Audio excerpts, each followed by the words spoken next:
President 赖清德 has arrived. Please join me in welcoming His Excellency with a big round of applause. Welcome. Mr. President Lai is accompanied by the chairman of the Prospect Foundation, Dr. Chen Tangshan, and the Minister of Foreign Affairs, Dr. Lin Jialong. Welcome. Thank you all for joining us today at the Katagalan Forum 2025 Indo-Pacific Security Dialogue. Welcome. Once again, thank you all for joining us today in the Katagalan Forum 2025 Indo-Pacific Security Dialogue. Please take a seat. Welcome.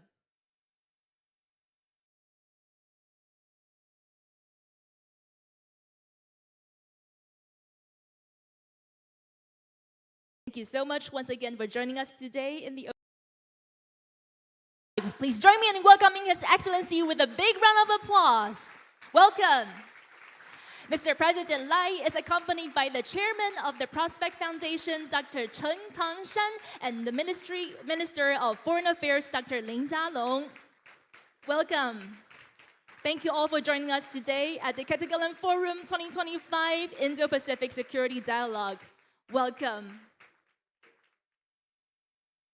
Once again, thank you all for joining us today in the Katagalan Forum 2025 Indo-Pacific Security Dialogue. Please take a seat. Welcome.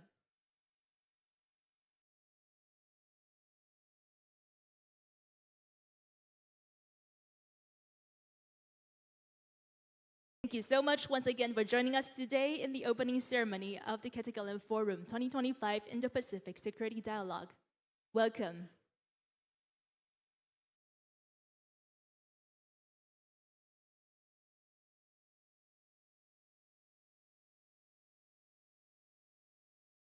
Thank you. Once again, we'd like to thank His Excellency, Mr. President Lai Ching-te, for joining us this morning in the opening ceremony of the Katagalan Forum 2025 Indo-Pacific Security Dialogue. Joining us today, we also have the chairman of the Prospect Foundation, Dr. Chen Tangshan, and Minister of Foreign Affairs, Dr. Lin Jialong. Thank you all for joining us. Please take a seat. Welcome.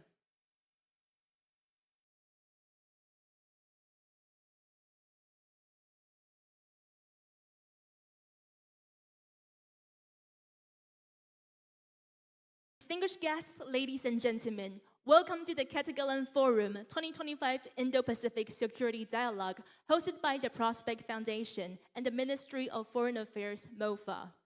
To begin, I'd like to invite the chairman of the Prospect Foundation, Dr. Chen Tangshan, to deliver his opening remarks. Ladies and gentlemen, please join me in welcoming Dr. Chen Tangshan. Welcome. Chairman, this way. Welcome.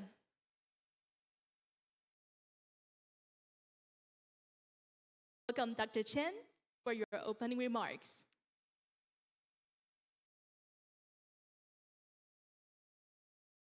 Please.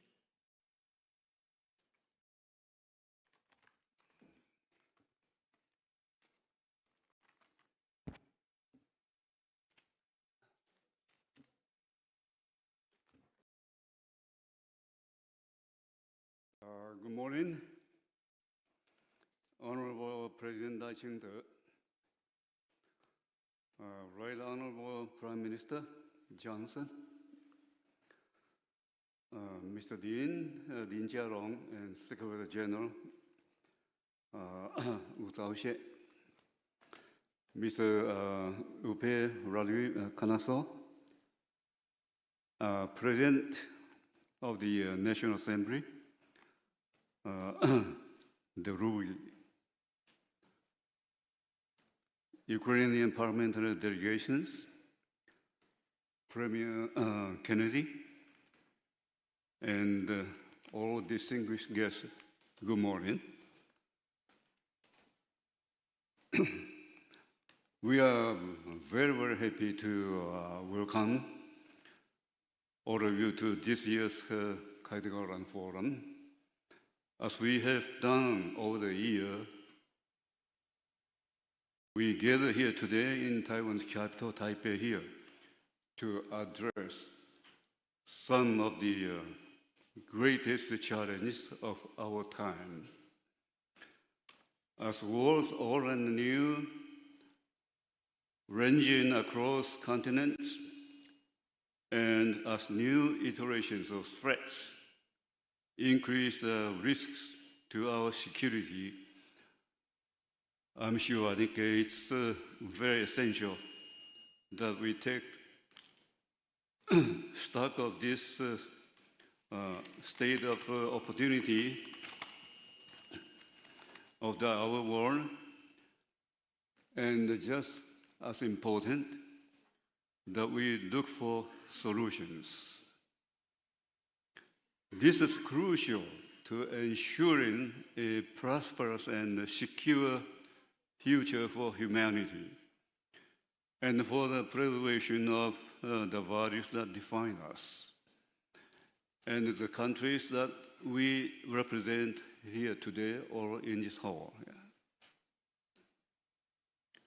It warrants repeating that as the global security environment becomes increasingly complex, Taiwan is a frontline nation. In all the issues that we will be discussed today, Taiwan is a target. This is very important that we keep in our mind. It is a target. I say Taiwan is a target because of its geographical location and because of its the significance of its geopolitical importance. And also it is a great target because I believe it's a democracy, because Taiwan is a democracy, so it's a target. Consequently, Taiwan can also and must also play a role in finding the solutions that we need collectively to meet the challenges head on. But now this one can be accomplished by one state alone. However, and that is why we have here today with us a great number of distinguished guests and leaders in their respective fields. Three key topics will be featured in today's discussions. Number one, the geopolitical security landscape in the Indo-Pacific. And number two, countering hybrid warfare and strengthening whole of society defense resilience. And number three, the impacts of economic, technological, and industrial diplomacy on international politics. So those are three important topics we'll be discussing today.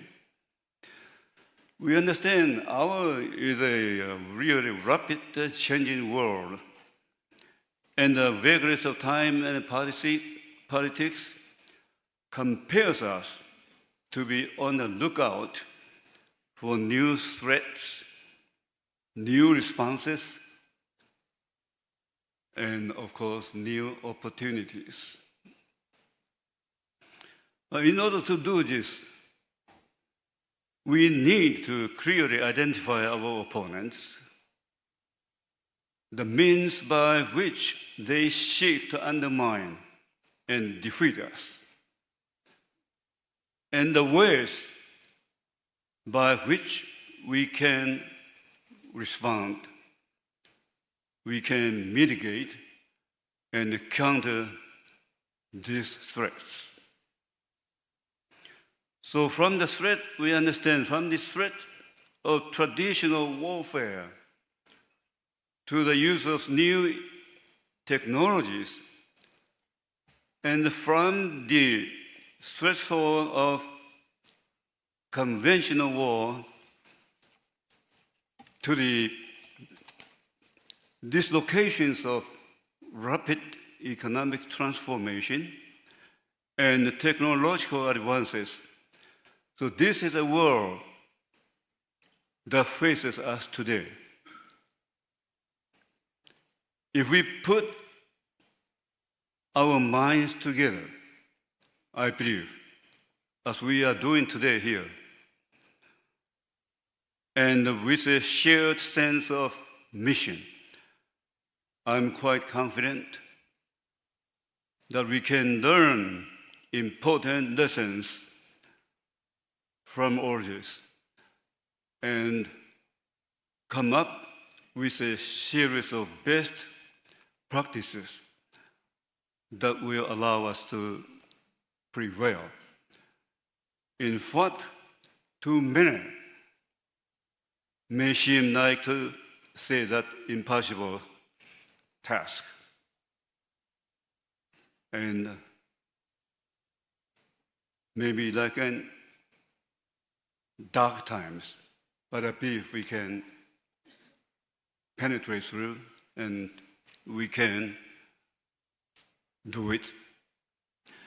So I want to, on behalf of the Prospect Foundations and all our staff members and the friends from Ministry of Foreign Affairs, everybody here, to thank you again for being with us today. And I wish you all a day of enlightenment, constructive exchanges of ideas, and most importantly, renewed friendships. So once again, thank you very much for coming to this very important, meaningful meeting. Thank you again. Thank you. Thank you very much for the remarks, Chairman Dr. Chen Tangshan. Thank you. Please return to your seat. Thank you very much. Once again, we'd like to thank Dr. Chen Tangshan for his opening remarks, such powerful and inspiring speech. Thank you very much. Please return to your seat. And now, ladies and gentlemen, it's our great privilege and distinct honor to have His Excellency Mr. President Lai Ching-te to address the opening ceremony of凱達格蘭Forum 2025 Indo-Pacific Security Dialogue. Now, please join me in welcoming His Excellency Mr. President Lai Ching-te for his remarks. Welcome. Welcome.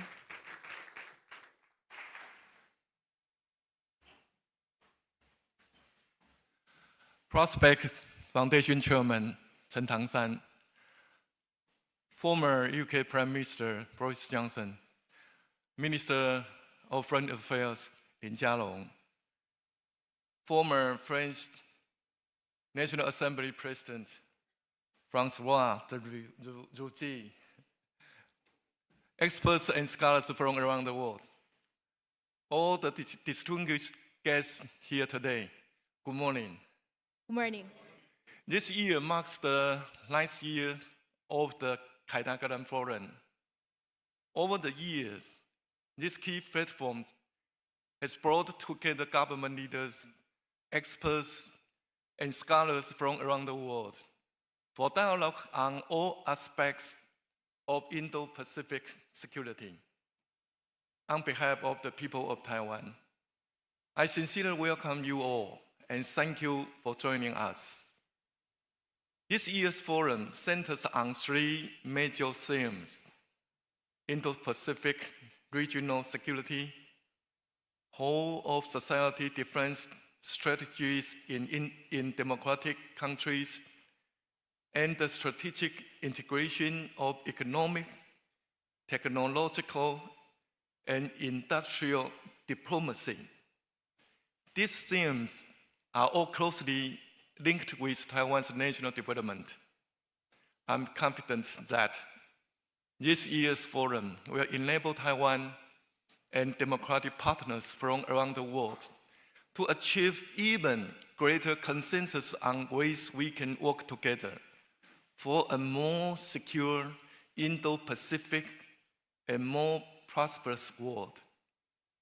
Over the past year, the international landscape has become more and more volatile. The Russia-Ukraine war is still ongoing, and conflict in the Middle East has only intensified.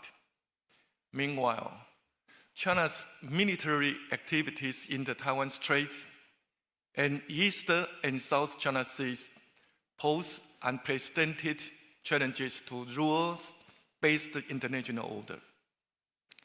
As authoritarianism continues to expand, democratic nations must join even closer in solidarity to defend our values. Taiwan holds a key position on the fourth island chain, making us a keystone of Indo-Pacific peace and stability. In view of this, we have been moving forward with the 4 pillars of Peace Action Plan since I took office. This includes boosting our national defense, building economic security, demonstrating stable and principled cross-strait leadership, and promoting values-based diplomacy. Our government remains committed to maintaining the status quo and ensuring peace and stability across Taiwan Strait. At the same time, we will deepen partnerships with other democratic nations to advance global prosperity and development. Taiwan is also taking the initiative to enhance our whole of society defense and resilience. This July, we introduced National Solidarity Month. This combines our yearly Hanguang military exercises with new urban resilience drills. The initiative expanded civil participation, and through military-civilian cooperation, helped verify the resilience of government agencies and people throughout the nation to address extreme situations. Alongside these efforts, we are continuing to reform and invest even more resources in our national defense. Next year's defense budget will reach a target of over 3% of GDP to boost Taiwan's self-defense capabilities. Taiwan will also continue to enhance its economic resilience and steadily advance its economic security. While we further deepen our economic and trade cooperation with other countries, we will keep upgrading our 5 trusted industry sectors of semiconductors, artificial intelligence, military, security and surveillance, and next-gen communications. A nation's strength and its democratic footing are grounded firmly in its economy. I'm confident that if democracies can join hands in creating more robust, more resilient global democratic supply chains, we can spur even more economic prosperity and further consolidate our democracy. To all dear friends of Taiwan, in this turbulent global landscape, Taiwan stands on the front lines of authoritarian threat, which is also the forefront of the global defense of democracy. Thus, we know how precious peace is. And we recognize that peace in the Taiwan Strait is not just a regional issue, but a shared responsibility for economic stability and security around the world. As a responsible member of the international community, Taiwan will stand with the world's democracies to face challenges, uphold the rules-based international order, defend peace through strength, and protect our hard-earned, free, and democratic way of life. Once again, thank you for participating in this dialogue, and for standing with Taiwan. I wish you all lively and productive discussions today, and a great stay in Taiwan. Thank you. Thank you. Thank you very much, Mr. President Lai, for addressing the opening ceremony. And due to the scheduling considerations, Mr. President has to depart from the forum. Ladies and gentlemen, please once again join me for a round of applause to thank His Excellency, Mr. President赖总统, for joining us this morning. Thank you very much.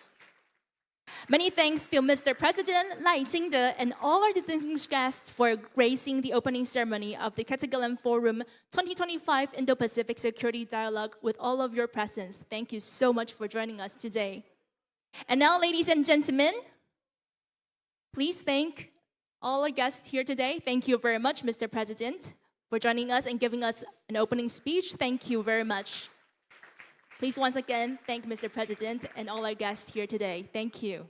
Thank you very much for joining us. Thank you. And now, ladies and gentlemen, our first keynote speech will begin shortly in about 10 minutes, and we will now take a short break. And in 10 minutes, we will resume our forum, so please remain seated during this time. If you need to step out, please be sure to return to your seat by 9:40 a.m. as we will begin promptly. Thank you very much. Thank you.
Distinguished guests, ladies and gentlemen, our next session will begin in about 5 minutes. I'd like to invite you to please take your seats and silence your mobile devices. Our next session will begin in about 5 minutes. Thank you.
Ladies and gentlemen, our next session is about to begin shortly. I'd like to invite all of you to please take a seat immediately. Thank you very much for your cooperation. Our next session is about to begin shortly. Thank you.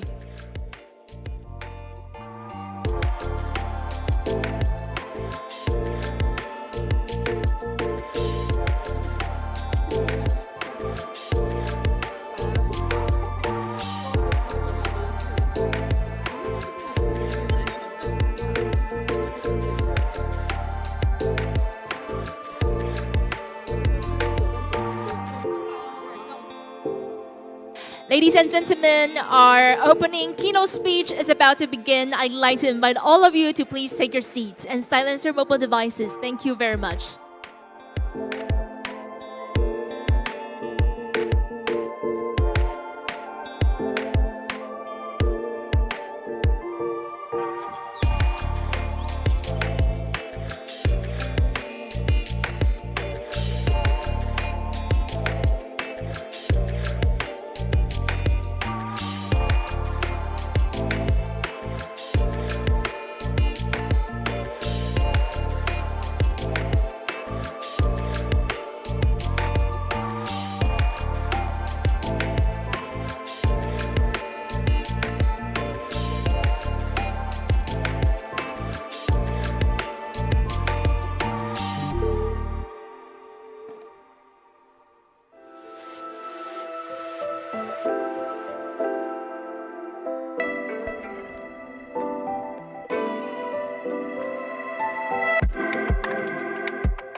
Ladies and gentlemen, once again, I'd like to invite all of you to please take your seats as our next session is about to begin. Thank you.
Ladies and gentlemen, I'd like to invite all of you once again to please take your seat as our next session is about to begin. Thank you very much for your cooperation. Thank you.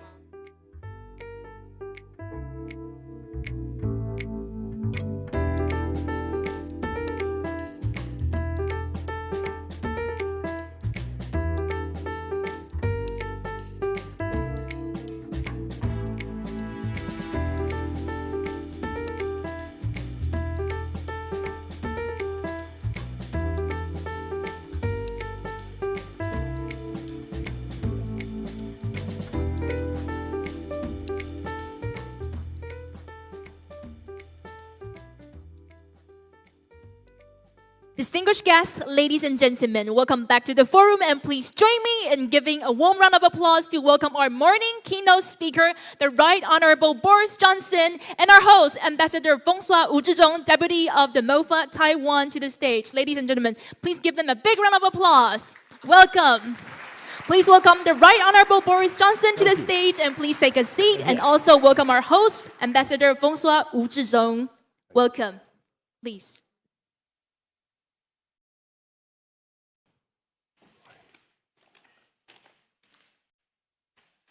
Distinguished guests, ladies and gentlemen, mesdames et messieurs, 各位女士先生 ，Good morning, bonjour, 大家早安。On behalf of the Ministry of Foreign Affairs of Taiwan, it is an honor and a privilege to welcome you all this year's凯达格兰Forum Indo-Pacific Security Dialogue.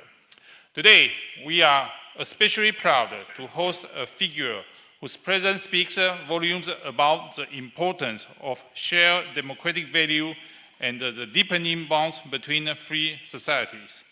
It is my distinct pleasure to introduce our keynote speaker, the Right Honorable Boris Johnson, former Prime Minister of the United Kingdom. This occasion marks Monsieur Johnson's first visit to Taiwan. We are delighted to welcome him in a spirit of friendship and sincere respect. Mr. Johnson served as a UK Prime Minister from 2019 to 2022, a time of extraordinary global turbulence and transformation. His premiership was characterized by an unwavering conviction in the power of democracy to stand united in the face of threat, be they political, economic, or military. Under Mr. Johnson's leadership, the United Kingdom took whole steps to reposition itself globally, most notably through the 2021 Integrated Review, which heralded Britain's strategic tilt toward the Indo-Pacific. This reorientation acknowledged the region's growing importance to worldwide peace and prosperity, and it paved the way for deeper cooperation with like-minded democracies, including Taiwan. In particular, when the United Kingdom held the G7 presidency during Mr. Johnson's term in 2021, the G7 leaders' communique for the first time explicitly underscore the importance of peace and stability across the Taiwan Strait. This marked a collective sharpening of the G7 focus on Indo-Pacific affairs and represented a meaningful expression of support for Taiwan's security and international presence. Taiwan deeply appreciated Mr. Johnson's commitment to upholding democratic value and his role in fostering a more inclusive and rule-based international order. Mr. Johnson has never shied away from speaking truth to power. He has been one of the clearest and the most consistent voices in Europe in support of Taiwan's democracy and in calling attention to rising tension across the Taiwan Strait.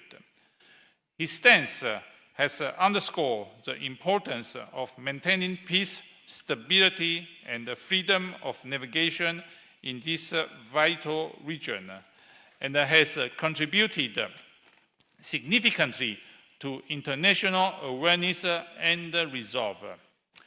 At the same time, Mr. Johnson has played a leading role on the global stage in responding to Russia's war of aggression in Ukraine.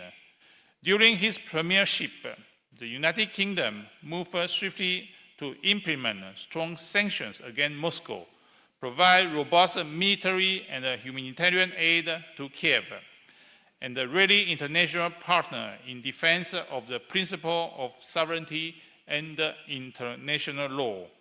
His leadership on this issue demonstrated a profound commitment to collective security and democratic resilience. But Mr. Johnson is more than a leader of consequence. He is also a powerful and persuasive communicator. His ability to link strategic vision with human values and to speak candidly in defense of liberty makes his voice a particularly vital one in today's increasingly contested world. As Taiwan continues to work with a global partner to safeguard peace in the Indo-Pacific and uphold the rules-based international order, we are honored to count Mr. Johnson as a friend and a supporter of Taiwan cause. Ladies and gentlemen, mesdames et messieurs, 各位女士先生, please join me in extending a very, very warm welcome to our distinguished keynote speaker, the Right Honorable Boris Johnson. Thank you, Deputy Minister Wu. And ladies and gentlemen, please welcome the Right Honorable Boris Johnson for his speech. Welcome. Well, Minister Wu, thank you very much for that wonderful introduction, the longest and most enthusiastic introduction I've had for a very long time. Li ho, everybody. Ni hao. Very, very good to see you. And Mr. Chairman of the Prospect Foundation, Monsieur le Président de l'Assemblée Nationale, ministers, colleagues, friends, Ukrainian friends who are here, thank you for this invitation. It's wonderful to be here in Taiwan at last, because until yesterday, I had only seen this country on my lockdown Peloton machine, which had a screen on the handlebars giving me the illusion that I was cycling on the coastal path of Taiwan. And so for day after day, I was up on the top floor of number 10 Downing Street, puffing away on my exercise bike and watching the rain-slicked tarmac of Taiwan spool away in front of me. And I believed I was on this magic island. And I noticed how beautiful it is. And I also noticed, by the way, how sheer, how vertical the cliffs are, and how difficult to attack, which is a point I think that deserves to be more widely noted. But I couldn't see any people, and I couldn't see the culture, and there were no clues as to Taiwanese society, except it all seemed very clean and very well organized. And it was irritating, because I wanted to find out about the incredible Taiwanese triumph, which I believe will be in the key technology of the 21st century. And so I've come here really as a pilgrim and as an admirer from a distance of Taiwan, and as a total believer in AI and an addict of ChatGPT. And look, I don't mind if ChatGPT occasionally makes things up or gets things wrong, because it's so polite and so good for my ego. And imagine having a little friend who tells you every day, you had a brilliant and original idea. You're so clever, says ChatGPT. Me love you long time, says ChatGPT. And it's all free. It's absolutely fantastic. And far from fearing the future, I look forward to the day when artificial intelligence goes through the protected bourgeois professions like a whirlwind of fire, torching the ridiculous, time-consuming, and don't you agree? Time-consuming, expensive nonsense conveyancing, planning applications, way leaves, all this legal stuff. All this stuff that's been used to hold people like me to ransom for generations. And look, I mean, don't worry, all the people who do these jobs, you know, the accountants, lawyers and so forth, they're going to get other jobs. It's going to be fine, because great technological change always ends up creating more well-paid jobs than it destroys. And we will solve the problem of social care workers, the shortage of social care workers, which we have in our country, not with more immigrants, but with, I think, eventually ChatGPT. ChatGPT androids, reminding the elderly to take their pills in a tirelessly polite and deferential manner. AI is going to help humanity in millions of ways that we can only guess at right now. It's the biggest advance in cognitive power I've seen in my lifetime. It has the potential to be bigger than the internet, bigger than Gutenberg, bigger than print itself. And all of it is made possible by Taiwan, isn't it? It's true. As I'm sure you all know, about 95%, perhaps even 100% now, of the sophisticated microprocessors that are necessary for AI are made here through the genius of Taiwanese manufacturers' atomic-level precision in lithography and etching. I remember when I first became Prime Minister of the UK in 2019, I said, look, you know, I was aware of this thing. I said, look, we've got to catch up with Taiwan. We can't lag behind. I said, I said to my officials, how much would it cost for us to build a fabrication plant here in the UK? And they said £9 billion to begin with. I thought, that seemed quite a lot. But I said, okay, right. And then they said, but even if we could do it on a reasonable timescale, we could not guarantee that our chips would be as good as Taiwan's, because year after year, the Taiwanese are getting better and better. And year after year, these Taiwanese chips put new distance between themselves and their competitors. And so, of course, I gave up the idea of the UK government trying to compete with you. And I've come here because I know that there is a fundamental reason why this miracle is taking place on this island and nowhere else in the world, or at any rate, a unique combination of factors. There's a strategic vision of the Taiwanese government. We just heard just now from President Lai, the companies themselves who are driven by constant desire to improve. But then there's the whole commercial environment of Taiwan, the spirit that you notice as soon as you get here, which you can't detect on your number 10 peloton, as I say. And it seems to me that there is a zing and an energy and an optimism here because this is a free country where everyone has the equal protection of the law, where you don't have to worry that someone is going to steal your intellectual property because you have security of IP, and where you don't have to bribe some party apparatchik to get a contract because, on the whole, corruption here is very low. And that freedom, under the law, gives people tremendous confidence to invest and to take risks, commercial risks, that they might not otherwise take take and therefore to innovate. And I think that is why Taiwan leads the world in what is currently the world's most important technology. And so, of course, it follows that it's vital, not just for Taiwan, but for the West, for my country, for the whole world, that we protect that freedom here in Taiwan. Because I think I can safely say after 24 hours that we have a miracle here in this country. A Chinese country of 24 million people where the population feels free, feels different, and feels a strong sense of Taiwanese identity. And as far as I understand things, the majority of people do not, on the whole, want to declare that they are immediately a sovereign state independent of Beijing. Have I got that right? That seems to be the general, or a view of a large number of people, because they're aware of the sensitivities on the mainland.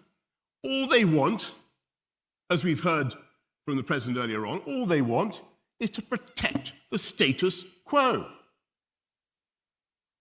Protect democratic self-government and the freedom that is at least partly responsible, I believe, for your success. And the sad thing about what is happening now is that it is not the people of Taiwan who are demanding unilateral constitutional change, is it? On the contrary, it's Beijing that is insisting without the slightest evidence that the current arrangements are somehow unsatisfactory. And every day, we see it on our TV screens. The People's Republic of China is trying to bully Taiwan into submission. And the PRC is sending boats into Taiwanese waters and planes into Taiwanese airspace, as if to remind the world, as though we needed reminding, of the might of the Chinese armed forces, and thereby signaling their intention by 2027, we're told, which is not very far away at all, to impose Chinese communist rule on this island, to eradicate democracy, to impose unification, and basically to run the place from Beijing.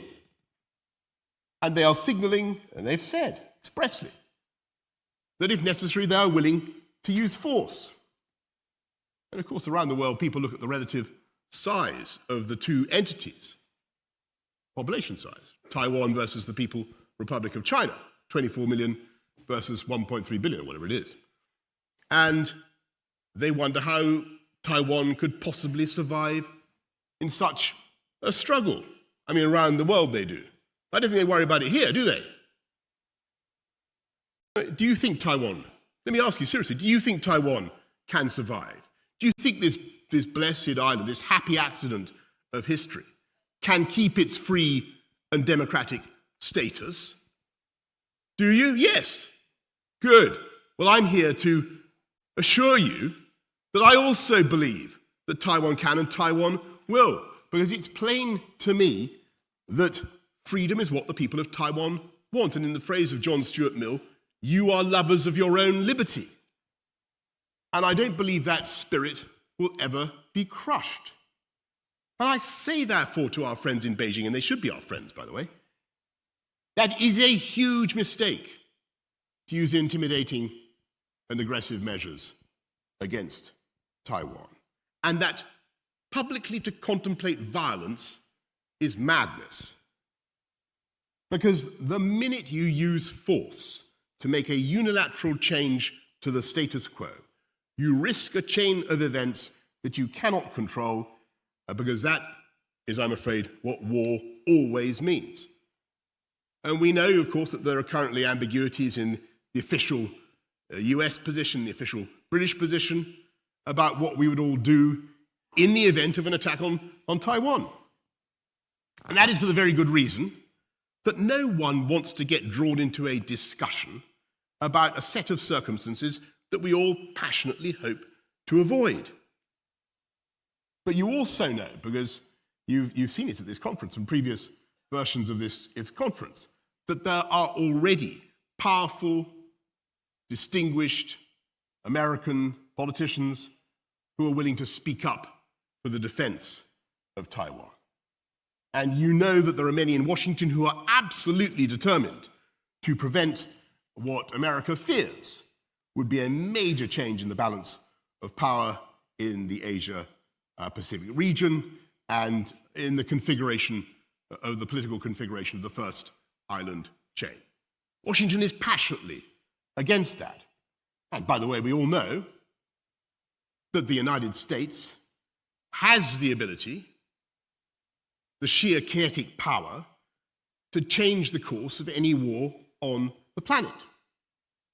And I know, we know, in my country, that if America did get engaged in some operation, then the chances are that they would ask for assistance from their closest partners, their AUKUS partners, for instance, France too, I have no doubt, Britain, Australia, and others.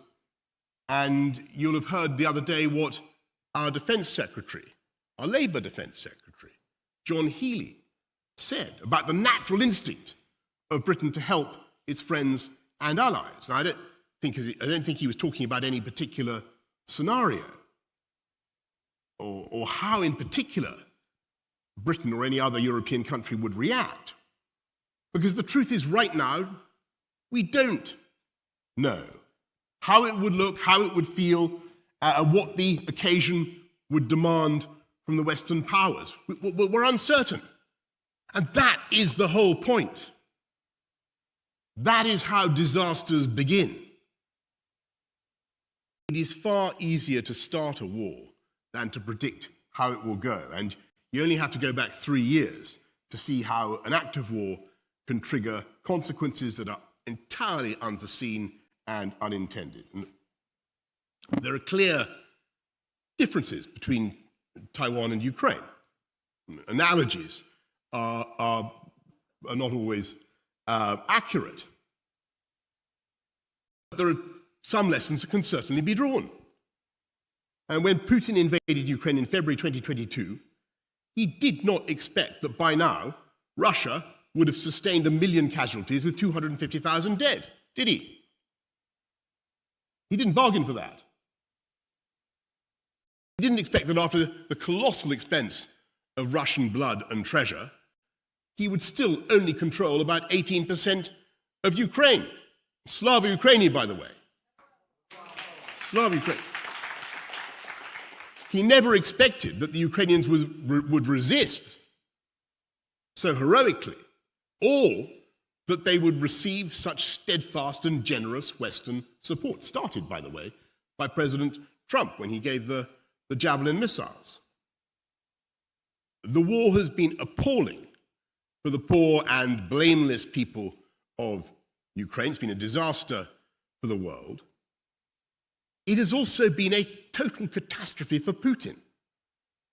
He will go down in history, not as the man who reunited the two most important parts of the former Soviet Union, not as the man who brought Ukraine back under Moscow's control.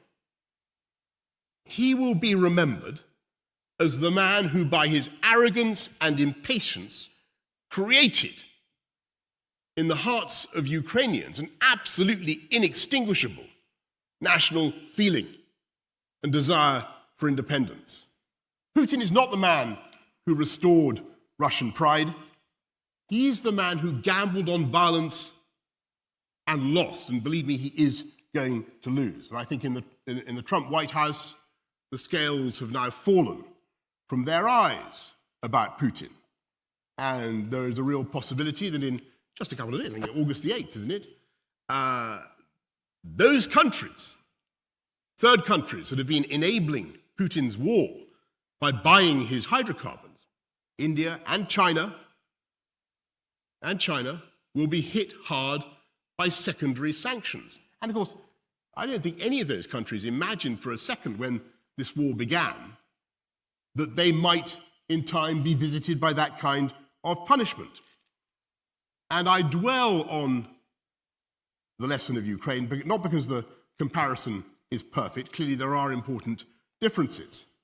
But to make this basic point that if you trigger violence, and you are firing a Sarajevo pistol that can lead to disaster for you and for the entire world. And so that's why it's so vital that we address this problem in a way that I think the people of Taiwan want. We heard it just now from the President. It's vital that we address it in the way that I think the people of Britain want and the world want. And that is to have peaceful dialogue across the Straits of Taiwan. And I think, we can be totally respectful, but we should ask our colleagues in Beijing to explain just why is it so essential to you to conquer Taiwan? When this island presents no conceivable threat to the mainland, is it really worth the risk? Is it really worth the risk, Beijing, when the consequences for the whole world could be so dire? And by the way, is it really necessary for every segment of the Chinese population to be ruled by the Chinese Communist Party? Can there not be places, beautiful places, that are differently Chinese? Of course there can. I think, by the way, it's a fantastic, I think it's an advantage for Beijing to have this innovative society, this society is incredibly fertile in technological developments right next door, investing massively, by the way, in China. And at the same time, we say to our Taiwanese friends, and the purpose of my mission here today, we say to our Taiwanese friends, we're with you. We stand with you because you are, as has been said, in the front line of the struggle against autocracies. We're with you for strategic reasons, because no one wants the chaos, confusion, and uncertainty that would follow such a change in the balance of the power. No one around the world wants that. No one wants war. And certainly no one wants Chinese domination of the first island chain. We're also with you, quite frankly, for economic reasons, aren't we? For your vital role in global supply chains, not least, as I say, in microprocessors. And all I can say in conclusion is that as China intensifies its pressure on Taiwan, I hope that we all, the West, America, the UK, all the Europeans, will have the courage not to tiptoe away, not to be cowed by our desire to be deferential to Beijing, but to stand with Taiwan and to deepen our economic partnership. That's what we need to do right now as the pressure intensifies on Taiwan. And last night, I can tell you, I've had a wonderful time in Taiwan so far. Last night, I went out to a restaurant called Din Tai Fung, I think. It was absolutely rammed with people, and they were eating more different and more complicated types of dumplings than I've ever seen in my life. It was a sort of temple to dumplings, this place. It was devoted to the cult of the dumpling. And I met a guy there last night, and I'd met him before, because actually, about 6 years ago, I helped to open the first Din Tai Fung. Have I got that right? Yeah. I happened to open the first Din Tai Fung in London, and they got me to make some dumplings very unsuccessfully. And I am thrilled to say that since then, there are now 3 such Din Tai Fungs in London, and Taiwanese influence is spreading the whole time. And UK-Taiwan trade, you should know, I am proud to say, is growing, and growing fast. £9 billion this year. Financial services, Johnny Walker, obviously seems to be very important. I noticed all sorts of different colour Johnny Walker, indigo label, mauve label. I don't know, I've never tasted any of these drinks, but they seem to be very popular here in Taiwan. Obviously very good for the Scottish economy. And we should intensify that economic partnership. And we are. I'm very pleased that the UK office here is well staffed and highly active. And in the end, folks, we're with you for the best reason of all, which is that we share your values. UK, Taiwan, we're two island democracies who understand that freedom is not just a wonderful thing because it helps you build a better silicon chip. Obviously it does, and Taiwan is the proof of that, right? I've made that argument. We're with you because we both understand that freedom is also a wonderful thing in principle, and it's a wonderful thing in itself. So thank you, Taiwan. Thank you for your bravery and for standing up for freedom in a very difficult and dangerous part of the world. You will have our support, and let us stand up for freedom together. Thank you all very, very much for having me at your conference today. Thank you. Thank you. Many thanks to the Right Honorable Boris Johnson for his inspiring and powerful speech. Mr. Johnson, please depart from your right-hand side. Thank you very much. Let us give him a round of applause once again as we thank him for his steadfast support and bid him farewell for his departure. Thank you. Mr. Johnson's unwavering commitment to the values of freedom and democracy and his enduring friendship with Taiwan are sincerely valued and will long be remembered. And once again, I'd like to also thank Deputy Minister Wu for hosting and presenting introductory remarks. Ladies and gentlemen, we will now take a short break. Our next session, the panel discussion 1, will begin at 10:30. Please return to your seat promptly before 10:30 and allow us to start the next session timely. And we have some refreshments and beverages prepared outside of the hall for you. And please be reminded to keep your valuables with you at all times. Thank you and see you later.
Ladies and gentlemen, our next session will begin in 3 minutes. May I invite all of you to please take your seats. Thank you. Our next session will begin shortly.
Ladies and gentlemen, our next session is about to begin shortly. I'd like to invite all of you to please take your seats. Thank you.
Ladies and gentlemen, panel discussion 1 will begin shortly. I'd like to invite all of you to please take your seats. Thank you.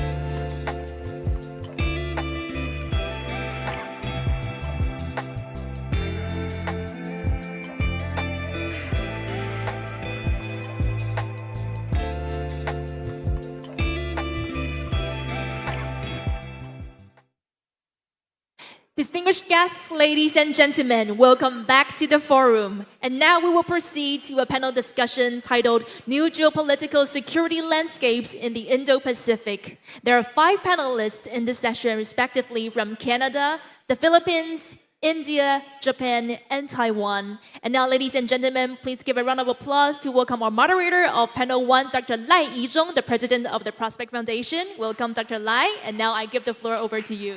Welcome. Thank you, and welcome all of you to the first session of this year's凱達格蘭Forum. After hearing the exciting speech by our president and also the former Prime Minister of the United Kingdom, Boris Johnson, I believe that all of you will be excited about what will come out in this session. This session is about the new geopolitical security landscape in the Indo-Pacific. Of course, we know that the Indo-Pacific is about 3/5 of the world population and 2/3 of world trade. But in addition to that, the war in Ukraine 3 years ago integrates the European theater and Indo-Pacific security environment altogether. But in addition to those integrations, in the past years, the Chinese aggressiveness, as well as U.S. policy changes since year 2017, also fundamentally changed the security development and environment for the Indo-Pacific as well. But I think that this is not just about the U.S.-China competition in the Indo-Pacific. What the country in this region react would also play a very significant role. So you can see that in these first sessions, for the first time, usually when we talk about security, we always have a United American here at the podium. But this time, probably for the first time that we do not have any Americans here. But that is intended because we want to highlight the agency of the country in these regions, so that we have 5 distinguished panelists. They all have a very distinguished career in their belt. The first one to speak will be Dr. Gloria Jumanmel Mercado. She's a chairperson and chief executive officer of the Asian Center for Excellence in Development and Security in Philippines.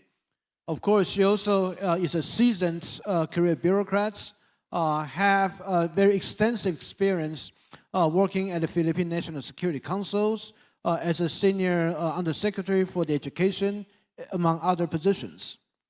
And then she'll be followed by Dr. Raya Mohan, Distinguished Fellow, Council for Strategic and Defense Research, Delhi, India. And Dr. Raya Mohan is a very well security and strategic writer in his field, not only in India, but also in Indo-Pacific. I'm a big fan of his writing. Every month, he publishes a ISAS in the Singapore think tank. I'm an avid reader for that publications. So tip my hat to him. And then the third one will be Dr. Tomohiko Taniguchi. Especially he's specifically appointed as professor of University of Tsukuba, Japan.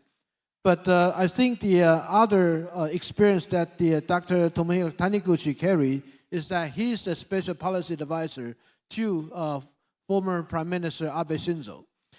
Various Abe Shinzo's, his very important speech, including the confluence of 2 Cs, and among others, for the Indo-Pacific strategy, is actually under Dr. Taniguchi Tomohiko's writings.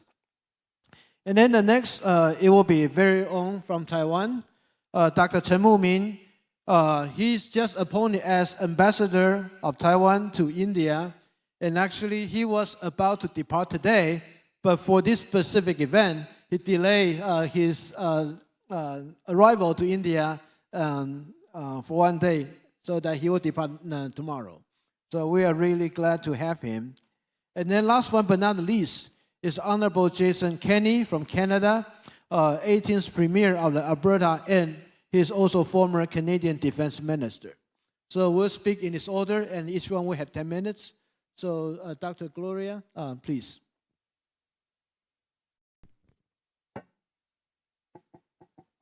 Good morning, Chairman Chen, and thank you for the introduction of everyone here. So distinguished colleagues, esteemed delegates of this forum, and fellow security professionals, I'd like to greet the Chief of Mission of the Manila Economic and Cultural Office, who's also an alumni of the National Defense College. Good morning. It is both an honor and a privilege to speak to you today on the theme of resilience and relevance, 2 words that capture not just a mindset, but a national imperative for the Philippines.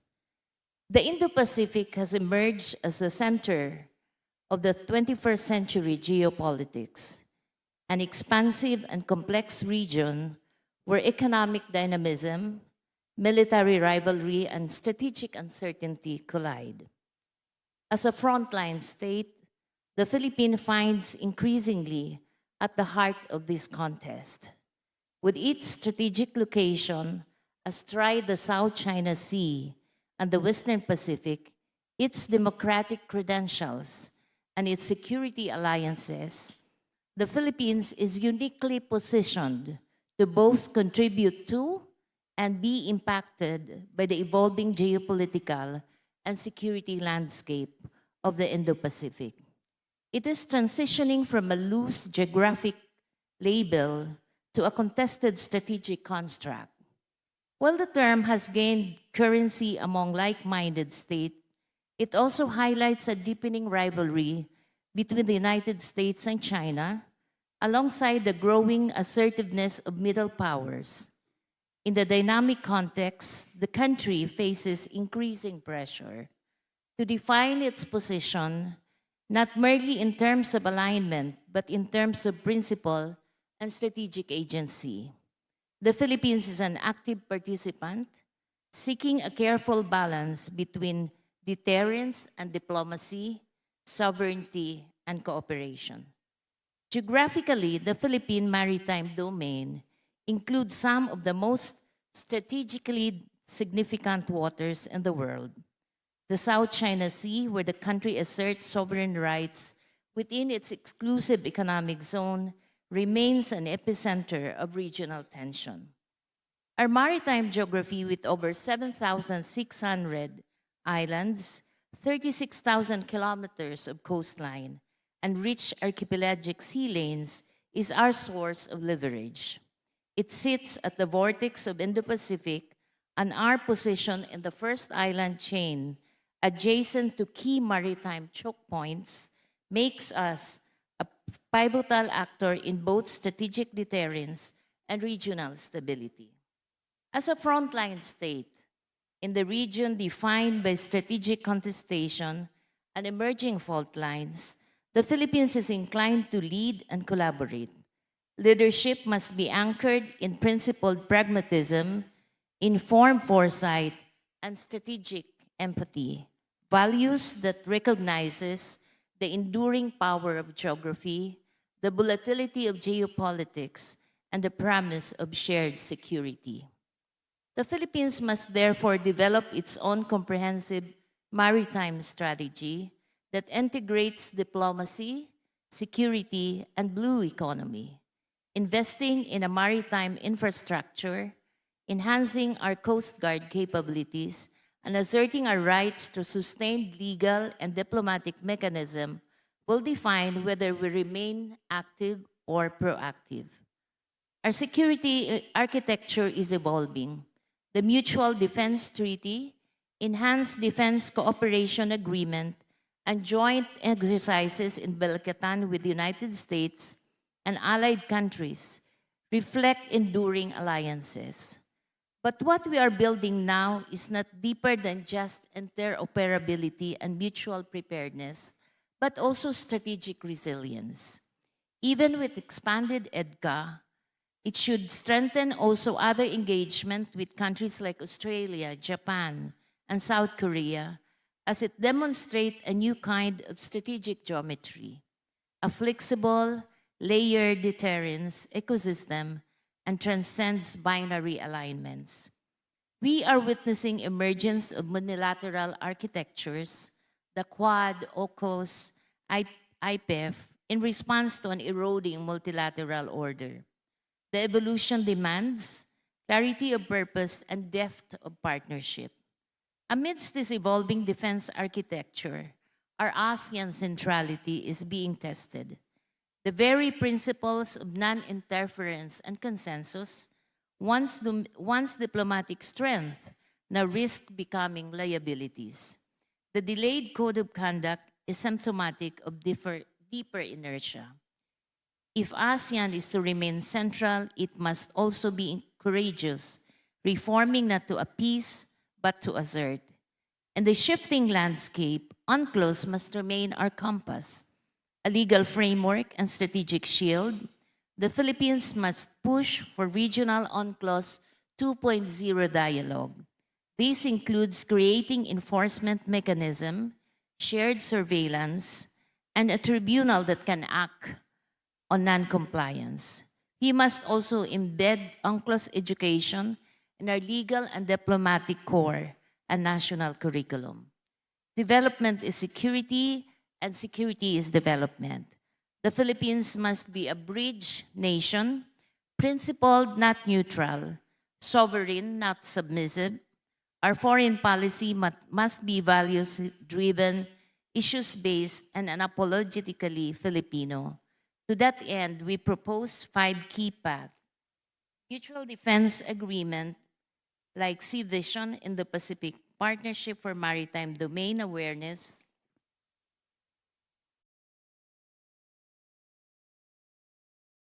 disaster resilience hubs, and Cebu and Davao, critical infrastructure, foreign equity restriction must be updated with cybersecurity in mind, and push for rotational ASEAN Security Council for eminent persons to fast-track reform. In sum, security in the framework of Indo-Pacific is not just about survival. It is about who we are and what we choose to stand for. When history places us in the crossroad, let our people and this region find us as a source of principled strength and quiet courage. After all, in the age of uncertainty, as whether we are from small or big country, we must all be both a shield and a bridge. Therefore, for the Philippines, it should be resilient and relevance within the Indo-Pacific framework. Thank you and good morning. Thank you, Dr. Gloria Mercado, for your statement. I think at the end of your speech, we talk about the security is not just about survival, it's about who we are and what we choose to stand for. That's quite important. So with that in mind, next I'd like to invite Dr. Ram Mohan for your comment. Thank you. Thank you. I hope I can maintain the discipline because we finished on time. So let me begin by thanking Prospect Foundation for inviting me for this important meeting.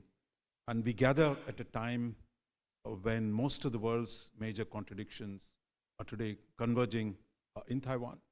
As President Lai and Prime Minister Johnson pointed out, the shifting great power relations, the contestation on technology, and the changing dynamics of alliances, all are going to be playing out in and around Taiwan. So it's really, for me, it's a privilege to be part of this debate.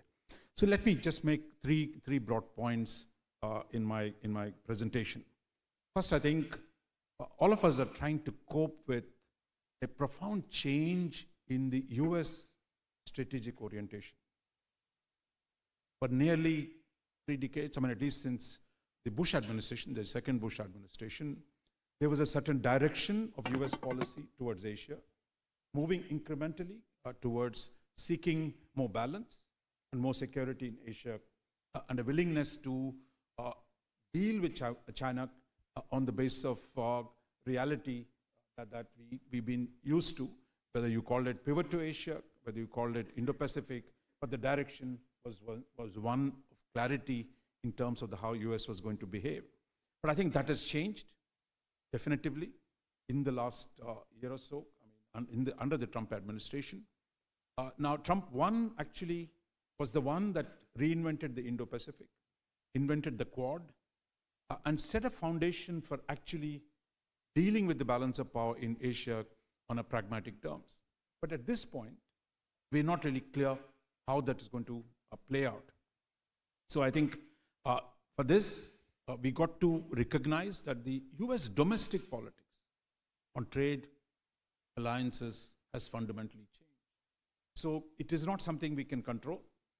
It is something we have to deal with because there's no way we can alter the domestic dynamics within the US. And I think those of us out in Asia will have to find ways of managing the consequences rather than merely complaining or objecting to what the US is doing, which also means we need to pay a lot more attention to the US domestic politics and how on trade, alliances and technology are going to play out in the coming years.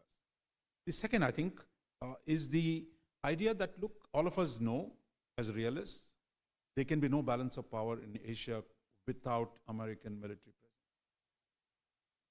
The question is, that is, how do we keep America in order to ensure that the Asian balance of power remains reasonably stable? And I think here, the answer to that is that we need to do more in order for the arguments about allies being free riders, or that the US taxpayer is not going to forever pay the burden of American defense. And I think that point resonates in the US domestic politics. Therefore, for us, we need to devise strategies that will help deal with this problem. And I think that is a central question. Same on trade, that the US now, we are told by the Trump administration officials, the US was willing to be a sink for global exports in the Cold War. But today it is saying it's not going to be. And in fact, it's using its dependence, the rest of the world's dependence on American market to force the changing the terms of trade. That again is a reality. And I think the challenge for us is how do we adapt to this new dynamic that has emerged in the United States. So I think this is both on trade and defense and on alliances. We are in a new domain that needs to be done. What we've seen in the last few weeks, both Europe and Asia on the trade question have sought to accommodate the American demands on changing dealing with the new tariff structure.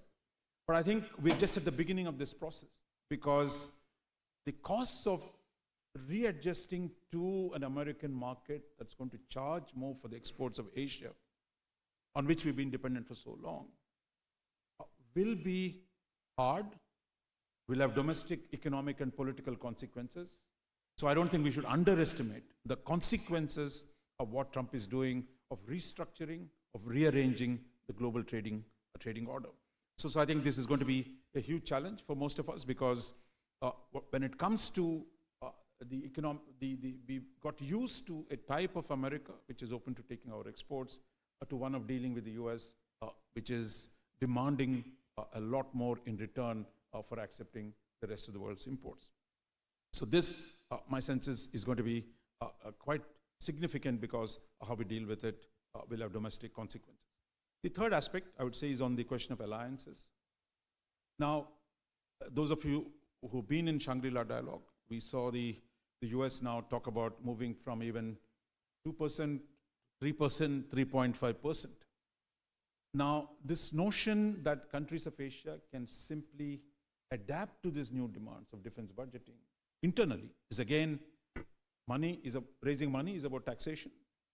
And taxation is always a painful process in domestic politics of most democracies. So therefore, to meet the US demands in terms of a higher defense expenditure, while nobody is going to challenge the argument, we see the problems of actually dealing with it are going to grow. So therefore, for us, I think simply accommodating American demands is going to be problematic for most countries, including the closest partners of Japan, like Japan, who have actually tried to raise the defense expenditure in the last few years. And most Asian countries have raised this, but I think the kind of scale and the demand that is being set is going to be pretty hard to manage. Therefore, where do we go from here? My own sense is at least two things must stand out. One, we need to do more with ourselves. That is, while we need to keep America in, we also need to do more with each other within the region. So that's partly doing more ourselves at the national level, and doing more with each other will help create conditions for keeping America in on a new set of terms. Without that effort and merely hoping things will go back to the pre-Trump era, I think would be a mistake. So therefore, I think we all have, as the moderator of this panel, I think, said, we all have agency, and I think the idea that we can leave it to the Americans to deal with the problems, and we don't have to do very much. I think that attitude has to change. The second, I think, challenge we have to deal with is, given the massive asymmetry in power between China and the EU and China's neighbors in Asia, that asymmetry is not going to disappear. the scale and intensity of the Chinese military power, which in turn means we have to develop asymmetric strategies of our own in the military domain. How do we develop capabilities, technologies that actually can counter a Chinese brute supremacy that exists, and that I think is very, very important for us. I think this is a conversation. I think it's not going to be done overnight, but all of us in different ways will have to configure ways of actually dealing with this asymmetry of the Chinese dominance by asymmetric strategies of our own. And history of international warfare is replete with examples of asymmetric warfare. So the most powerful guy doesn't always win, provided the weaker party has interesting solutions to the problem. And finally, I would say that since we can't change American politics, we must wait out to see how this plays out, which means actually we need to engage a lot more with American domestic politics, dealing with different constituencies. America by design is not for consensus. There are multiple actors, multiple forces. How these play out in the next year or two remains to be seen. Therefore, I think for us, important to focus on greater engagement with the US domestic politics and its different institutions, because there are new actors, new elites that have come to the fore in the US. Getting to know them better and engaging them over the longer term is very, very important. Finally, I would say the contradictions between China and the US are not going to disappear. How much the current policies might be, that contradiction is not going to disappear. So is the contradiction between China and its neighbors.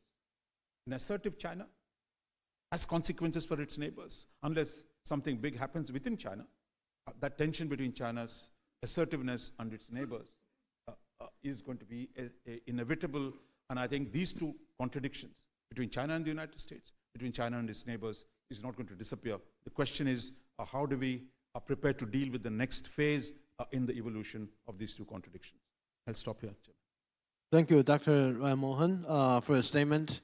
I think that you particularly highlight about the reason why the current U.S. policy toward other nations in terms of tariff, because there are the fundamental economic readjustment that needs to be made. So we appreciate for that important highlights. So next, I'd like to invite Dr. Taniguchi, Tomiko Taniguchi, for your comments. Yeah. We are with you, Boris Johnson told us, with his uncombed hair, permanent public boy style. It's hard to dislike him. July 8th, 3 years ago, 2022, Prime Minister Abe got shot and died. The next plan that he had was to come to this country, Taiwan. I'm sure he would have delivered a powerful speech to the Taiwanese audience. And I would have written that speech. Had he delivered a speech, he would have said very much similar to what Boris Johnson just told us a moment ago, that we are with you, the Japanese are with you. But he would have said it differently. We must be with you. We will have to be with you. The Japanese will continue to have to be with you. It is inevitable. Why? Because never before has the security of Taiwan so closely linked to that of Japan. Never before have the waters in the South China Sea, East China Sea, around Japan, been this much contested. And the next 10, 15 years will be a very much important window space of time in which there must be heightened cooperation, collaboration among like-minded democratic nations. Three of us are very much important: the Philippines, India, and Japan. I echo Dr. Rajamohan has just said. There must be intensified coordinations among democratic maritime nations. I can share some of the positive developments that I see of late. One, Indo-Filipino naval collaboration. That's just hit today's newspaper headlines. Also today, I hear something very much positive. For the first time ever, the Japanese naval boat, I think, is going to be adopted by a Royal Australian Navy that is going to seal the quasi-alliance that's been taking place for some time between Canberra and Tokyo. To confront the behemoth next door hurts. It is painful, which is why there must be constant dialogues, constant collaborations, and even more military-to-military collaborations among those nations. Dr. Rajamohan also said that it is imperative for all of us to maintain the presence of the US military forces. May I tell you, the most important key player to make it happen is your northern neighbor. That's Japan. Because Japan hosts, as you all know, the biggest military footprint of the United States outside its mainland.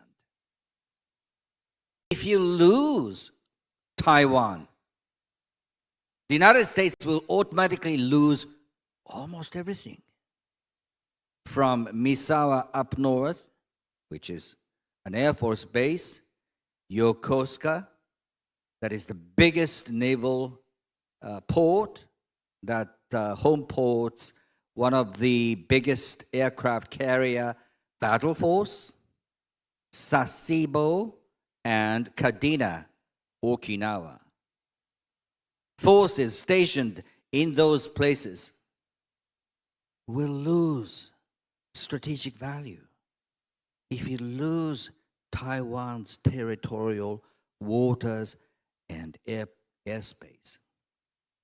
So, the late Prime Minister Abe, before he passed away, mentioned a number of times, crisis in Taiwan automatically invites Japan and the United States to get engaged, and we must be prepared for that. 10 years ago, the Japanese government under Abe enacted a law without massive oppositions from the protesters, which enabled the country, Japan, for the first time to work as a unit, cohesive unit with its alliance partners, notably the United States, thinking that when the United States will get engaged, the Japanese will have to be there side by side. Since that time, the framework has been broadened to include other alliance partners, the Philippines, Australia, India. Such is a framework that's been in place, and we've got to continue to invest in that framework by, once again, working together all the time for the next 10, 15 years. Xi Jinping has his own biological clock. So he will get even more frustrated going forward. And he will find it even more imperative for China to annex Taiwan. They say Taiwan is part of China. Taiwanese identity is something else. Just as Japanese identity has been quite different from what the Chinese want the Japanese to be. We've been a proud nation. The Japanese have always been proud, just as an outlier of Chinese civilization. We're proud to be an outlier. And I think the same thing can be made, to a lesser degree perhaps, about Taiwan. Now, one final note. In 3 weeks' time, Tokyo is going to host HMS Prince of Wales and its strike force. That's one of the 2 newly commissioned modern aircraft carriers, and the British government has made it clear that the dispatch of the squadron is going to be regularized. In such a way, we could send a continued powerful signal to Beijing, and we must, that your so-called Chinese dream will cost a lot. Thank you. Thank you, Dr. Taniguchi, for your statement. I think that when you mentioned about the former Prime Minister Abe Shinzo, his speech, all of us vividly remember exactly 4 years ago, December, the Prime Minister Abe Shinzo, he talks about Taiwan rise up. So that still reckon and resonate with a lot of people here. So thank you for your comments. And then next, I'd like to invite Ambassador Chen Mumin for your comments. Thank you. Thank you. Thank you for having me here today. We know凱達格蘭 Forum is the biggest conference in Taiwan, talking about security and strategic issues. And this is the 9th year. I also have the honor to attend most of forums in the past years. One of the biggest topic every year that particularly in the first session, when we talk about the regional security strategic development, the biggest issue is China. From the first time to today, it's always about China. And I believe of course, all the audience here today are experts on security issues of the region. And some of you, probably this is your first time come to Taiwan. And you're probably curious how Taiwan think about China. Yeah. I would say that in the past decades, we've been watching the development of China, particularly since China's economic reform of early 1980s. It was a tremendous success. And Taiwan began having trade and exchanges with China since the 1990s. And Taiwan also benefit a lot. Even today, the trade and also people-to-people exchanges between both sides still there. But the biggest change of China, I think, this is my personal view, is that when Xi Jinping came to power, 2012, and then in next few years, he shows more ambition and now become like a national goal that earlier, for Chinese leaders and also for the Chinese society, they think that unification, it is possible, but they can wait. But after Xi Jinping became the leader, he changed the whole course. And in Taiwan, we began to hear this term, forceful unification. So what we saw around Taiwan, this military exercise around Taiwan, and all these diplomatic or military pressure on Taiwan, is because of the whole idea that China right now is thinking they might force Taiwan into submission with the military, or in a more forceful ways. So this is what I call a Taiwan challenge. And of course, we know that Taiwan is a young democracy, and Taiwan is also a very successful technology island. We make great contribution to the world economy and also technology innovations.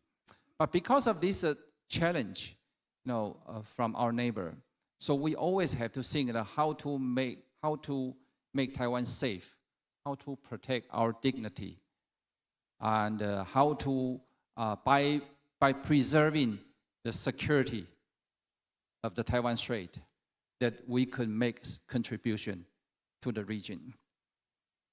But in Taiwan, we also have problems that probably make it difficult for us to make Taiwan a very strong and a solid entity.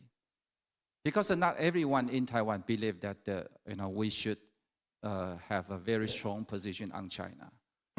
Even today, both sides, Taiwan and China, we still have a direct flight, 300 flights per week. And the last year, we still have about 3 million of people between both sides visits. And so when the government of Taiwan, when the society of Taiwan was thinking that how to defend ourselves and how we can prevent that the penetration of these Chinese authoritarian ideas into Taiwanese society. And because of the intensive exchanges between both sides, make it extremely difficult. So for any government on Taiwan to protect our dignity, it's a big challenge. That how you can convince the people that what we are doing right now is important, and what we could do to enhance our military capability to improve our society resilience is critical. It's very, very important, but also difficult to convince all the people. But fortunately, I think that the external environment also changes in the past few years. The countries, some of our neighbors, including Japan, and also in the past 2-3 years, we could also see the Philippines. They also share more concerns about Taiwan security. So we could see that there are more exchanges and also cooperation between both sides. The purpose is to create and also to enhance a more security environment in the region.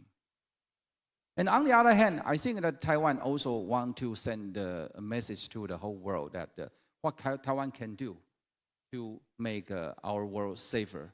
And the purpose for Taiwan, of course, is to defend ourselves, but also to try to find a way that how we could watch China closely. And because we know that China is a political system, that Xi Jinping as a leader, and that he and the whole society authoritarian, it's not natural. That China's economy is in recession in the past few years. So how we could see China closely and prevent China from becoming more unstable is very, very important. So I think what I want to say in the end is first we have to cooperate to make a more a security environment in the Taiwan Strait and also in the Indo-Pacific. And second, we have to watch China closely and prevent all kinds of scenarios to watch out what China and Xi Jinping and also Chinese government, in the future. And third, I think that the most important thing is that Taiwan has to continue preserving and also protecting our democracy. This is, I think, the most important thing. That even Taiwan share a lot of things with China, cultural history, language. But I think that Taiwan, we still have our own dignity, and we have our own identity. This is something we have to try our best to preserve. Yeah. Okay, so I will stop here, and so later maybe we will have more discussion on this issue. Thank you. Thank you, Ambassador Chen Mumin, for your comments. Now, next, I'd like to invite Defense Minister Jason Kenney for your comment. Thank you. Well, thank you. Very happy. Is one of the most outspoken supporters of Taiwan in Canadian politics for 30 years. Very happy and proud to be here to say that Canada is sometimes an afterthought in these discussions about Indo-Pacific security and strategy, but I think that we're on the cusp of changing that. I think that Canada is waking out of its naivete about the nature of the Beijing regime and may be moving towards playing a much larger role economically and strategically in this region. Maybe a little context here. In 1970, Prime Minister Pierre Trudeau, Justin's dad, recognized the People's Republic of China. I think was the second major Western country to do so. And ever since then, until recently, the Canadian political and economic elites had a very close and at times almost incestuous relationship with senior PRC, Politburo level leadership, which I think compromised our objectivity in looking at the broader Indo-Pacific region. In fact, in the 1970s, we had a massive strategic rupture with the country that I think is our natural anchor alliance in Asia, which is India, over nuclearization of, weaponization of nuclear technology. And most of our commercial and diplomatic efforts were focused on the PRC very early on. That started to change under Prime Minister Harper between 2005 and 2015, the government in which I played a role. But even then, I had a cabinet colleague who was our Minister of Foreign Affairs who, in his first day in office, having been briefed by his officials, referred to the PRC as a Canadian ally. And Justin Trudeau, who just thankfully left after a decade in office, once said that his most preferred country in the world after Canada was, quotes, the basic dictatorship of China. He went on to explain it's because it's a dictatorship that they can do big things like build windmills and solar panels. So that kind of, I don't know, naivete and cynicism, a strange toxic combination of naivete and cynicism, led to a kind of blindness about the stakes that Taiwan, Japan, Philippines, and other countries in this region are facing, given Xi's increasing aggression, his aggressive posture. But things have begun to change. You know, I think first of all, I attribute the change to Trump in his first administration, his disruption of the post-WTO accession consensus around the notion that China had to be the center of global trade. And I think Trump basically, he said the emperor had no clothes and forced a rethink across the developed West about the failure of our shared efforts to get a balanced trading relationship and strategic relationship with China. So I think that opened up the floodgates for a lot of the skeptics to speak more loudly. Secondly, it became, when that started, when that reflection began, people saw that Canada, like the United States, like I think Europe, have been huge losers in the post-WTO accession China trade relationship, thanks in part to grossly deliberate, unfair trading practices, currency manipulation, industrial espionage, copyright violation, the total lack of judicial recourse in China, etc. And so that began to change the debate in Canada. Thirdly, we had a series of leaks from our security and intelligence agencies about very serious and aggressive PRC efforts to destabilize and interfere in Canadian domestic politics. Most of this obviously done through the United Front Work Department. Like in Australia and some other countries, they've actually set up de facto police stations in Canada to police the mainland diaspora population, which is growing in size. And many of the mainland diaspora organizations in Canada have been under huge influence, funding pressure, et cetera, and intimidation tactics to become defenders of the agenda of the PRC.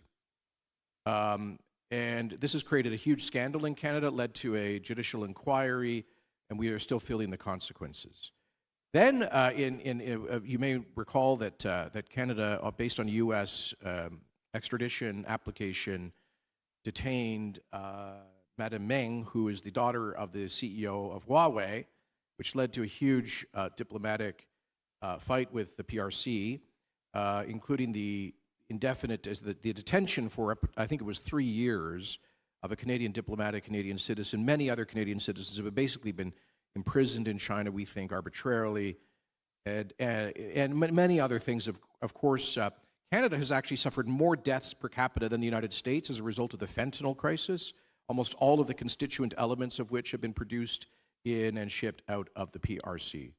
So all of that has meant that the same political and commercial elites who were the amen corner for the PRC have lost face and have now been marginalized, and there is a new consensus. And I'm pleased to say that in some modest but meaningful ways, that's been expressed in Canada, greater cooperation, technical and other cooperation with Taiwan.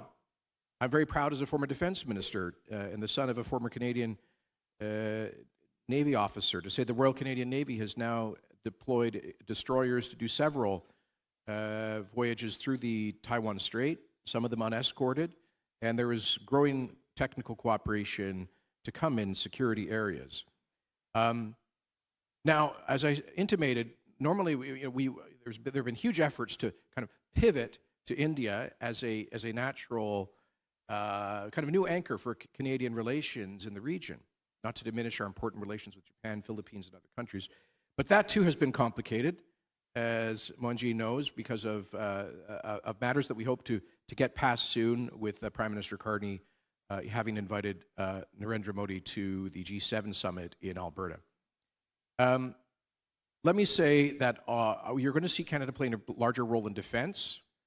Now, Trump has been a hugely, as Mohanji articulated, the ways in which Trump has been such a game-changing figure in the strategic context. That is very true for Canada. I come from the Conservative Party, which had a 25% point lead in the polls for election this March, which we ended up losing because of President Trump's threats to annex Canada, if you can believe it. We don't quite take those quite as seriously as President Xi's threats to annex Taiwan, but they were very disruptive nevertheless, and he seems to have focused on Canada as, for some reason, as a particular target in his new trade arrangements. So for my friends here who are all facing, I think, 25% tariffs, don't feel too bad. We have a 35% tariff from the US. But one of the advantages of this Trump disruptiveness has been forcing Canada to finally get serious about national security. We played a hugely oversized role in the first two world wars. We exited the Second War with one of the largest militaries in the world, and we carried 1/5 of the burden on D-Day. But we have taken far more than our share of the post-Cold War peace dividend. But thanks in part to the pressure from Trump, we are finally moving our defense expenditure from 1.3 to 2% of GDP, and with a commitment to go to 5%. Part of that involves a huge rebuild of the Canadian military, 16 new destroyers being built. We're probably on the cusp of an order for 12 new modern submarines, and much more to come. And the Canadian defense strategy and our Indo-Pacific strategy underscore Indo-Pacific security, the security of the global shipping lines in this region, and the Canadian Indo-Pacific strategy actually mentions Taiwan in a positive light in several instances. And so, and then finally, let me say that we're never going to be a military superpower, but we are a superpower in energy and natural resources. We have the third largest oil reserves in the world, the third largest natural gas reserves, the second largest uranium deposits, the largest, by far the largest potash and therefore fertilizer deposits, and we have the entire spectrum of rare earth and critical minerals. Now, we have had very serious challenges at developing a lot of those resources and getting them to market, which is kind of like the central domestic political issue in Canada right now. But I think Prime Minister Carty, who comes from a different party than me, is going to break through those barriers through rapid and dramatic deregulation. And if that happens, we can be an alternative source for the United States, for Australia, for our Indo-Pacific partners on critical minerals and on energy. Finally, Professor, you asked us to comment on whether domestic politics is affecting any of these things. And I would say, coming back to the malignant work of the PRC's agents in Canada, that the efforts to pivot away from a Canadian policy focused on Beijing are complicated by their interference in our domestic politics. And finally, let me say that when we talk about the Indo-Pacific, we should not imagine that Europe is on a different planet. I think Prime Minister Johnson was exactly right. And I believe that the single most powerful thing that Western countries can do to preclude Chinese aggression in this region is to demonstrate that Putin's aggression in Ukraine will not succeed. Thank you. Thank you very much for your comment, Honorable Jason Kenney. And then now we open to the Q&A. So if you have questions, please raise your hand so that I can identify you. And please, when you ask questions, please identify yourself as well as who you want them to answer. Okay? And before we begin, I'd like to lay out my question first. This issue is about how you're going to see your personal assessment about the Chinese actions. We do know that the Chinese economy in the past, after the COVID, is actually going down. And it's continued decline. We do not see any sign of showing the vitalities coming back soon. But also, on top of that, is about the top leadership, political leadership, as well as military leadership, the continued purging of those. Some people suggest that there probably something is coming within China. But let's talk about how each of your countries are feeling about the Chinese action toward yours, whether those developments has affected their action toward yours, and how your country assess, also react to the possible development within China. I do know that the Ambassador Chen Muming already put your assessment regarding China. So I'm just laid out this question to an offer of from the Philippines, India, Japan, and Canada. Yeah. Thank you. I'm not going to respond to the question focused on China alone, but I see three great things that are forthcoming in the horizon.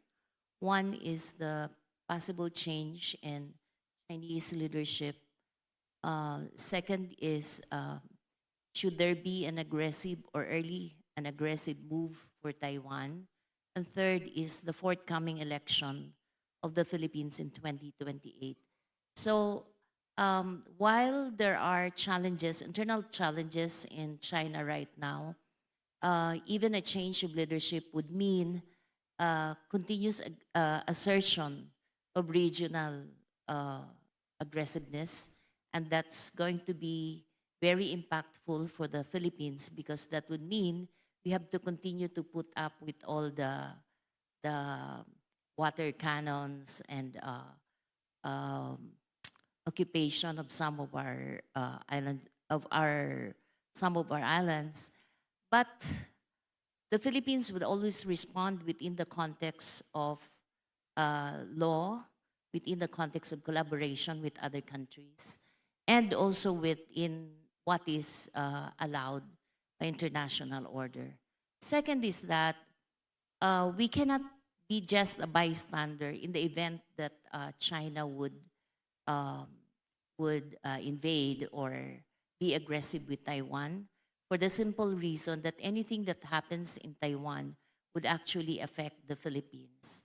Number one, we have 200,000 Filipinos in Taiwan, and 160,000 of them are overseas Filipino workers. Other than that, 46% of our semiconductors and ICTs are linked to Taiwan. So it has big implications, not only economically, but also are very deep people-to-people relations. And our election would have also strong implications in Indo-Pacific, considering that we have strong contenders for 2028 that are considered to be pro-China. And so we are worried that should those personalities win in the 2028, there's going to be a pivot back to China. So our elections has been marred. The midterm election has been marred by disinformation and even an attack on our Commission of Election. So we have seen that the digital space has been weaponized already.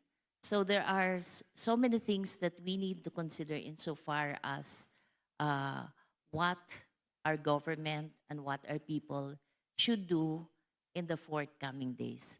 So with that, I would like to say that it's a lot of big work, not only for the Philippines, but for all other countries who believe that the Philippines can be a model of how it stand up to all the coercions through cooperations and rule of law. Thank you. Thank you. Roger? I agree with Chung that, look, China's economy slowed down. But here is the problem. I mean, at close to $20 trillion, with the domination of the global manufacturing sector, I don't know, exactly 35% of what, and monopolies on critical tech sectors. So China's capacity to bargain with the US, even a confrontational US, its capacity to put economic pressure on the other countries will remain for a long term. So therefore, how do we survive the interdependence with China while reducing it over a period? I think that's a big policy challenge for most of us, and I think that problem is going to be enduring for a long time to come.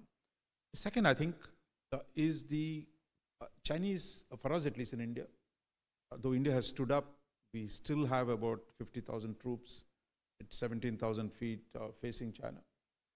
But the fact is, Chinese military power is growing. And for us in India in particular, we saw in the case of the recent India's conflict with Pakistan, that their supply of weapons to Pakistan, their ability to, shall we say, undermine India in its own neighborhood remains strong. And as long as China's economic power and military power grow, that capacities will increase. So therefore, again, we come back to the point of military strategies, asymmetric military strategies. The third point is, I think Chinese capacity to intervene in the domestic politics of its neighbors. For a long time, our American liberal friends said, look, Chinese talk about non-intervention, it's such a stupid thing. So now we are seeing Chinese ability to intervene, which is a serious consequence. And my sense is that Chinese interventions in the neighboring countries have increased in pursuit of political objectives, economic objectives, all across its vast frontier. But so the challenge for us is with the US that has taken aggressive bullying on economic issues. There are factions in all of our countries which in any case argue it's worthless fighting with the Chinese. Why are we fighting with the Chinese? Let's be good neighbors. We don't want to choose, which is again a common refrain. That strand of opinion, which I think in India at least, because of our conflicts with China, had declined. Now I think those who say, look, you can't trust the US, you have to find a way to accommodate China. I think those sentiments will grow. And that takes us back to the importance of managing US-India-China, US relationship with China's neighbors once again becomes central. But in the interim, how do we work through the disruptive America and aggressive China, the consequences for our domestic polities? That's a reality in all the countries. Thank you. And Dr. Taniguchi.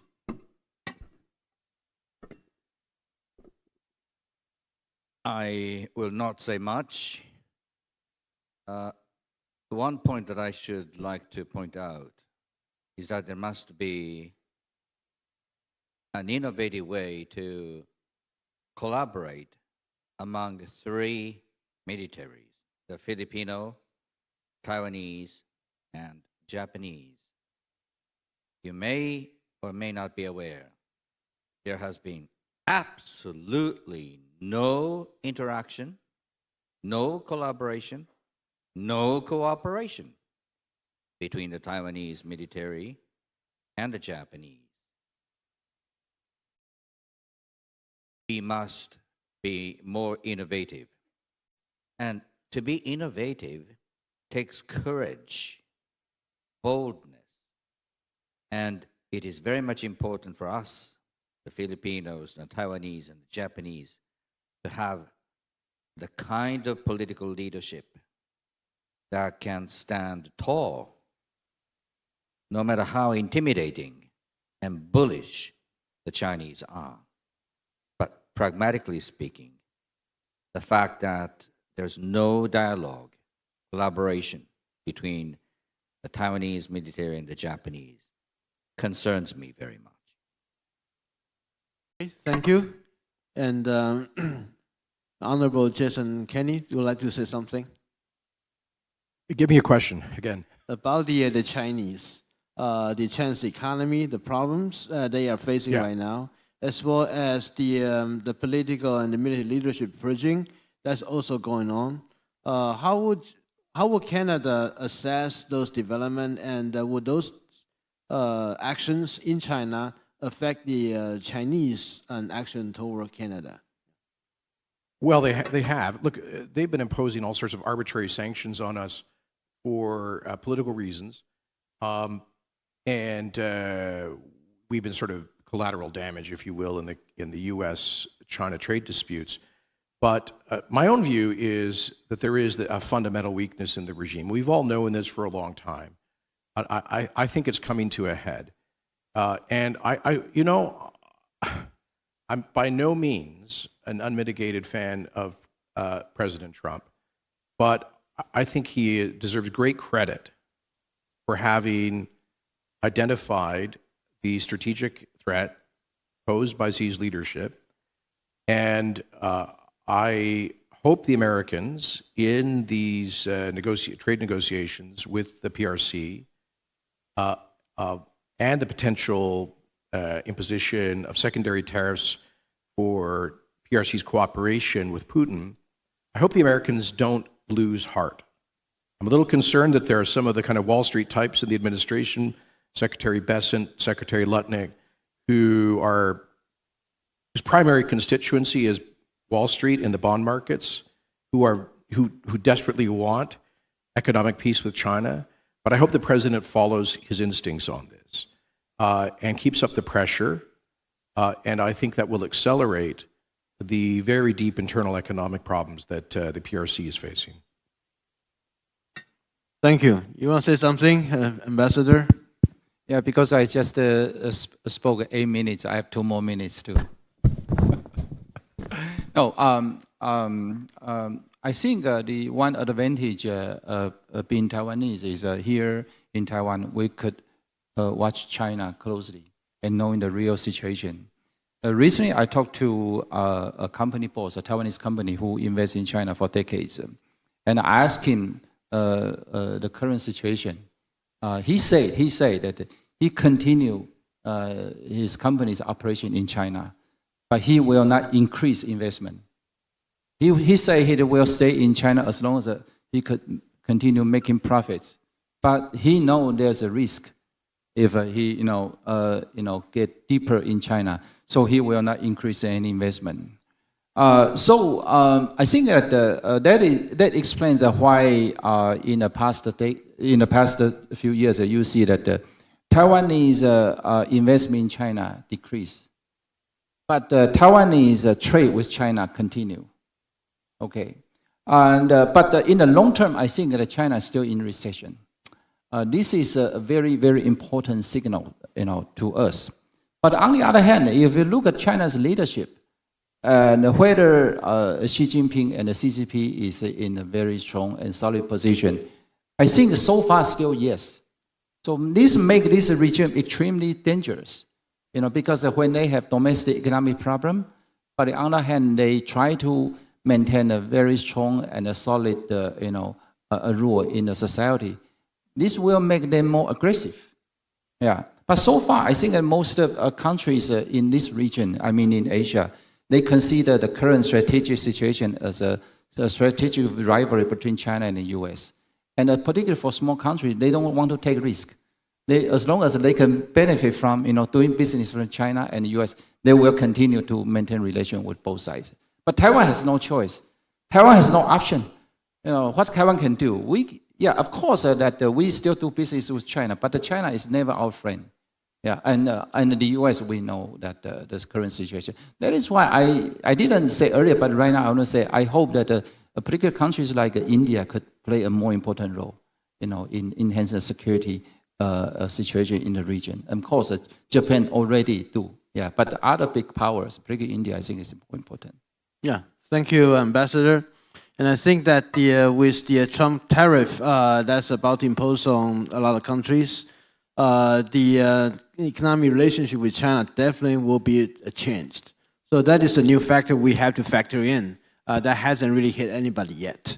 So yes, I'm sorry for only left about the 22 minutes for people to ask questions, but please don't be shy that raise your hand so that I can see you. All right, I saw several hands. There are these hands here from the gentleman, also the hands there. So these two, please. Jason Chen of Formosa Republican Association. I have a question for Mr. Taniguchi. You mentioned your concern in your last comment. I would like to know if you have any suggestion to overcome your concern and make improvements of the situation. Thank you.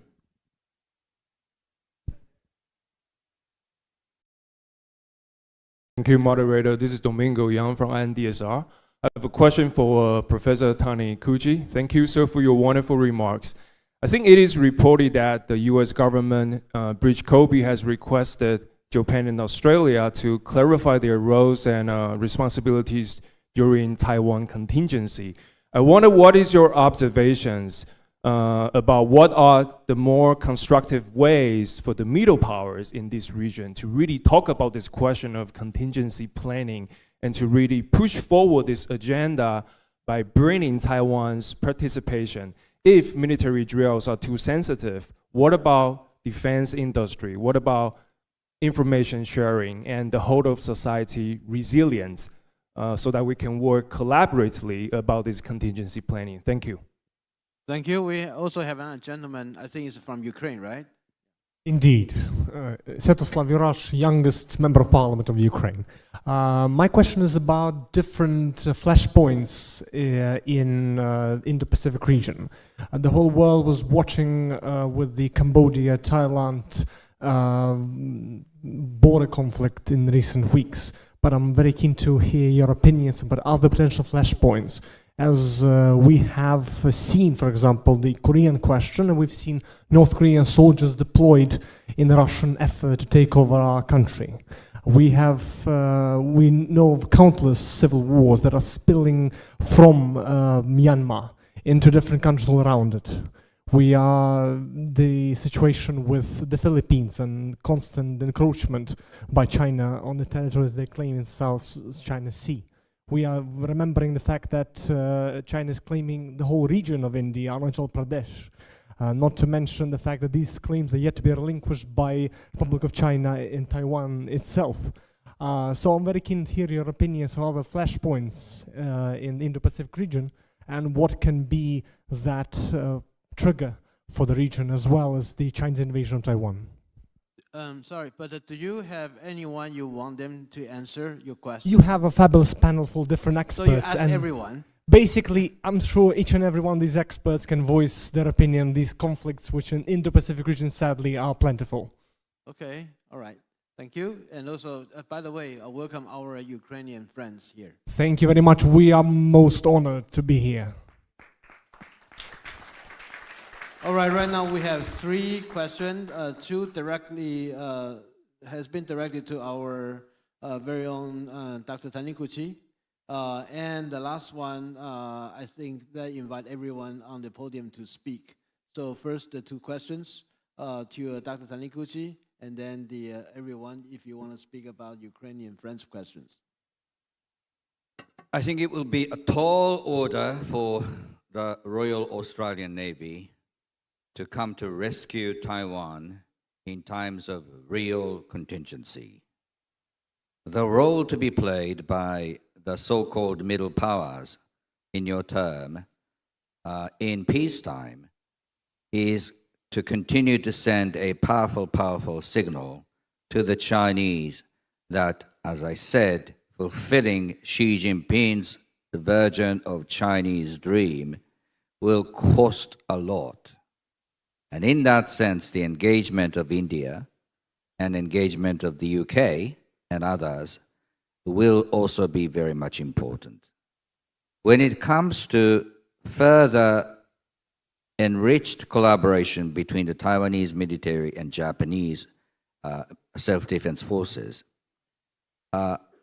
one thing that Taiwanese and Japanese share together is this US military presence.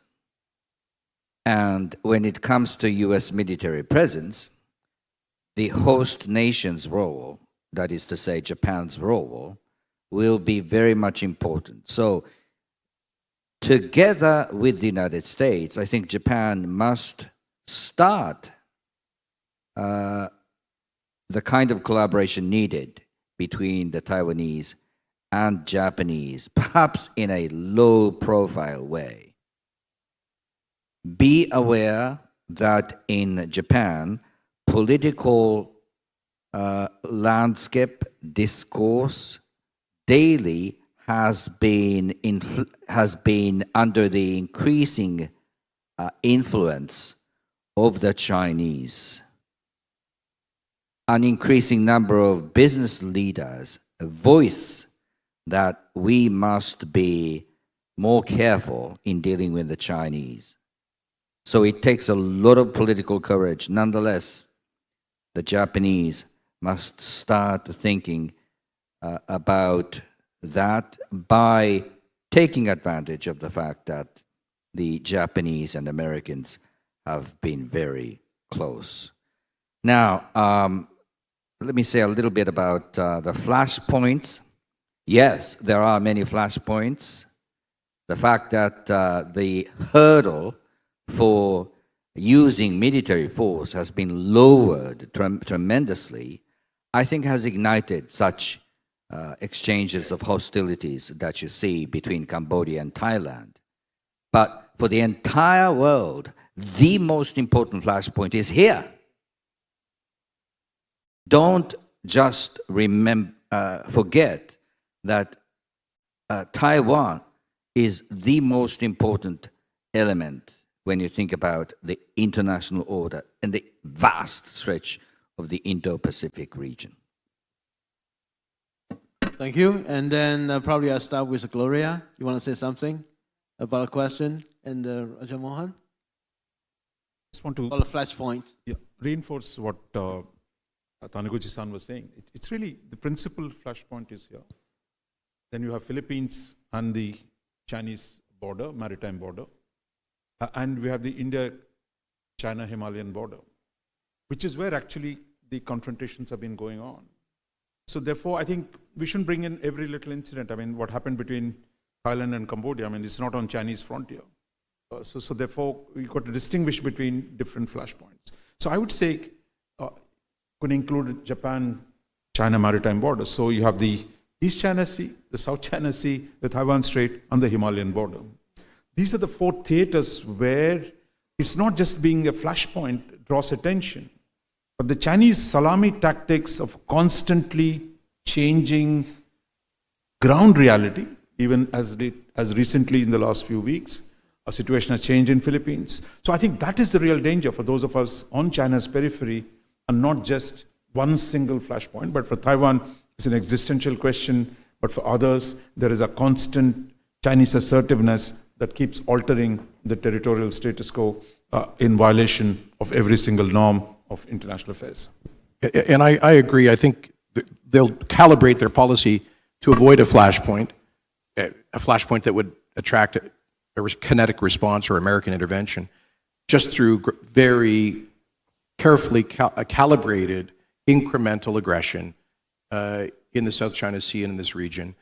And it's what we call the frog in the pot syndrome, that people, we won't notice strategically that they're increasing aggression year after year, month after month and year after year. But if I just wanted to pick up on what our Ukrainian colleague has reminded us of, that what's going on in Ukraine is not just an abstract and distant interest, to Asia. Asia is involved in that war. North Korean soldiers are fighting on Ukrainian territory right now with Chinese and North Korean armaments. The Russian military has essentially totally expended its post-Soviet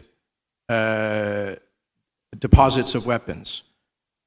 And yes, they've stood up a new war economy that's producing a lot of equipment, but they could not sustain the war in Ukraine without the logistical and munitions support that they're getting, enormous support from 2 Asian countries. So I think that it's time for NATO and Western countries to realize that Asia is involved, 2 Asian countries are involved in invading a peaceful European country right now, and that demands an appropriate response. Thank you. My view is that actually 3 Asian countries involved. China provides everything, including the military hardware in Ukraine, on the war in Ukraine. So yes, China is not a single specter there. And then we have another round of questions. Please raise your hand if you liked.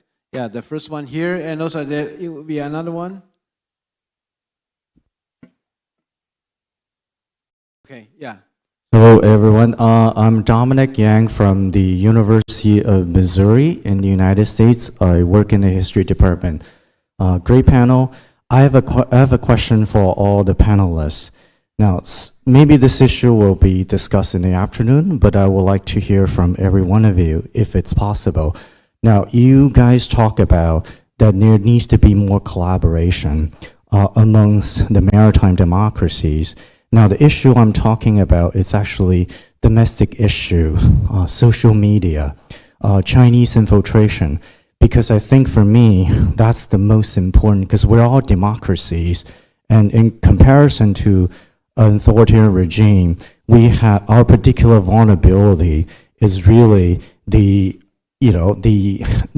power of that authoritarian regime to shape our public opinion. And for us to actually work together militarily and strategically on military front, we need the support of majority of our citizens. So my question is that, is there any talk about collaboration in terms of experience of how each and every country actually deal with this threat? I know, we all have different history, we all have different culture, and language-wise, the Chinese will influence us differently. I just want to hear from the panelists about this. So that's my question. Thank you very much. All right, thank you. And then with the dignitaries here. Thank you. I'm Anjanette. I'm the ambassador of the Republic of the Marshall Islands. It's truly a pleasure to be here this morning. And my question is to Dr. Tomahiko. And I want to get your thoughts on what you think the role, what your thoughts are on the trend that we're seeing in the Pacific with the increased influence of China and what that means in terms of security for the Indo-Pacific region. And perhaps the second question would be to everyone on the panel. What do you feel is the role of Pacific Island countries in this evolving security architecture in the Indo-Pacific region? Thank you very much. Thank you, Ambassador. I think that's also the question Taiwan would like to pose to our audience and the panelists. So who would like to go first? Gloria, do you like to? I think it's about the social media, interference campaign by China and how you're going to deal with it. If I do not understand it, okay, I understand correctly. So, countries that has been barraged by all the disinformation. It's actually starting to be very, very daunting for the Filipinos to be reading through all the disinformation about our president, the first family, or even some in the legislature and the bureaucracy as well. In fact, Congress tried to legislate the issues of disinformation, but it's like fighting against a very informal group, but very powerful. So what we're currently doing is really to educate our people. Disinformation is something that is in our midst already. And as I said, the last election, the midterm election of the Philippines was one wherein disinformation was really massive, and that's why we came up with the conclusion that it's something that the digital space has been weaponized already. On that note, we are doing a lot in terms of education in our country on how news should be carried in the airspace, but social media is one of the area that is so difficult to control. I think I'd love to hear from other similarly situated countries on how they are actually dealing with disinformation on social media. But it's something which is a concern right now. There's a joint research of different universities on the influence of the United Front in different parts of different sectors of the Philippines. We're looking at media, education, congressmen, senators, or even members of the bureaucracy. It's on process, but I'm not at liberty to discuss it at this moment. Thank you. thank you. Jason, he just raised his hand. Yeah. So Ron, after Jason. Okay. So I just wanted to underscore that in the G7, there is and has been for I think 5 years a rapid response mechanism on disinformation, which contacts of mine in the intelligence communities describe as actually being very effective. And there's also a working group within the Five Eyes, which is the intelligence platform of Canada, the United States, the UK, Australia, and New Zealand to deal with disinformation. So perhaps we need those well-resourced and sophisticated organizations to do more information sharing with like-minded countries. I can tell you in Canada, it's a very serious problem. I alluded to this earlier. In the 2022 Canadian federal election, we had there were probably something like 8 or 10 federal constituencies, districts, where the outcome was with very large ethnic Chinese, largely mainland Chinese populations, where the result was probably changed from one party to another because of massive PRC disinformation efforts And some of it is so far under the radar screen, you can't really rebut it or block it. A lot of it is just running on WeChat. They would just release content on WeChat discussion groups that would just spread like wildfire with no sourced or credible information. And once it's out there being replicated over and over again, it's just about impossible to regulate. So this is something that I caution other countries to be very mindful of. Briefly on the Pacific Island states, I think when we think of them as island states, it's very easy to forget these are very large ocean states, extraordinary, exclusive economic zones, and a whole range of areas to deal with. So when we talk about the big geopolitics, I think it's often easy to forget about the Pacific Island states. But I believe they're a critical node in the current contestation between US and China. China's reach has grown. If they can operate in Latin America, I don't see why they won't operate in the Pacific Islands. So I think the presence has grown. The response, I think, of the democracies has to be able to take the concerns of the Pacific Island states seriously. That now with the US aid is shut down. I think when we talked about coordination by Tomohiko-san, I think we need the region's middle powers to come together to respond to the developmental needs of the island states is one key priority. Second, I think, is the climate change and its impact on the resilience of these states.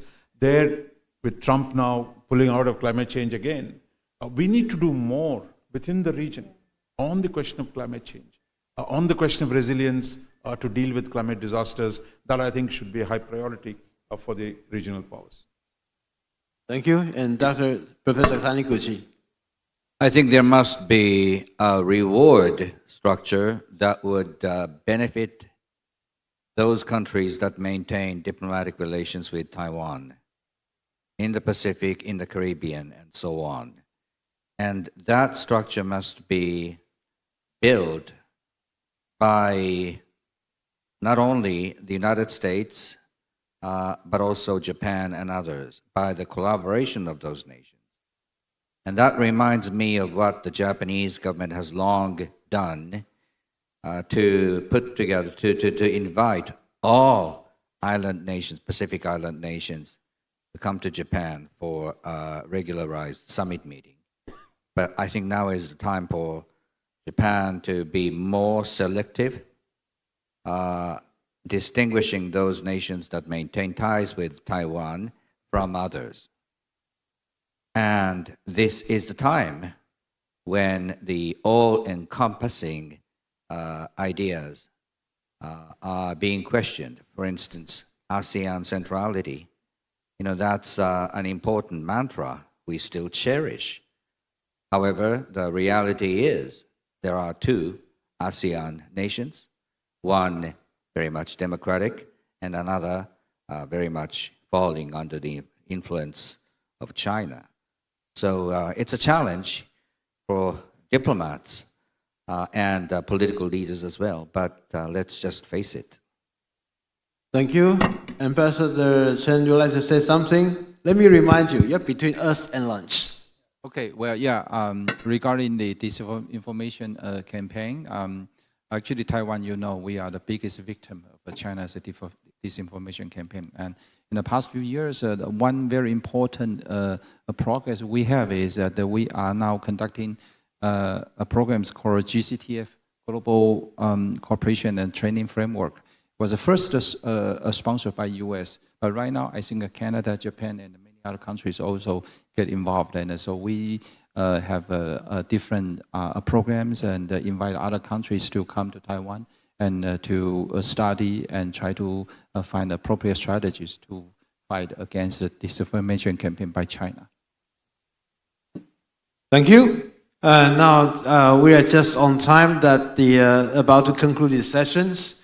So please join me, give a big applause of hands to the panelists on the audience for giving us a very insightful conversation. Thank you very much. Thank you. Many thanks to Dr. Lai for moderating this session. And I'd like to, on behalf of the host, express our sincere appreciation for all our panelists. Thank you very much. Thank you. Ladies and gentlemen, now it's time for lunch and special address. Please note that the next session, panel 2, will start at 2 p.m. this afternoon. For participants with a round sticker on your badge, please follow the staff in the back to the luncheon ballroom. And please remember to always keep your personal belongings and valuables with you. Thank you and see you later. Thank you.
Ladies and gentlemen, our next session will begin in 5 minutes. I'd like to invite all of you to please take a seat. Thank you very much. Thank you.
Ladies and gentlemen, the next session, panel discussion 2, will begin shortly in about 3 minutes. I'd like to invite you to please take your seats. Thank you.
Ladies and gentlemen, once again, I'd like to invite all of you to please take your seats as our next session is about to begin. Thank you very much.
Distinguished guests, ladies and gentlemen, welcome back to the forum. It's our afternoon session now, and we will now proceed to panel discussion 2 titled Countering Hybrid Warfare and Strengthening Whole of Society Defense Resilience. There are 5 panelists in this session, respectively from Denmark, the USA, and Taiwan. And now I'd like to introduce our moderator of panel 2, Ms. Ying Kvat, the host of Taiwan Talks. And now I give the floor to Ms. Kvat. Welcome. Thank you, thank you. So good afternoon, ladies and gentlemen, distinguished guests. Welcome to panel 2 of the 9th Katagalan Forum. I'm Ying Kvat. I'm the host of Taiwan Talks, which is Taiwan's only English language geopolitical talk show. It is my great pleasure today to chair the discussion on countering hybrid warfare and strengthening whole of society defense resilience. Now, where we define hybrid warfare as a mix of conventional and unconventional warfare, or military and non-military warfare, and no doubt Kerry will talk in more detail about the definitions. Also, where unconventional covers tactics such as disinformation, cyber attacks, election interference, territorial salami, slicing, and so on. So we can say that the CCP has spent roughly 100 years slowly and patiently perfecting its hybrid warfare capabilities. It has had a single aim, avenging its humiliation, its century of humiliation carried out by Western powers by becoming the preeminent global superpower. And then there is the defeat and absorption of Taiwan. And so for Taiwan and the United States and others, the China threat hasn't just been military for many decades, but also in that space between war and peace. And the more China has advanced its military and economic power, the closer that goal appears, and therefore the faster its hybrid warfare campaign has intensified. But China is not only targeting the US and Taiwan. The Philippines is increasingly targeted in the South China Sea, or West Philippine Sea, in cyber attacks and social media. Japan and South Korea increasingly targeted in the East China Sea and West Sea in cyber attacks and social media. India continues to be targeted in the Himalayas and Indian Ocean region, and Australia also in the seas around its country, as well as in cyber attacks and social media. So those are just a few examples. The question is how we recognize hybrid and gray zone warfare in all its forms, and when we decide to take action against it. In what ways can we defend against it and crucially deter this threat, and whether we can come together collectively to do that, as European countries and NATO have tried to do against the Russian hybrid warfare to build greater resilience in this region. So to debate this and more, we have an incredibly distinguished panel of experts, and I'm joined, starting from my right, by Dan Blumenthal, Senior Fellow at American Enterprise Institute. Dan focuses on East Asian security issues and Sino-American relations. He served in and advised the US government on China issues for more than a decade, and this includes being Senior Director for China, Taiwan, and Mongolia at the US Department of Defense in 2002 to 2004. Next to Dan is Elizabeth Braw, Senior Fellow at the Transatlantic Security Initiative in the Stowcroft Center for Strategy and Security of the Atlantic Council. Welcome. Elizabeth is one of the world's leading experts on gray zone and hybrid threats. Next is Christian Brugger, Professor of International Relations, University of Copenhagen in Denmark. Welcome. Christian specializes in maritime security and has held previously several high-level positions in UK universities. Next is Kerry Gashanik, Senior Fellow at Global Risk Mitigation Foundation based in Honolulu and Professor Visiting Scholar at National Juncture University. I'm holding up now Kerry's book. This is the Mandarin version, translated into Mandarin, of political warfare, which I think that many of you will be familiar with. It's become an important book for many a nation targeted by China. It was referred to by our president, Lai Ching-te, in March as a foundation for our president's 17 strategies for combating China's infiltration and subversion of Taiwan. Kerry has also advised the US Congress and NATO on China's threat and has extensive experience in naval special warfare, intelligence, counterintelligence, and international relations. And last but certainly not least is Yujie Li, Senior Advisor at the National Security Council of the ROC Taiwan. Mr. Li has advised the Taiwan government for decades on the emerging threats of technology as well as the solutions and opportunities that they present. In terms of the format for this panel, our guests will speak in the order that they're sat to my right, and each will speak for about 8 to 10 minutes, after which I'll open up the floor to questions. So without further ado, Dan, over to you. Thank you very much, and it's a real pleasure to be here in Taipei and at this important and I think very productive forum. It's my honor to speak on this topic with such distinguished panelists as well. And I think your initial introduction framed things exactly right, which is political warfare, hybrid warfare, however you want to call it, this combination of subversion, coercion, gray zone, conventional kinetic force, and so on, is not just incidental to Chinese Communist Party strategy, it is how the Chinese Communist Party in fact came to power.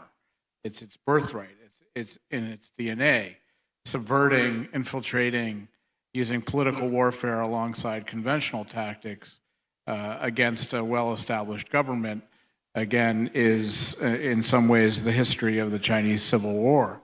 So it's essential, point one, it's essential to Chinese strategy and how it thinks about its grand strategy of undermining the U.S. alliance system and of course Taiwan here in the Indo-Pacific. And I think everyone here in Taiwan knows that. You know, you face it every day, disinformation campaigns alongside intimidation tactics by the Chinese Air Force, by the maritime militia, and the combination, I think critically, the combination of both the use of low-intensity kinetic force in conjunction with information and disinformation campaigns. It's important everybody, I think, here in Taiwan knows it, but in the United States, there's still a debate about how important it is to defeat this campaign, which is very surprising and unfortunate, I think, because obviously the Chinese made such great strides using hybrid warfare in the South China Sea in terms of increasing its own territorial ambitions, and undermining others' territorial rights. It's been engaged against Japan in the East China Sea for many years as well. Japan's held fast and held strongly in terms of its own territorial rights. But there's a debate in Washington about how important it is to defeat this campaign, and I would argue it's the ongoing campaign. It must be defeated. China may decide to intensify its current hybrid warfare campaign and launch a full-scale war against Taiwan, but it may decide that it's not necessary to do so and continue to try to cow the Taiwan public and the Taiwan political system. So that goes to point number two. Point number two is the center of gravity of these hybrid warfare campaigns, particularly across the strait, is politics in Taiwan. Now, it's very important for the Chinese Communist Party to also shape politics in Washington and in allied capitals, but the center of gravity for Chinese strategic planners is how do we make it so Taiwan politics is more amenable to our national goals? How do we intimidate Taiwan? How do we make certain parties in Taiwan, the DPP in particular, unacceptable to the Taiwan populace? And how do we get some kind of political resolution after changing Taiwan's politics through hybrid warfare campaigns? The center of gravity is Taiwan politics. Again, China may intensify its ongoing hybrid warfare campaign into something more if it so chooses. But for now, it's going to continue to push, maybe escalate its hybrid warfare campaigns to affect Taiwan politics, to affect Taiwan's sense of isolation, to affect the Taiwan's people will to continue. It's aimed at Washington as well. So the debate that it wants people to have in Washington is in some ways the very debate that we continue to have. The essence of the political competition is essentially China trying to define what the contours and parameters are of Washington's relationship to Taiwan. China trying to define what is and isn't provocative in the relationship. This has been going on since the advent of the One China policy. China trying to redefine the One China policy, trying to say things like transit visits by the president of Taiwan are too provocative, or trying to say the visit of the Speaker of the House, Nancy Pelosi, was somehow too provocative or changing the status quo. That's how China tries to restrict the decision space and change the decision-making space in Washington as well, again, with its eyes on striking a blow against Taiwan politics.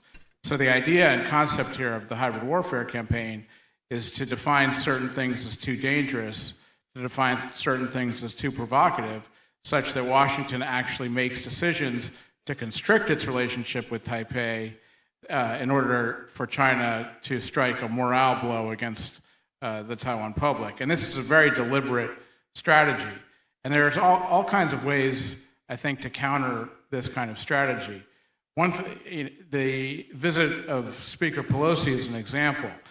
If, for example, the United States had acted more decisively and said, I'm sorry, but you don't get to define who we send to Taiwan. Part of this unofficial relationship we have with Taiwan is the right to have just about anybody we want go to Taiwan on unofficial visits. The only thing that we owe you, China, is that we promise not to confer diplomatic recognition on Taiwan, but anything below that is up to us to define.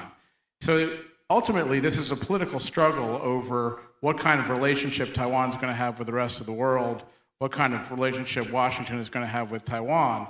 And we ought to be very aware that China's trying to redefine that for us all the time, again, with its eyes on striking a blow against Taiwan and Taiwan's resilience and so forth. I think the answers in general that Washington and Taiwan should come up with to these hybrid warfare campaigns is asymmetric political responses.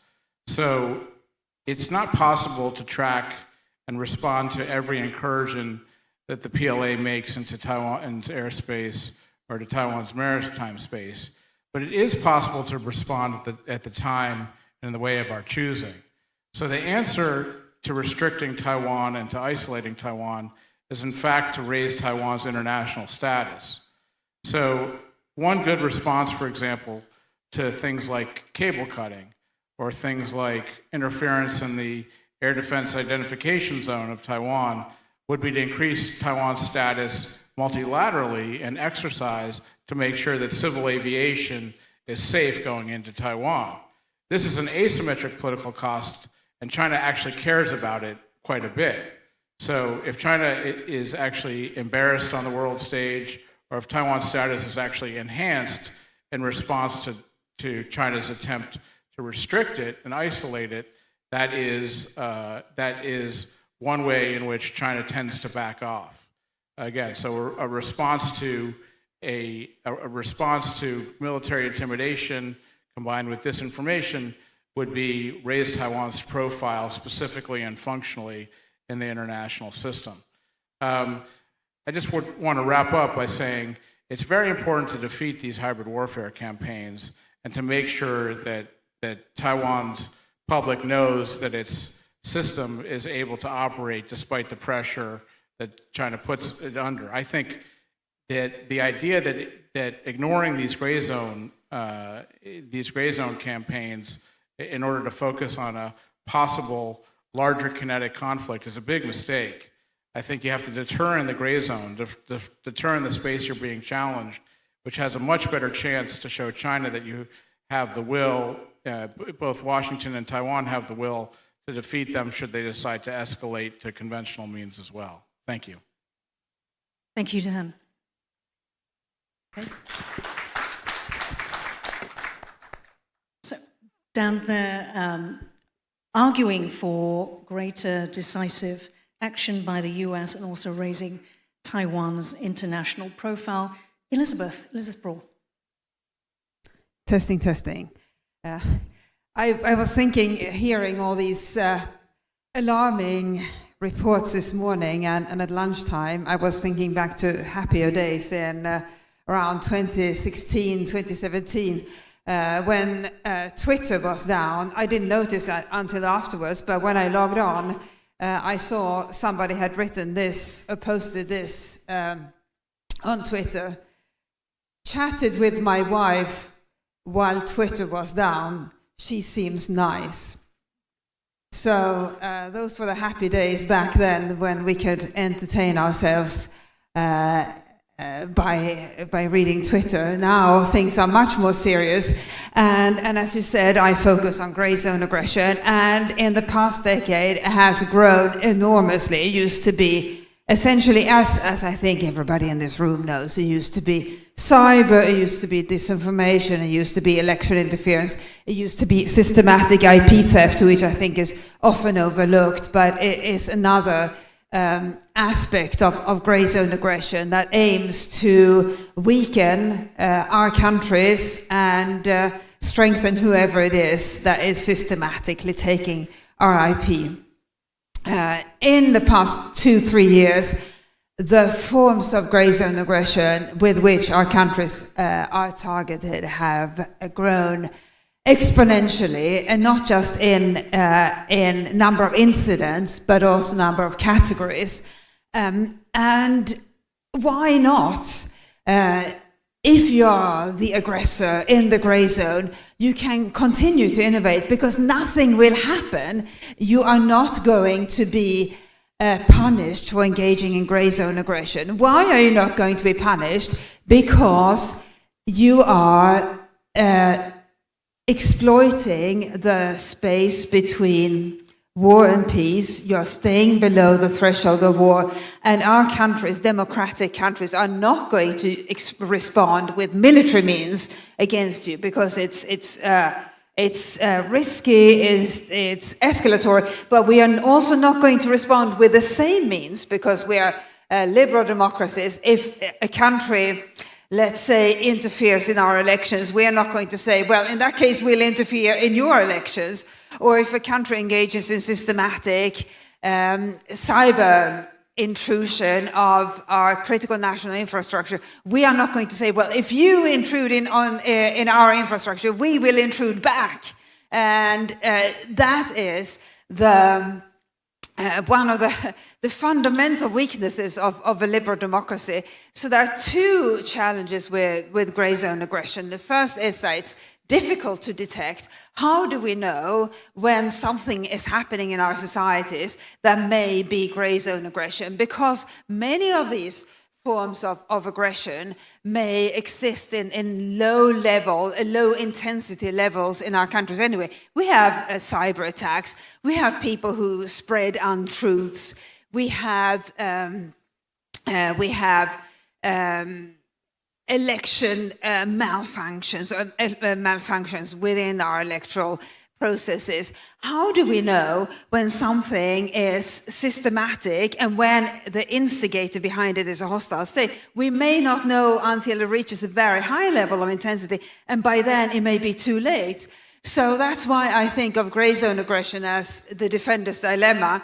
And I wrote a whole book about the defender's dilemma, and I still don't know the answer to this dilemma, which is how to detect gray zone aggression early and what to do about it. But I do have some partial answers.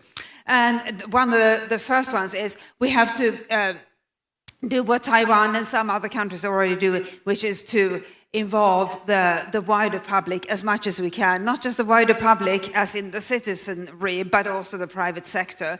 And I know you do it here increasingly, for example, by through public awareness campaigns, by working with the private sector. And a fantastic example of that is the collaboration between the government and Chunghwa Telecom on cables. And I remember vividly the 2 cable cuts off the Matsu Islands on the 2nd and 8th of February 2022, or was it 23? The years blur now. 23 was.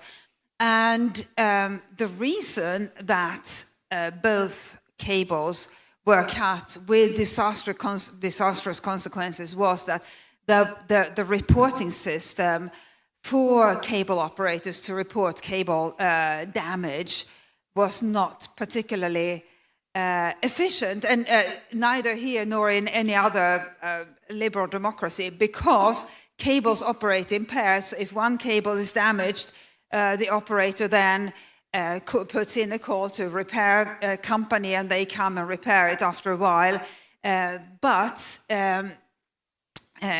what should happen, and now has begun to happen, is that the operator should also report it to the government, so the government knows that a cable has been damaged and is aware. But that didn't happen then. And when people found out that there was a problem was when the second cable was cut. They had been taking the traffic for the 2 cables. The second cable was cut by another Chinese vessel, and then it became clear that there was a problem, right? Because there was only 2 cables and they had both been cut. The collaboration now is much better, and when the most recent cable cut happened, there was instantaneous reporting by Chunghwa Telecom to the authorities, so they knew what had happened and could react, and they reacted very quickly, as you may recall. That is exactly what should be happening, and we're seeing more initiatives like that, not just when it comes to cables, but when it comes to all kinds of incidents, because no Western government, no government of a liberal democracy can be everywhere all the time.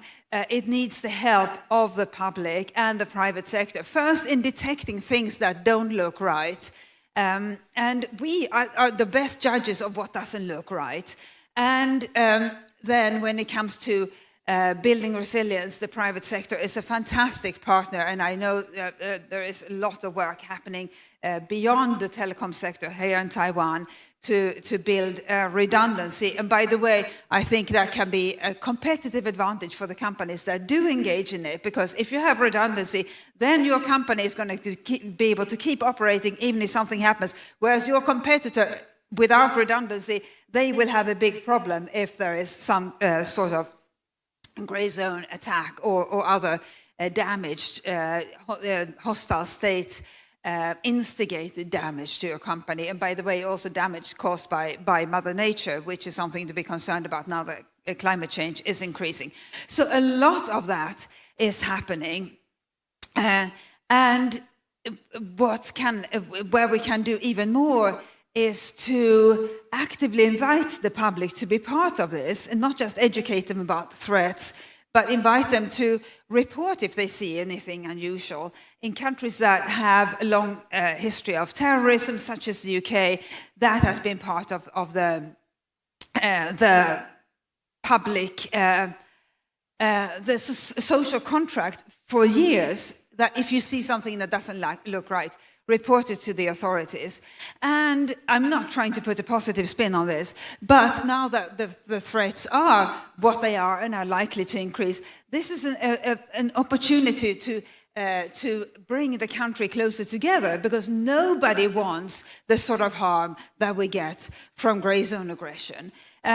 So in an era that has been defined by societal fragmentation, loneliness, and so forth, I'm not saying that it's good that we have grey zone aggression, but now that we have it, being part of the solution is a fantastic opportunity for people to get involved. And it's interesting to see which countries are the most active. Taiwan, but also the Nordic Baltic countries, the UK, the Czech Republic, a wide variety of countries that have few other similarities other than wanting to keep their countries going in case something were to happen. And something will happen. And so this is also, by the way, an opportunity to show your country off to international markets, to FDI investors, to show we will be able to keep going even if there are countries and other actors that wish us ill. And on that note, something I want to flag up, because Russia is good at innovating in the grey zone, something to be acutely aware of is a new fast-growing trend of hostile states recruiting essentially grey zone gig workers on apps who commit one act of grey zone aggression, be it arson, be it carrying placing a parcel bomb somewhere on behalf of the hostile country. They take a picture of whatever they've done, send it to the agent who commissioned them, they get paid, and then they fade back into obscurity. That's another reason for all of us to keep our eyes open and be part of that solution. Over. Time's up. Thank you, Elizabeth. It's okay if we go a bit over 10 minutes. I heard Elizabeth speeding up there at the end. So Elizabeth spoke about, at the end there, very interesting development, gig workers. This increases the plausible deniability of these states. Also, because there's been no cost against the hybrid warfare, essentially we've seen a proliferation, innovation, also the limitations of our liberal democracies, and finally, how this is actually an opportunity for unity, so that coming together that we mentioned. Christian, over to you. Thank you so much. First of all, a big thank you to the Prospect Foundation and the Ministry of Foreign Affairs for the hospitality and convening this important forum. I'd like to bring us towards maritime security and also the question of how grey zone/warfare strategies actually have an impact on maritime security more broadly. And I'm going to draw on two pieces of research. One is our book, Understanding Maritime Security, came out last year. And the other one, a big assessment that we have done together with the United Nations Institute for Disarmament Research. And this was an attempt to do a forward-looking identification of what threats need early action within the United Nations system, but also outside of it. Now, just to set up the context, I think it's quite important why we need to care about maritime security more general, and the scientific research is pretty surprising and straightforward, and it shows us that at no other point in human history have we been as dependent on the sea as we are today. And that is literally a development that has been unfolding since the 1990s. Some have called it the blue acceleration. Others talk about the industrialization of the sea. And that basically means that 80% of global trade comes by the sea, 60% of energy, in some cases such as Taiwan, these figures are even higher, and 95% of transcontinental internet data transfers come by the sea. When we're talking about maritime security, then we're talking about the vulnerabilities that come from these numbers. Our accelerative use of the sea means that we need to pay attention to maritime security, not only regionally and nationally, but globally. Remember the Evergreen accident in the Suez Canal a couple of years back. One single ship in a strategic location caused a global loss event, and economists have estimated that in the range of 8 to 10 billion. Now there's also some good news. In May this year, the United Nations Security Council actually held a high-level debate on maritime security. And what you could see at this debate is actually a remarkable global consensus that maritime security, in particular maritime crimes, need more attention, more capacity building, clearer norms. But there was also quite an impressive call for peaceful resolution of boundary disputes that we could see in the Council. Now, in that debate, in many ways, member states were looking at what can be called an established maritime security agenda.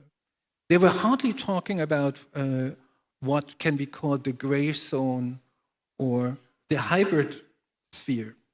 So in many ways, the UN Security Council was operating or discussing maritime security in a way as if the binaries and distinctions that structure much of the global institutions between war and peace, between civil and military, but also between state and non-state actors would still hold. And this is exactly the key challenge that we are facing when we're talking about hybrid and gray zone warfare. These binaries are deliberately blurred. Now, I think when we're talking about gray zone/hybrid warfare at sea, it is actually quite important that we are clear in our vocabulary, and I think it's of essence to distinguish between two different types of actions. The first is strategic intimidation or acts of provocation, where the purpose of these actions is not to cause physical damage, but to achieve other strategic objectives, for instance, creating uncertainty and pressure. The second type is direct confrontation, and only then it makes actually sense to talk about warfare rather than strategies and tactics. And here we're talking about acts where the intention is to cause immediate damage on an adversary. It's quite an important distinction, not the least in legal terms. Now, if we are looking to European waters, as an example, we can see a lot of strategic intimidation, mainly pointing towards Russia, and that includes maritime espionage disguised as scientific research. Some people have seen the documentary on the Russian vessel Yanta. Cable cutting incidents or mysterious accidents, let's call them like that were just referred to. The purpose of these kind of acts is to install vulnerability and uncertainty in European populations, but also keeping the pressure on defense forces to operate under extremely high costs. If you look into the response to gray zone attacks in European waters, the price tag has been quite substantial for that. Now, luckily, a lot of things have been happening by the European Union and NATO, in particular with regards to the Baltic Sea. And in many ways, as someone who has been following this over the long term, the response is quite impressive in terms of improved maritime domain awareness, in terms of rapid regional coordination over law enforcement, and then developing legal framework where that's still a little bit sketchy. The escalatory risks, as we've seen in April this year with an incident with the Estonian Navy, are substantial. In that case, Russia actually responded with sending fighter planes. If we're talking about direct confrontation, I think then we need to start talking a little bit about how Ukraine's defense tactics actually use gray zone warfare, and to the evolution that we are seeing there. And here we're not only talking about drone warfare and cyber attacks, we're also using the new ways of strategically using sea mines. And that is in many ways a little bit worrying, because while I think that obviously the Ukrainian forces have a valid cause, the way that they tend to undermine global legal norms is slightly worrying. And this includes also the way in which they are deliberately taking environmental risks. Now, quite obviously, this is not only happening in China, in Europe, but also in the broader Western Indian Ocean. Now, let me use my last 2 minutes for briefly pointing out to what that means in strategic terms, hoping that some of this can be picked up in the Q&A later on. First, I think we need strength in maritime domain awareness, and we need maritime domain awareness that does not only look at the surface, but looks down underwater, but equally looks up in terms of vulnerabilities linked to satellites. Secondly, critical maritime infrastructure is now absolutely vital, and if Taiwan wants to untap the enormous offshore wind energy potential that it has, it is really, really important to develop an enhanced critical maritime infrastructure protection strategy, not only for the country itself, but for the wider region, together with Philippines, together with Korea, together with Japan, and the Pacific Island region. Third, I think it's vital that we talk more about environmental security. At sea, many of these gray zone tactics actually exploit environmental vulnerabilities. And let's not forget, a single shipping accident or a deliberate oil spill can have major environmental impacts and undermine conservation efforts from decades. Finally, I think we should also quite urgently engage in the question of how the future norms of warfare at sea, but also the future peacetime norms should look like. And this is basically why we do need a United Nations process, whether that is within the UN Security Council. The next meeting on maritime security is next Monday, but also in institutions such as the International Telecommunication Union, where we are having a broader discussion on how subsea data cables, for instance, can be better protected. I leave it here, and thank you so much for your attention, and look forward to the discussion later on. Thank you. Thank you, Christian. So Christian there mentioned how these actors attack our vulnerability and create uncertainty. He also talked about us being never more dependent on the sea as we are today. It's called the blue acceleration. Over to you, Kerry.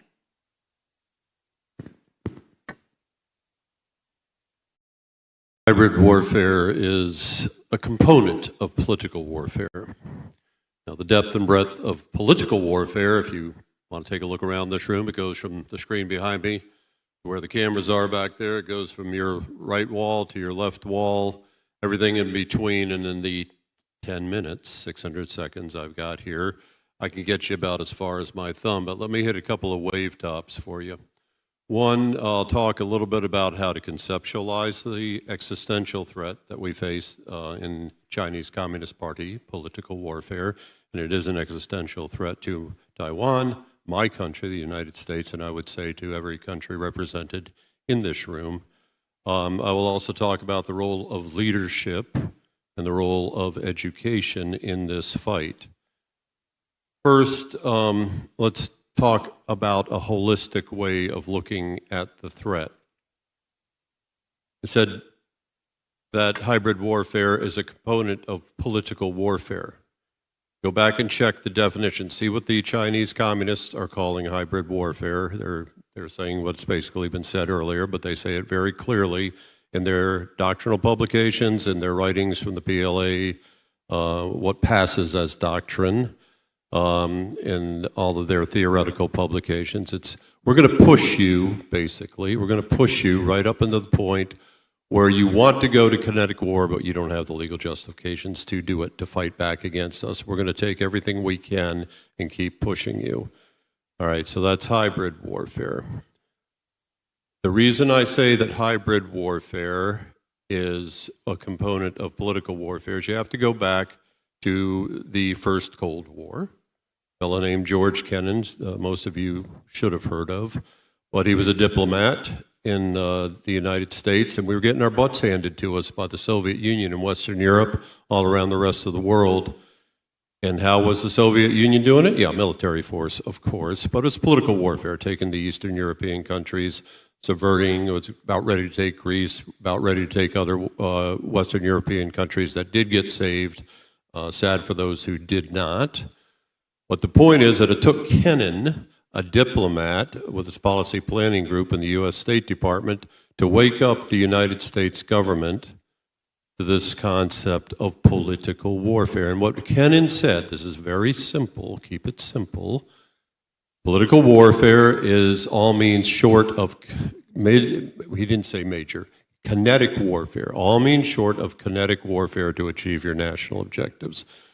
In effect, what that means, political warfare is all means short of major kinetic warfare, because we're dealing with the Chinese Communist Party, and the Chinese Communist Party is, you have to think about this, because this is a different threat than we faced before.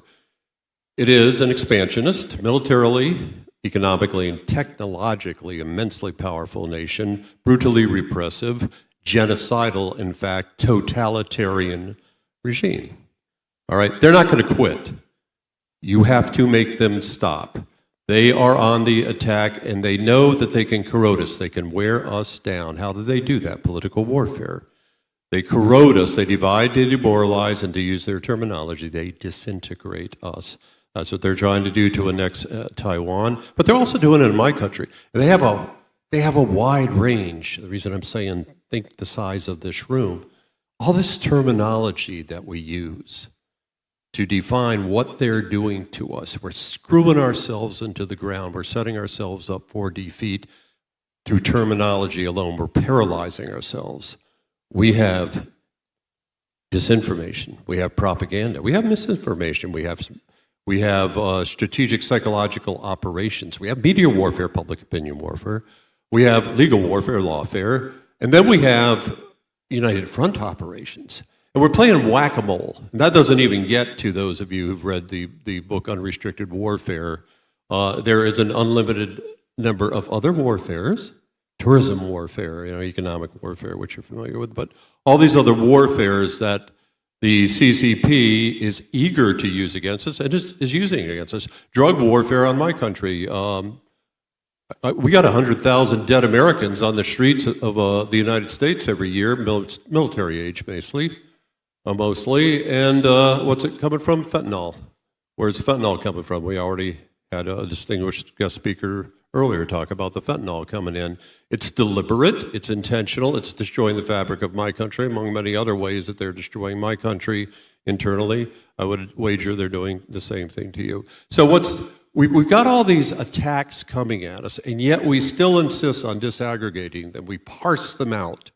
Well, we're gonna fight fake news here. The United States State Department wasted millions of dollars on fake news. We're going to have a workshop on fake news. That gets you nowhere. That's tactical. That's like being in mid-intensity conflict and you're focusing on the one soldier in the foxhole over there with a rifle over the parapet. That's very tactical. You've got to start thinking, we have to start thinking holistically, strategically. We have to categorize all of these different attacks, again, the way Kennan did, in 1948. Let's just call it political warfare. So we're not playing whack-a-mole and trying to take out, propaganda and disinformation and election interference over here. If you have a guiding principle, a guiding framework, a holistic view, then you get the president, and we all have elected presidents or equivalents. You can get the president to make the decision we're going to fight. And God bless President Lai, God bless President Marcos, because those are two of my heroes right now, because they said we're going to fight CCP hybrid warfare. Once you get the presidential decision that we will fight, then you get the policy, then you get the strategy, and that's what's lacking in America right now. And I'll come to this 300-page report that I helped the U.S. Congress, this investigation, comes back to America's lack of a strategy. You get the policy, you set objectives, develop strategies, you develop the resources, you develop the education programs, you develop the personnel, not just military personnel, because military is very much part of this, your law enforcement, okay, your counterintelligence, your department or ministries of education. It's a whole of government approach that you have to take, or you're going to lose. Whole of society, you have to at least say that. It's aspirational, you're never going to get it, but publicly we have to say it. Try to get that. And you get that if you have some sort of overarching guiding framework and you're not playing whack-a-mole trying to take each one of these attacks separately and devoting resources without any organized, holistic way to confront it. Now, what happens when you don't have the strategy, when you don't even have the willingness to call the threat by the right name? You get the United States government right now. This was a 2-year investigation the U.S. Congress did on just the U.S. government, not on PRC political warfare against business and industry, which is major, against our academia at the subnational level, at the state, city, councils, that sort of level. No, this was just at the U.S. government. 25 U.S. agencies. I know I got it, 2-minute warning. I played football. I know what it means. It's almost over. The point is that of 25 agencies, including CIA, FBI, NSA, National Security Council, and NSA, all of the key ones, State Department, they found out they had no idea what they were facing. They couldn't define. That's where definitions in education come in. The vast majority of people in these agencies, these 25 agencies running my government, had no clue what was going on all around. I mean, you can read the 300-page report. I'll loan it to you, or you can download it. It was pretty horrifying. This is in the words of the representative sent to testify at the investigation. The State Department representative who chaired the so-called China House, supposed to be a key member of the administration's policy making for the People's Republic of China and the CCP, walks into the hearing, senior-most State Department official, and looks dumbfounded and says to the committee, "Could you tell me what political warfare is?" No kidding, it's in the report. This is how ignorant my government has been. I would wager if you go in, college professor hat on here, and you go into any one of your bureaucrats or your senior elected officials and you said, take out 5 sheets of paper, 1 pen, define political warfare, give 3 examples how it's being waged against your country, Canada, Marshall Islands, etc., and then go down the list. What's United Front? What are they doing? I would wager that 99% would get an F, okay? So education is important. Where does education start? Yeah, it starts at the macro level. We wiped out our political warfare education in 1991 when we thought we'd won the first Cold War. My time is up. Let me just give a shout out to 2 organizations doing good I got time? Yes, I do. Thank you. Shout out to 2 organizations doing some good, clever education. All right? You're looking at this coffee carafe and you're saying, my gosh, that is beautiful. Is that Starbucks? Is it Yves Saint Laurent? Is it Gucci? No, that's the Republic of the Philippines, the Armed Forces of the Philippines. It is a coffee carafe that they distribute in the Philippines that talks all about the West Philippine Sea. So that's one way you get past TikTok. That's one way you just come up with creative ways on the very low level, but mass level, to get out the word on the political warfare, in this case, the hybrid warfare for the West Philippine Sea. Association of Taiwan Journalists. Again, you look at local resilience, you look at Taiwan resilience. There's a number of organizations, several organizations you should be out there supporting. I'm working with the Association of Taiwan Journalists. They're building an education program that is aimed at reporters. Because if the reporters can't tell the real story, if they don't know, if they're the victims of media warfare or other, just victims of never being properly educated, no way they can tell the story to your publics. So education on a mass level is absolutely essential. And with that, I give up my mic. Thank you, Kerry.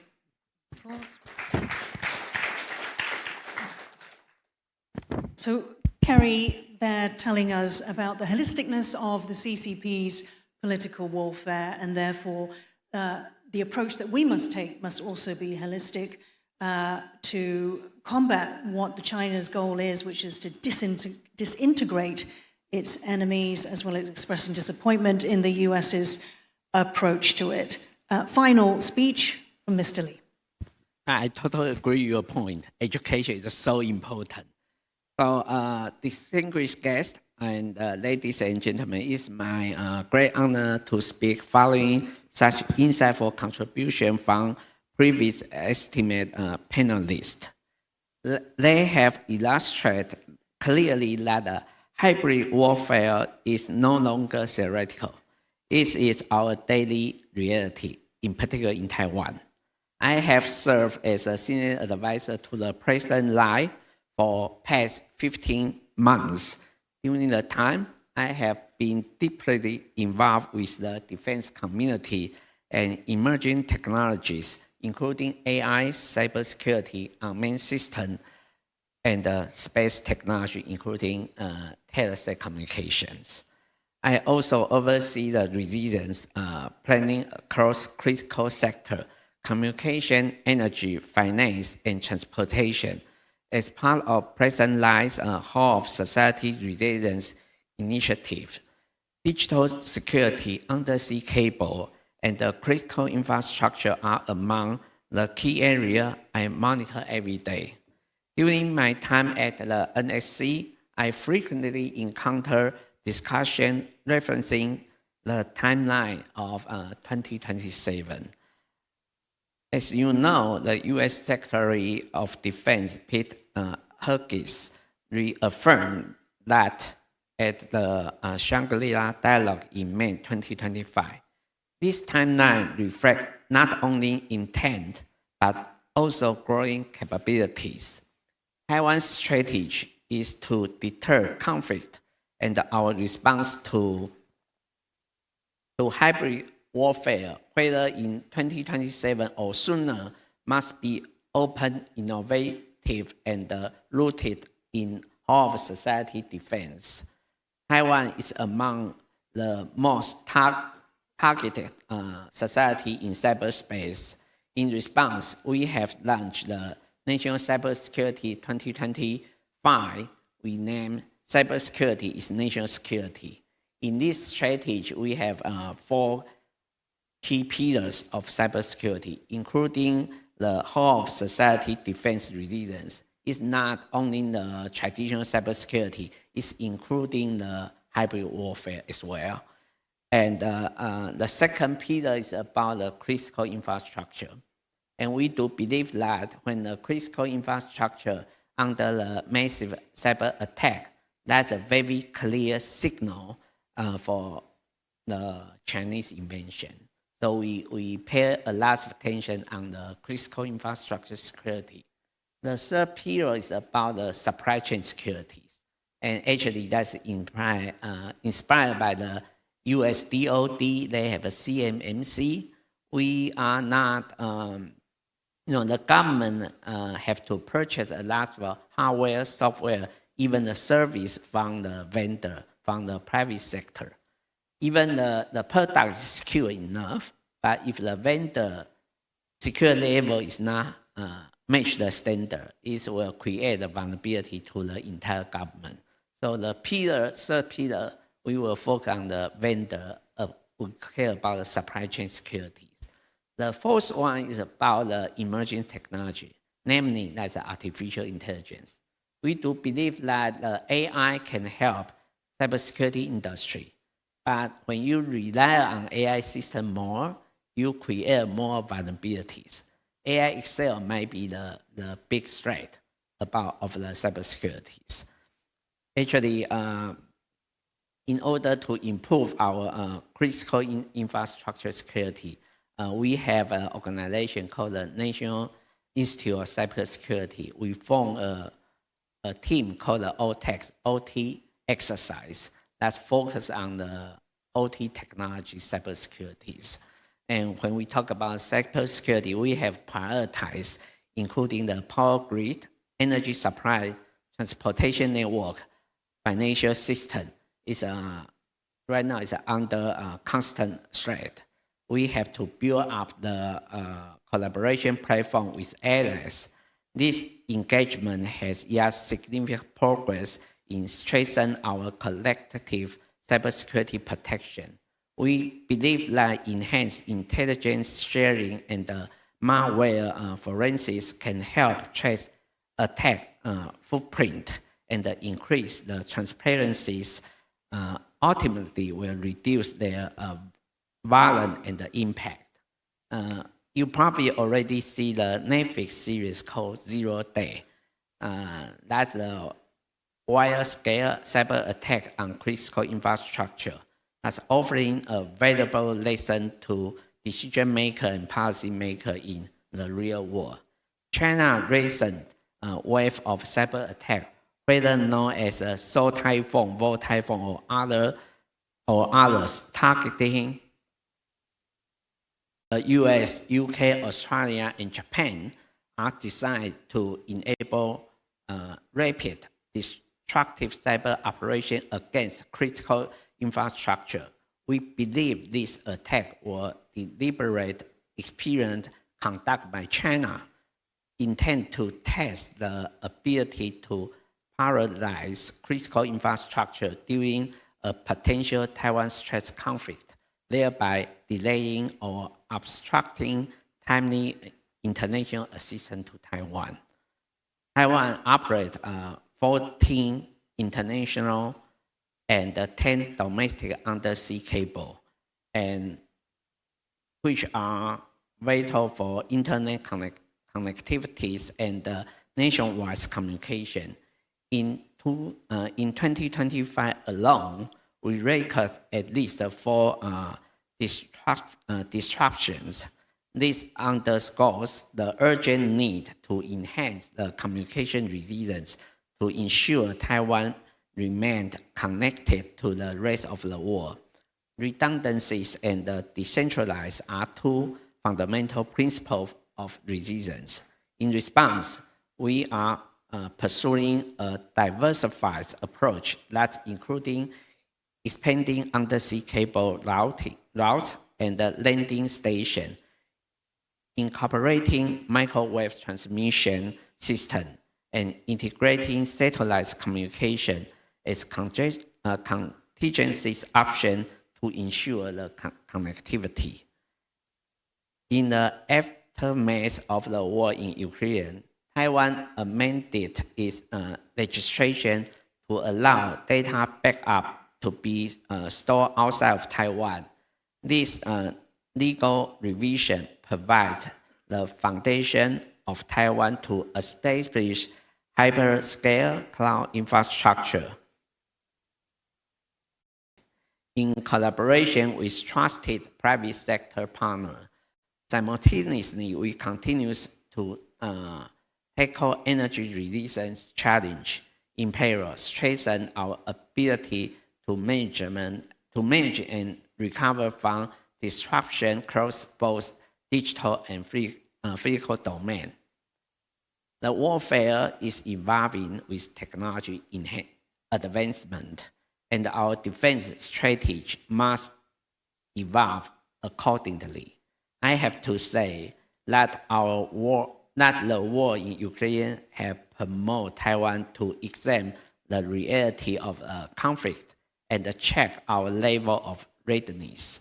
we have come to understand strategic value of asymmetries, leading to greater investment in smart technologies such as a drone and the unmanned system. We are integrating artificial intelligence and advancing sensor vision, data vision, that kind of things.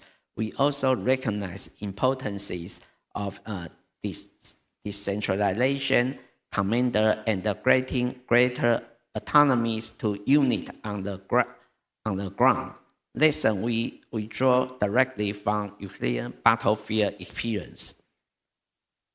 When Taiwan had its first ever presidential election in 1996, after 37 years of martial law and one-party rule, we finally, for the first time, could vote and elect our own leader.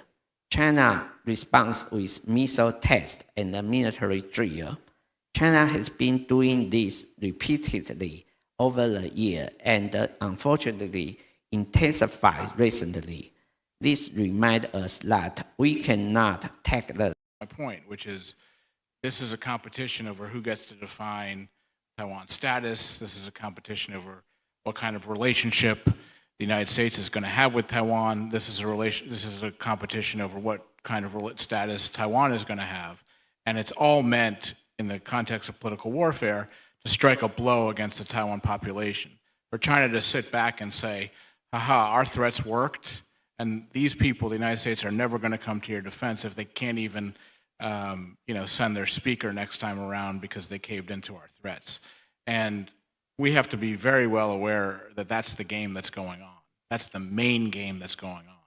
The military threats and the kinetic threats and the possibility of escalating to a kinetic is accompanying the primary political foundation of this competition, which is to redefine politics on Taiwan.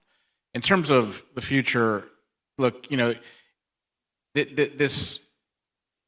United States is a mixed bag when it comes to Biden, when it comes to Trump on Taiwan. So, Biden said 4 times, we're going to defend Taiwan, and lost an opportunity to explain that to the American people why that was important, right? In terms of political mobilization, in terms of pushing back against China's propaganda, in terms of pushing back against China's definition that the United States and Taiwan are the provocateurs, we lost a massive opportunity to say, why is it that we will defend Taiwan? We're going to defend, the status quo. We're not the provocateurs. China wants war. We don't. All those things are part of how you defeat this political warfare context, and I think we need more of that going forward.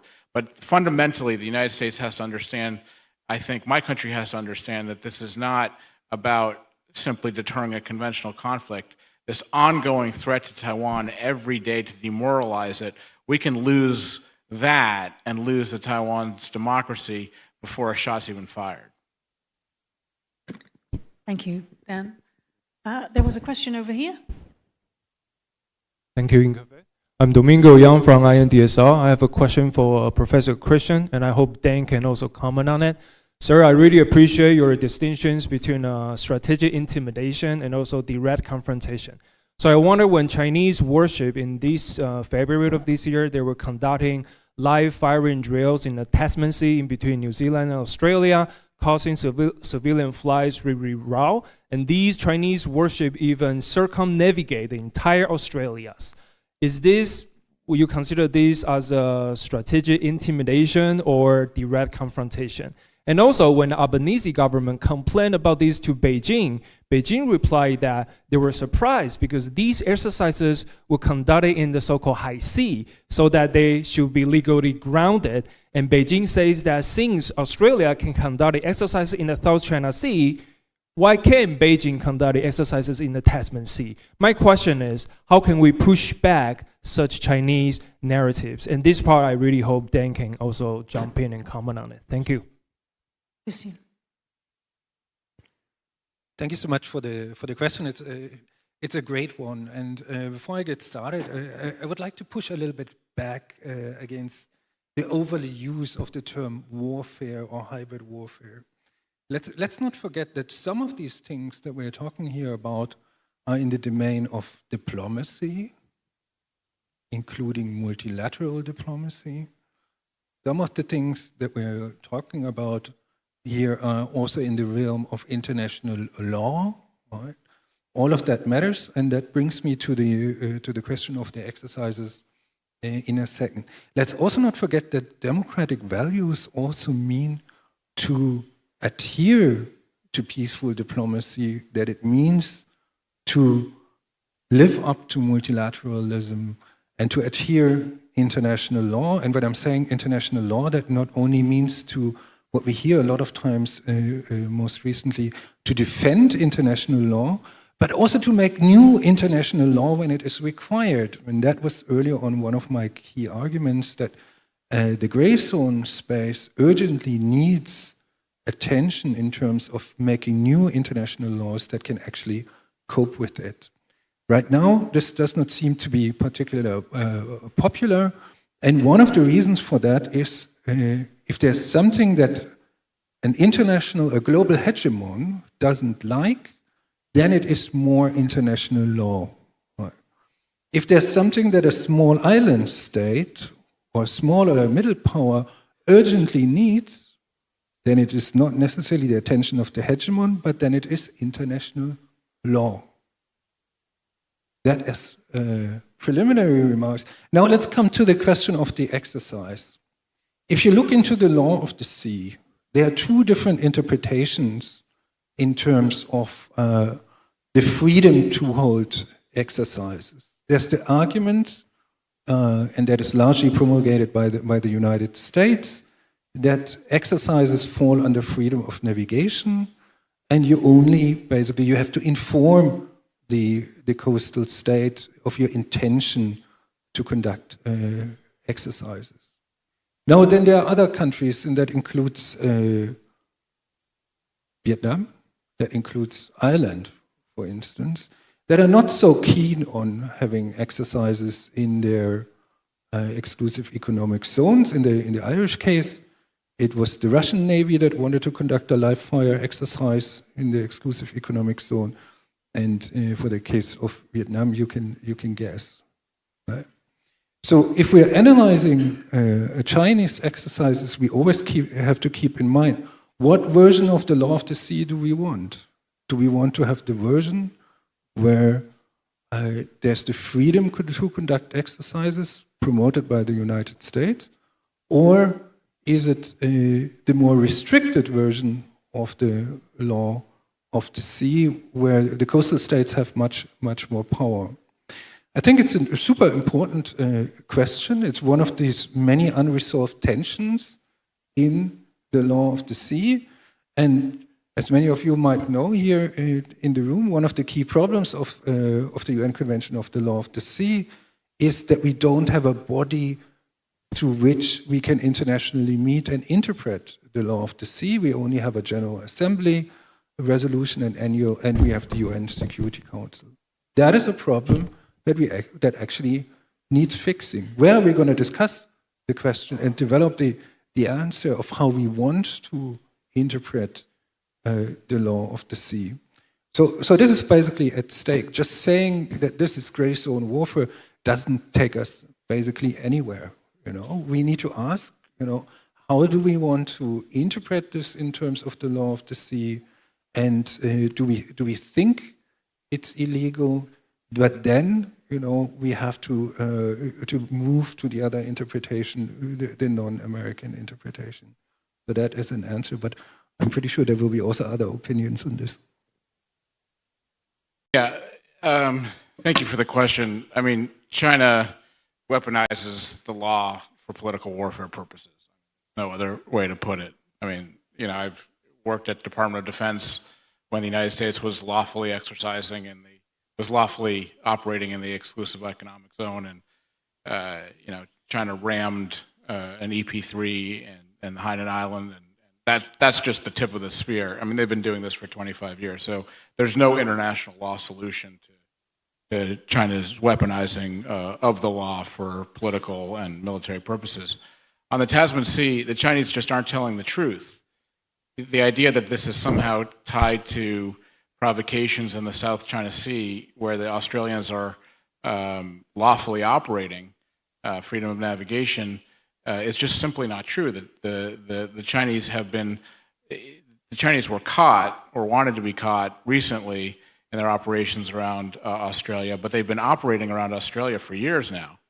The Australians have been one of the reasons the Australians got so mobilized is not just the internal political influence campaign they found, but the fact that the PLA is operating more and more around Oceania, for military and political purposes. So it's being highlighted, and the Chinese are making another specious argument so that the West can wrap itself around in circles about who's acting lawfully and who's not acting lawfully. But the fact of the matter is, the PLA wants to act unlawfully inside and around Oceania in order to control the second island chain. Yes, one thing regarding the exercise you mentioned in Irish waters. It had an interesting continuation, that case. So the Irish government didn't want the Russians to exercise and asked politely, please, can you not exercise in our economic zone? And the Russians said, well, we'll do as we like. We are not in the business of adhering to your polite requests or polite pleas. So then, I guess some people in the room may remember what happened, but it's such a good story to tell and to remember, because it illustrates the power of wider society. So Irish fishermen who fish in these waters, when they heard there was going to be an exercise, that obviously meant that they would not be able to fish that. They would lose significant income. So they said, we will not put up with the Russian exercise in our fishing waters.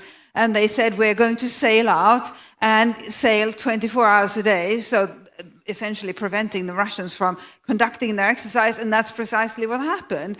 The Russians had to head home, exercise uncompleted, not even initiated. And to me, that illustrated the power of wider society in coming up with solutions. But there is, as you say, Christian, a drawback to that, which is that if our navies were to want to exercise in another country's exclusive economic zone, and that country said, no, we don't want you to exercise there, and then their fishermen may sail out on their behalf and say, well, we are going to fish here, and that will prevent you from conducting your exercise. So there is always that side to consider if we try to be innovative. We, our governments, or indeed parts of our societies, try to be innovative in applying UNCLOS. And that is actually a fascinating insight, because, of course, China regularly uses maritime militia. So it's a kind of mirroring of a response, isn't it? Although for them, obviously, it's got a different flavor to it. Well, we unfortunately have to wrap it up there. I'd like us all to give a round of applause to our panelists.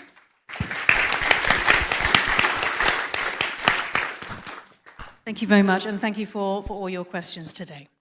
Thank you. Once again, let's thank Ms. Kavad and all our panelists for a wonderful session. Thank you very much. Thank you. And now, ladies and gentlemen, we will take a short break. The afternoon's keynote speech will begin at 3:50. Please return to your seat by then and allow us to start the next session timely. We have prepared some refreshments and beverages out at the hallway, and please be advised to keep your valuables with you at all times. Thank you.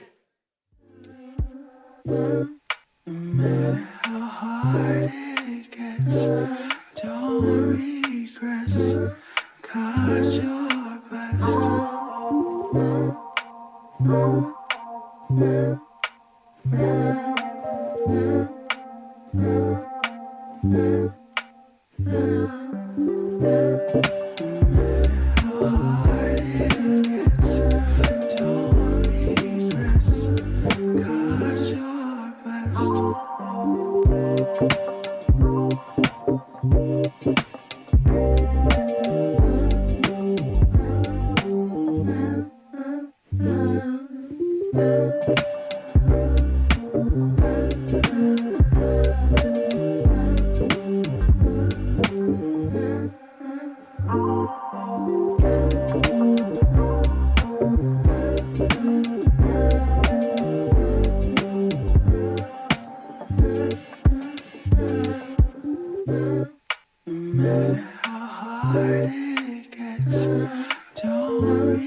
regress, 'cause you're blessed.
Distinguished guests, ladies and gentlemen, our next session is about to begin shortly. I'd like to invite all of you to please take your seats. Thank you for your cooperation.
Ladies and gentlemen, our next session will begin shortly. I'd like to invite all of you to please take your seats so we can begin our next session timely. Thank you.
Distinguished guests, ladies and gentlemen, we are about to begin the afternoon's keynote speech.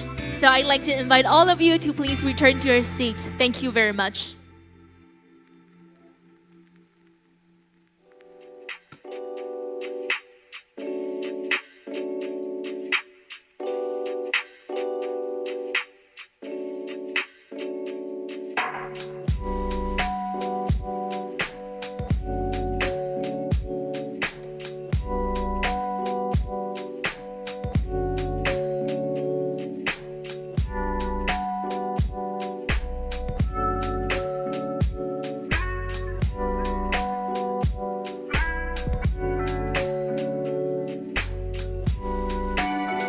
Ladies and gentlemen, welcome back to our forum. We will now begin the afternoon's keynote speech, and please join me in welcoming our keynote speaker, the Honorable François de Huji, and our host, Ambassador François Wu Zhizhong, the Deputy Minister of MOFA Taiwan, to the stage. Please give them a big round of applause. Welcome. Welcome. Please join us on stage. And now I'd like to invite Mr. de Huji to take a seat and Ambassador François Wu Zhizhong to give us an introduction. Welcome. Okay. Distinguished guests, ladies and gentlemen, mesdames et messieurs, 各位女士先生，大家午安 ，Bonjour, good afternoon. It is a great privilege to introduce our keynote speaker for this afternoon session, the Honorable François de Rugy. He is an exceptional leader, a dedicated advocate for Taiwan-France relations, and a personal friend, un ami auquel je tiens beaucoup. During my 6 years serving as Taiwan's ambassador to France, I had the honor of witnessing firsthand François' outstanding leadership and his unwavering support for democratic values. As Ministre d'État, Minister of State, number 2 in the French government, he received then Minister Gong Mingxin of Taiwan's National Development Council, the first time a French Minister of State welcomed a Taiwanese ministerial level official in his ministry in France. A gesture that spoke volumes about his friendship and support for democratic Taiwan. François has also served as president of the National Assembly and multiple terms as a member of parliament.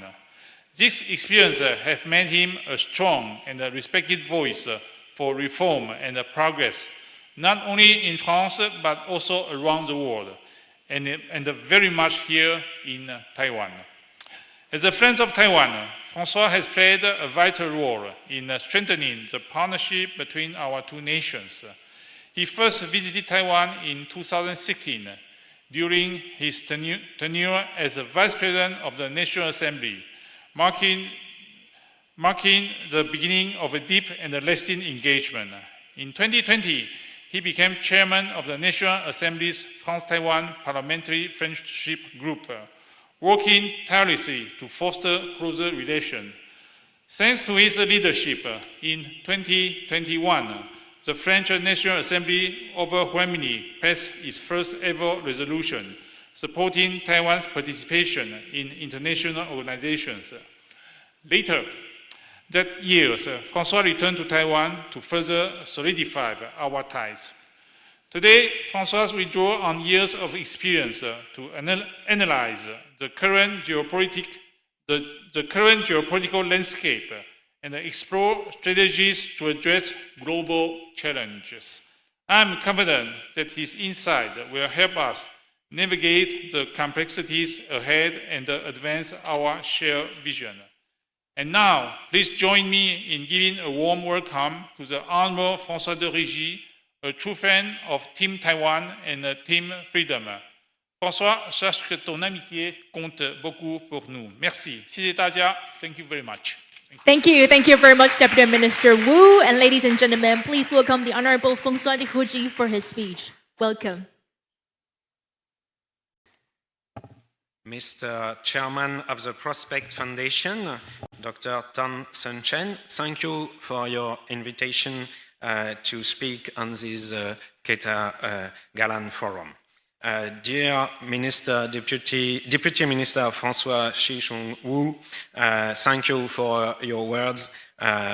You are a friend for me. Distinguished guests, ladies and gentlemen, it's a great honor to address you today in Taiwan at this international conference dedicated to geopolitical issues in the Indo-Pacific region. From the perspective of Europe and France, the challenges facing this region of the world have long seemed distant. They have long been underestimated. Today, world leaders have realized that part of the future of the balance of power between Asia and the West, between the powers of the 20th century and the rising powers of the 21st century, is being played out this region. I think this awareness is now shared by the peoples in Europe.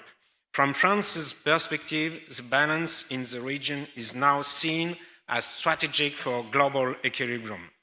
And maintaining the status quo for Taiwan is clearly perceived as very important for a geopolitical standpoint for the world and as a strategic issue, including from an economic standpoint for Europe.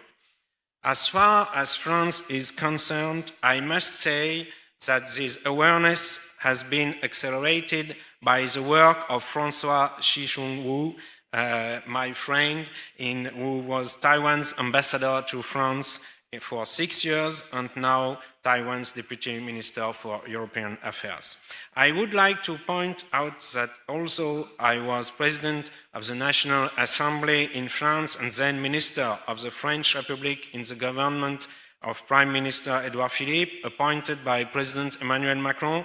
I'm speaking today in a personal capacity. I would like to share with you an analysis of the geostrategic challenges facing the Indo-Pacific region from the perspective of a French and European politician.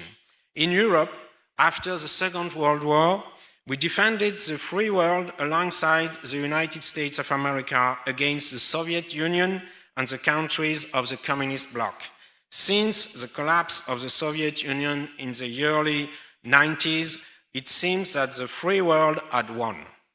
It was thought that liberal democracy would triumph everywhere, aided by growth created by the development of the market economy and global free trade. In addition to the collapse of the communist bloc, apartheid was ended in South Africa.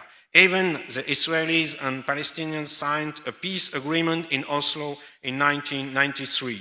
Some in Europe believed that the development of capitalism in China would gradually bring about change in the communist political regime. It was a period of hope in Europe, hope of peace, democracy, and liberty. However, the brutal crushing of student protests in Tiananmen Square in 1989 served as a warning about the nature of the regime that had no intention of allowing any political democratization. More broadly, since the early of the 2000s, new threats to world peace as well as to freedom and democracy have emerged. These threats had never been greater than they are today.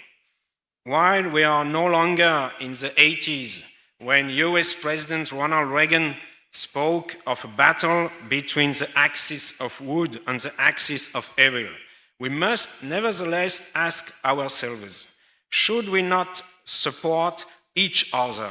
We democratic countries that are equally committed to political and economic freedoms.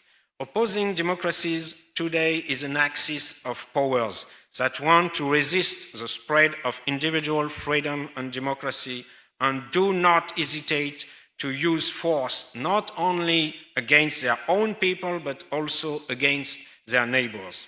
This is a hard lesson to be learned from Russia's military aggression against Ukraine in 2022. Ukraine has shown that it's possible to resist with international support, still insufficient today. But Russia is also demonstrating that it can wage a long war even with heavy economic and political sanctions. Russia can sustain this war because it has powerful allies such as China. The Ministry of Foreign Affairs of the People's Republic of China recently issued a statement in which it affirmed for the first time that for China, Russia cannot lose the war in Ukraine. This is the first time there has been such a clear statement of an axis between China and Russia, including on the issue of the war in Ukraine.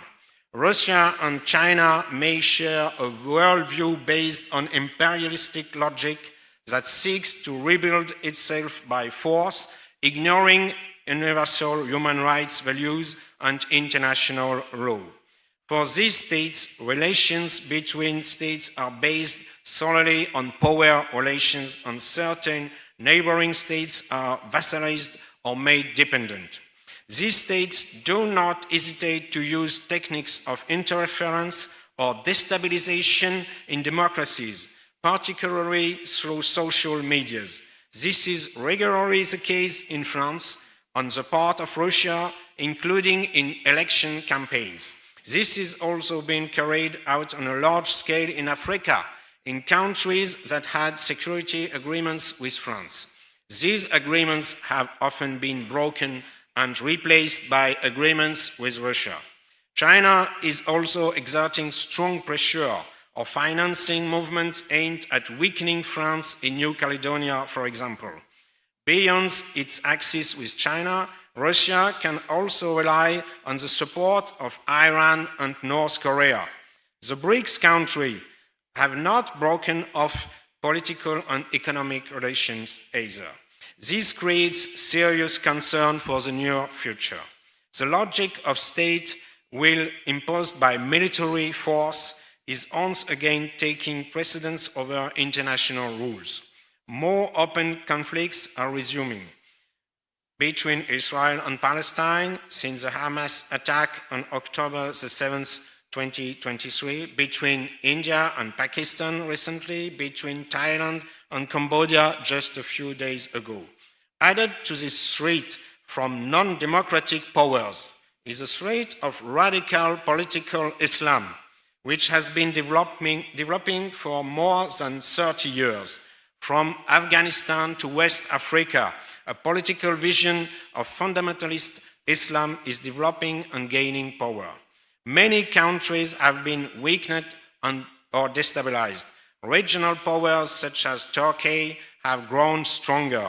Iran has been weakened by Israeli and US bombing a few weeks ago, but the Islamic Republic of Iran is not completely isolated and has many resources and alliances, notably with Russia. Radical political Islam has supporters in many European countries that were hit hard by the attacks 10 years ago. The threat hasn't disappeared and remains strong. Radical political Islam shares with non-democratic powers a rejection of humanism, individual rights and freedoms, and democracy as a political system. The threat of the effects of global warming is also growing. While it's still possible to slow down climate change, it's no longer possible to escape it. This may destabilize some countries more than others due to the effects on agricultural production or certain form of housing. It weakens economies around the world. It's fueling tensions over mineral resources such as rare earth metals or uranium. Finally, threats to progress in free trade have become more apparent since the election of Donald Trump as President of the United States of America. By refusing to reciprocate trade and subsidizing its industry to dominate certain markets, China had already contributed to the imbalance in global trade. The number and scale of these threats have begun to prompt a response from Western powers, particularly with regard to the importance of military power. This will represent a growing cost in governments' budgets in the coming years, particularly in Europe. It's inevitable. This is also particularly true in the Indo-Pacific region. The Indo-Pacific region is at the heart of these challenges. There are strategic rivalries, military threats, crucial economic flows, and major environmental challenges.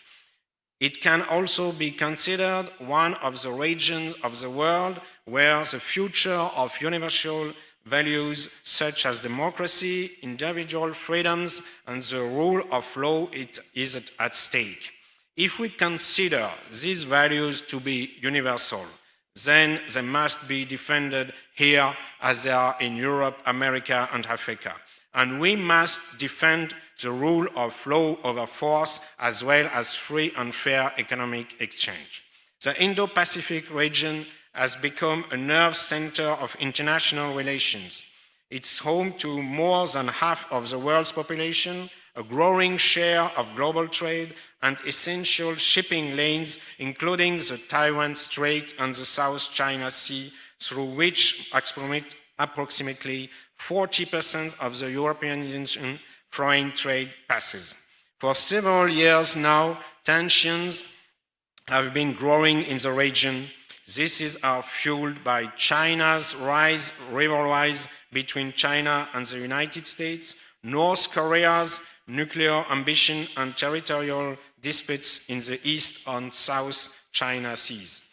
China is becoming increasingly aggressive and threatening towards Taiwan, with several statements by President Xi Jinping expressing more and more directly the prospect of a takeover of Taiwan by military force. This threat is taken very seriously here. This threat must be taken seriously by the rest of the world.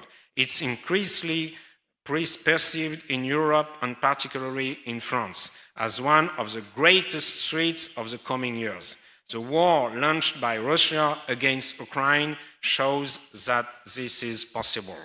France, as an Indo-Pacific power, thanks to its overseas territories as New Caledonia, French Polynesia, Wallis and Futuna, and the European Union as a major economic and normative actor, have a direct interest in promoting peace and stability in this region.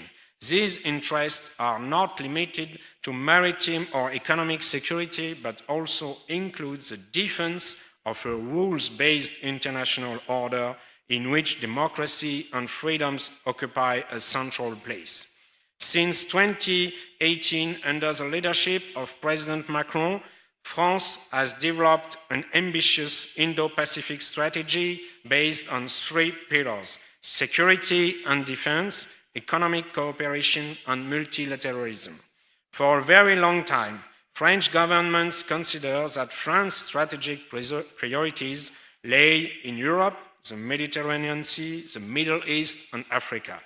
At a time when the stakes for global stability in the Indo-Pacific region have become clearer, France has seen its allies in Africa turn away and break their military agreements. The political and economic decline in France's influence in Africa has led France to turn more towards the Indo-Pacific region.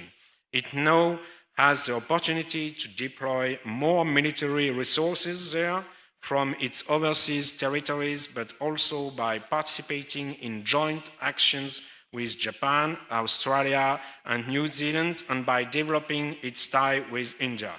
President Macron has made official visits to India or Indonesia to sign major arms contracts.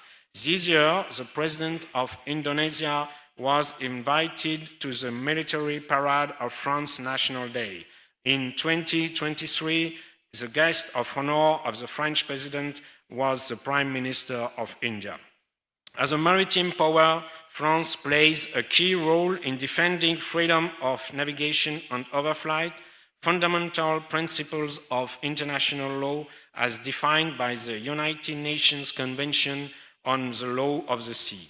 In partnership with allies, the regular deployments of the French Navy, including its aircraft carrier, nuclear submarines, and multi-mission frigates, sent a clear message. France is committed to preserving access to shared spaces and countering any attempt at coercion, particularly in areas of tension such as the Taiwan Strait and the South China Sea. However, France is taking a nuanced approach, seeking to avoid a bloc mentality between China and the United States. This stance, described as a balancing power by President Macron, aims to limit the risks of escalation while firmly defending the principle of international law. But I have to say this position has been criticized in France. I believe it's urgent and more effective to strengthen cooperation, including military cooperation with powers that share the same values in the region, starting with Japan, South Korea, and Australia. France promotes inclusive multilateralism by supporting institutions such as the Associations of Southeast Asian Nations and the Pacific Islands Forum. These platforms help strengthen regional cooperation and promote common standards based on respect for human rights and democracy. In addition, France is involved in initiatives to combat disinformation and cyber attacks which threaten democratic processes, particularly in Taiwan, where resilience to Chinese disinformation campaigns is a crucial issue. We know that French territories such as New Caledonia have been and will continue to be targets for China in the future.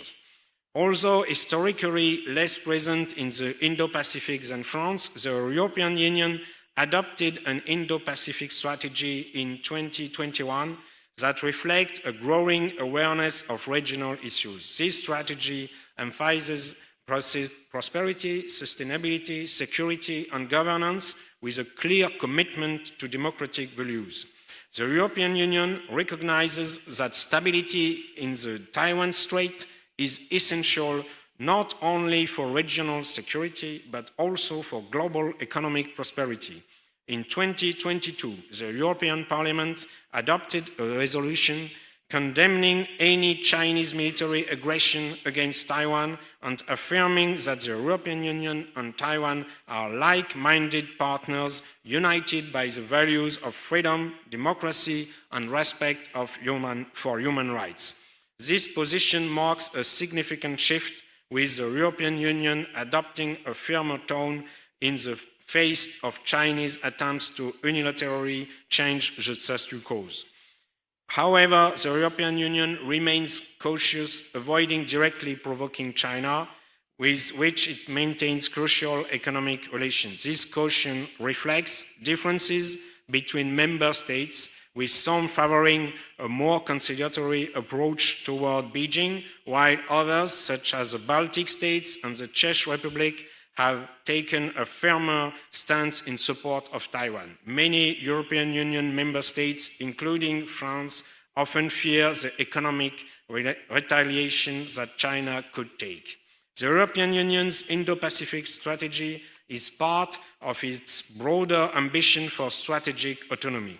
Recent geopolitical upheavals, notably the war in Ukraine and Donald Trump's return to the US presidency, have intensified the debate on the need for Europe to develop autonomous capabilities to defend its interests. In the Indo-Pacific, this translates into stronger partnerships with regional democracy such as Japan, Australia, and Taiwan, as well as greater participation in multilateral initiatives. This must be one of the priorities for cooperation between the EU member states and the United Kingdom, which has a long-standing presence in the Indo-Pacific with a region through the Commonwealth. This also raises the question of an alliance with the United States of America in this region. The bad memory for France of Australia's cancellation of its contract to purchase French submarines in favor of American submarines should not obscure the fact that our interests are linked and our vision are very similar. Taiwan occupies a central place in the geopolitical dynamics of the Indo-Pacific. As a pluralistic and consolidated democracy, Taiwan is a counter-model to the authoritarianism of the People's Republic of China.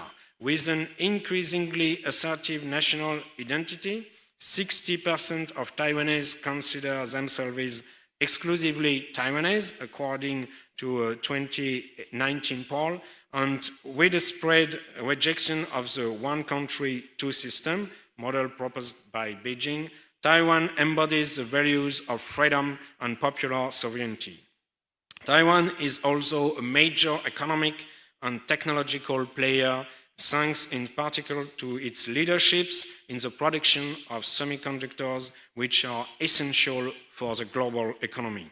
Its geostrategic position at the heart of the first island chain makes it a key point for restricting the People's Republic of China's access to the Pacific. The destabilization of Taiwan would have dramatic repercussions on global supply chains and regional security.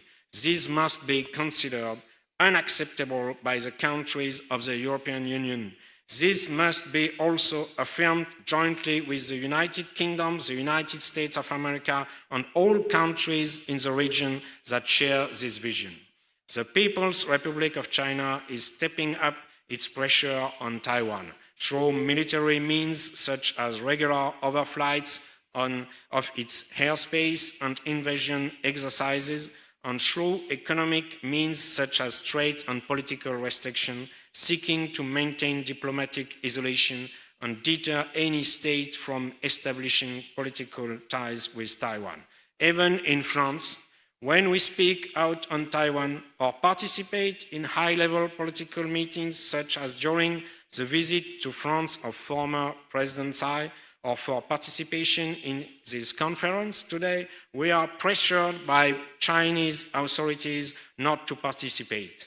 The French Ministry of Foreign Affairs also comes under pressure every time a Taiwanese government official visits France. This pressure on these threats from China pose a major risk to peace and stability in the Taiwan Strait, a crucial passageway for global trade. France and the European Union, aware of these risks, call for constructive dialogue on the preservation of the status quo while supporting Taiwan's right to participate in multilateral forums. I myself had a resolution to its effect adopted by the French Parliament at the end of 2021. Defending democracy and freedoms in the Indo-Pacific is not only a moral imperative, but also a prerequisite for regional stability. Democracies such as Taiwan, Japan, Australia are natural partners for France and the European Union, sharing a common vision of rules-based international order. The question of greater cooperation between France and Taiwan on military equipment arises from the need to help Taiwan deter China from attacking it, or in the event of an attack to help it defend itself. France and the European Union must intensify their partnerships with Indo-Pacific democracies by supporting initiatives such as Taiwan's new southbound policy, which has doubled trade with Southeast Asian countries between 2016 and 2022. These partnerships must include cultural, educational, and technological exchanges in order to strengthen ties between civil societies and promote democratic values. I strongly believe in the importance of strengthening economic ties between Taiwan and France, and more broadly the European Union. We must develop trade between our two regions, but also Taiwanese investment in Europe and European investment in Taiwan. This is what creates concrete solidarity when threats are more pressing. The fight against climate change and the best ways to adapt to it are also a race for further cooperation. Even though our energy systems are different, we can work together to develop competitive technologies for decarbonization. France, United Kingdom, United States, Japan, South Korea are among the world's leading countries in nuclear technology for electricity generation. There will be new technological developments in the nuclear technology to meet more diverse energy needs in order to avoid the use of coal in the future. We also have a shared duty and interest in not allowing China to dominate the global market for renewable energies, particularly solar panel and electric car batteries. Disinformation and cyber attacks, often orchestrated by authoritarian actors, pose a direct threat to democracies. Taiwan, in particular, is a prime target for Chinese disinformation campaigns. France and the European Union can play a key role by sharing their expertise on cybersecurity and combating disinformation, thereby strengthening the resilience of regional democracies. Finally, France and the European Union must advocate for greater inclusion of Taiwan in international organizations such as the World Health Organization and the World Trade Organization, where Taiwan has already demonstrated its commitment to open and rules-based trade. Such inclusion would strengthen Taiwan's legitimacy on the international stage and contribute to regional stability. Ladies and gentlemen, the Indo-Pacific region faces significant and unprecedented security challenges. in the face of geopolitical rivalries, environmental challenges and threats to democracy, France and the European Union must play their role in defending the free world.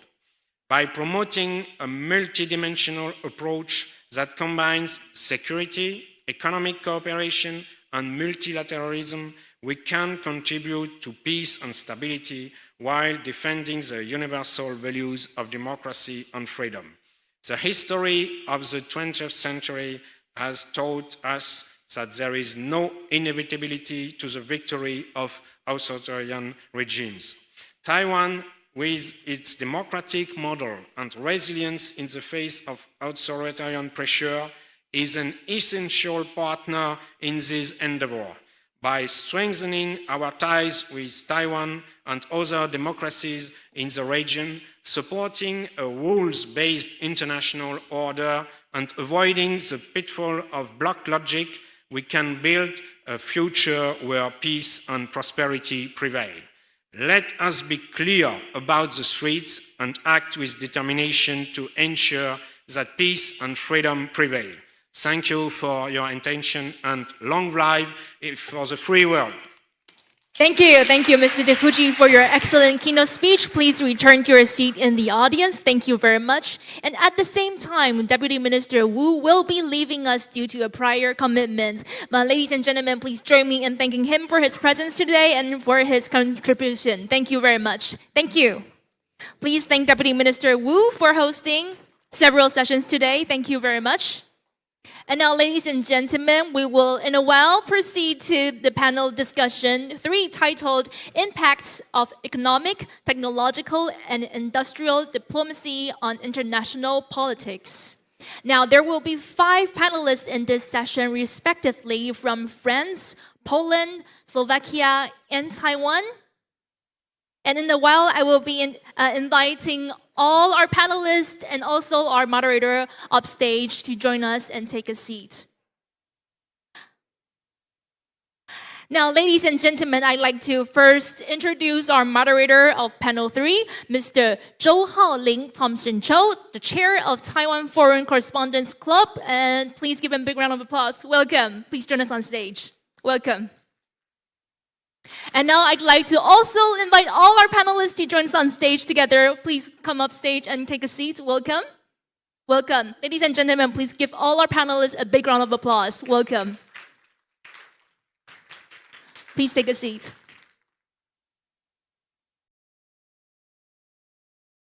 Now I turn the floor over to Mr. Zhou. Welcome.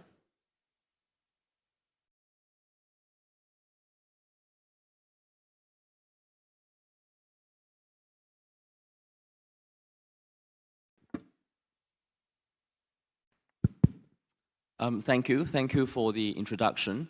Welcome to the 3rd panel today, Impacts of Economic, Technological, and Industrial Diplomacy on International Affairs.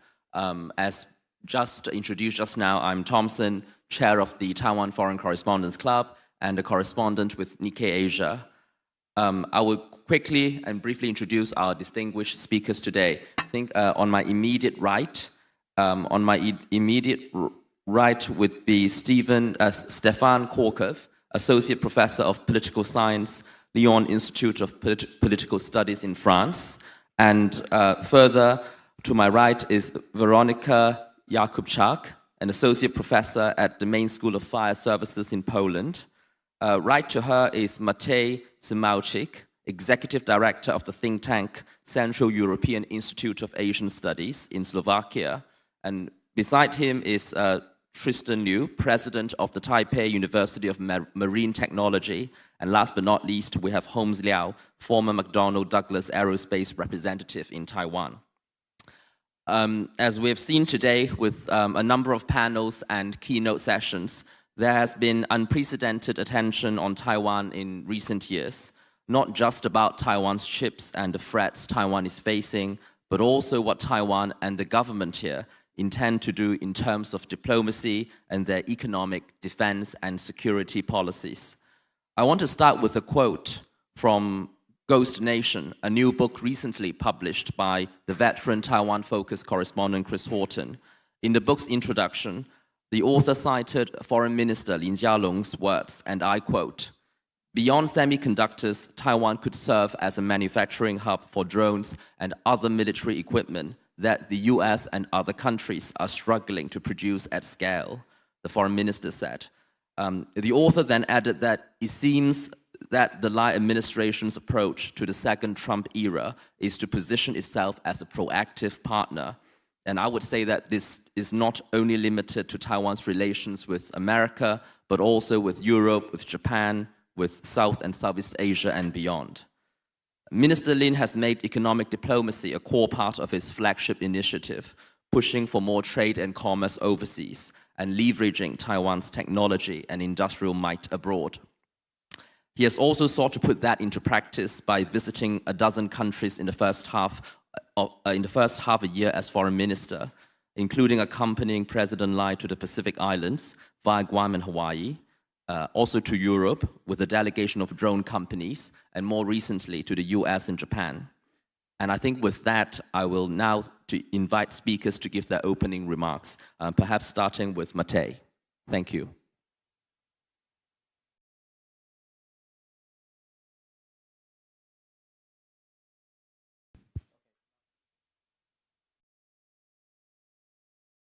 Okay, thanks, Thompson, for the introduction, and good afternoon, ladies and gentlemen. It's a pleasure to join you here today.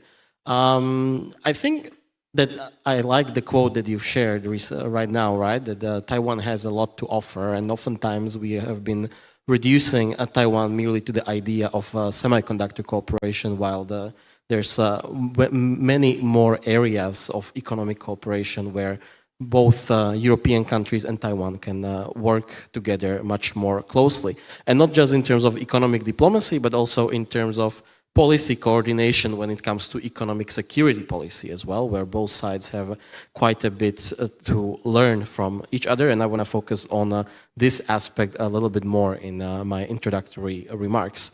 Talking of economic security and the EU's approach and what it can learn from Taiwan, I think we need to go a little bit back in time and actually understand where the EU's economic security turn has emerged from, because for many years EU has been quite negligent in this area.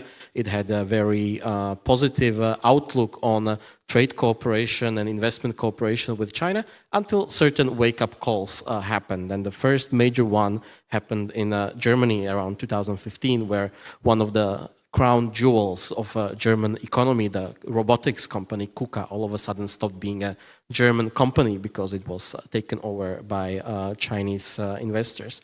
This, of course, needed some time to trickle down into the collective policy thinking within Europe, but since then we've seen EU doubling down on dealing with economic dependencies on China as well as other actors, but really bulk of the economic security policy of the EU has been focused on China. Of course, I don't think I need to talk much about the case of Lithuania, which was really the last major sort of watershed moment after which EU has, I think, no longer any major illusions about what kind of risks stem out of overdependence on Chinese economy. Nevertheless, of course, the job of EU's economic security turn is not yet done, even though we've recently had adopted the economic security strategy in EU, which has pledged to upgrade our inbound and outbound investment screening mechanisms and looks at protecting various key technologies, both through research security measures as well as strengthening export control regimes and looking at preventing weaponization of supply chains by diversifying them and working with like-minded countries like Taiwan in establishing new value chains that would be free of this sort of undue influence of authoritarian regimes, including China.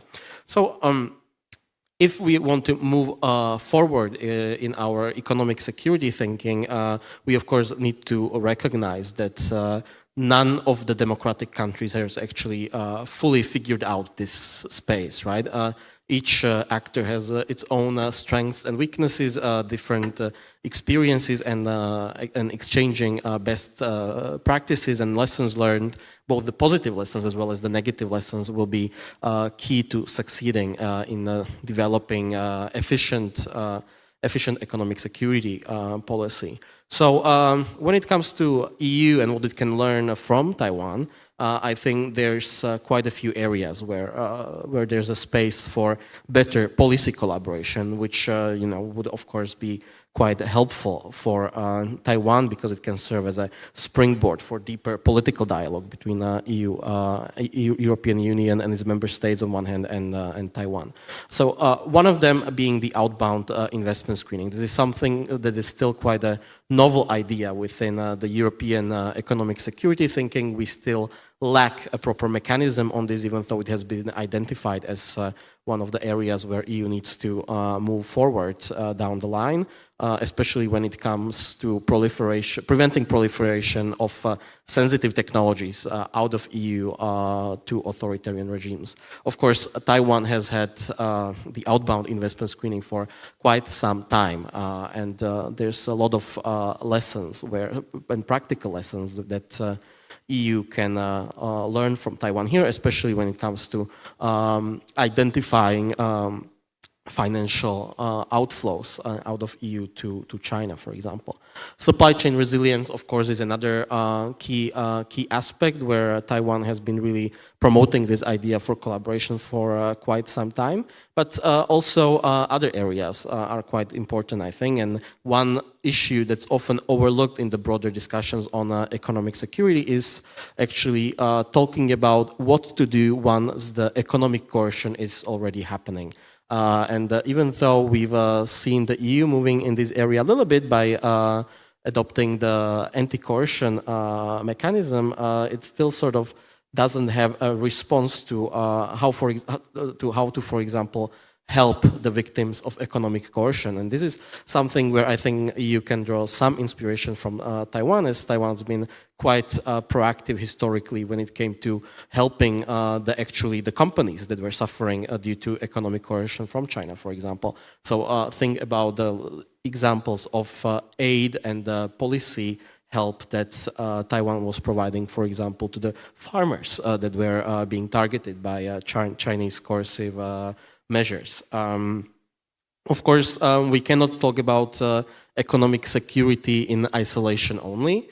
It is an issue that's actually very deeply connected to hybrid warfare as such, and FIMI operations by adversarial actors. And we've seen this time and time again, where actors like China have been conducting FIMI operations within EU with the aim to delegitimize any sort of dialogue about strengthening economic security measures, which means that we need to merge these two policy areas. And given Taiwan's extensive experience in countering Chinese influence operations, I think there's quite some space for also coordination in this area, which is already happening to some extent.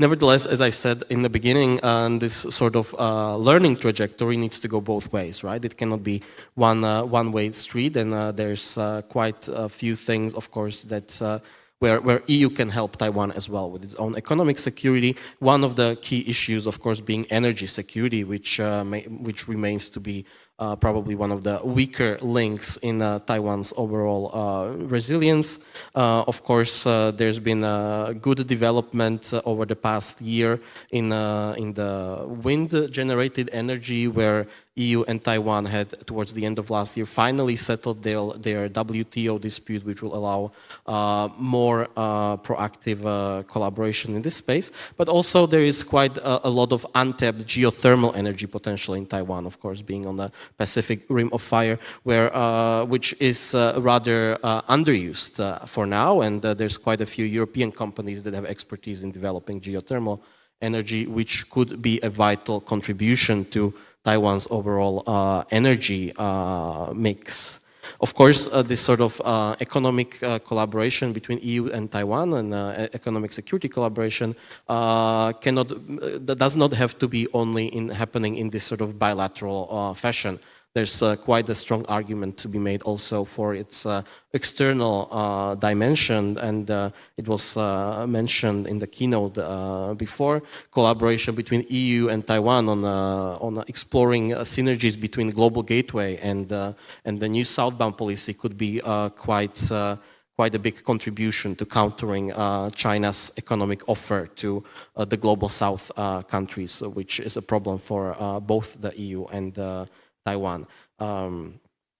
So I will stop here, I think, because my time is running out, but I think that there's quite a bit more that could be still explored, and you've mentioned drones before, so of course there's still a lot of opportunity to discuss economic cooperation in these areas besides the semiconductor industry, so that we can have more proactive thinking in terms of which industries would have most synergy that would be helpful for fulfilling not just the economic interests of both sides, but also broader geopolitical and security needs of both sides. Thank you, Matej. Very good point about the potential for drones cooperation. I think I'll now turn to Stefan to give his opening remarks.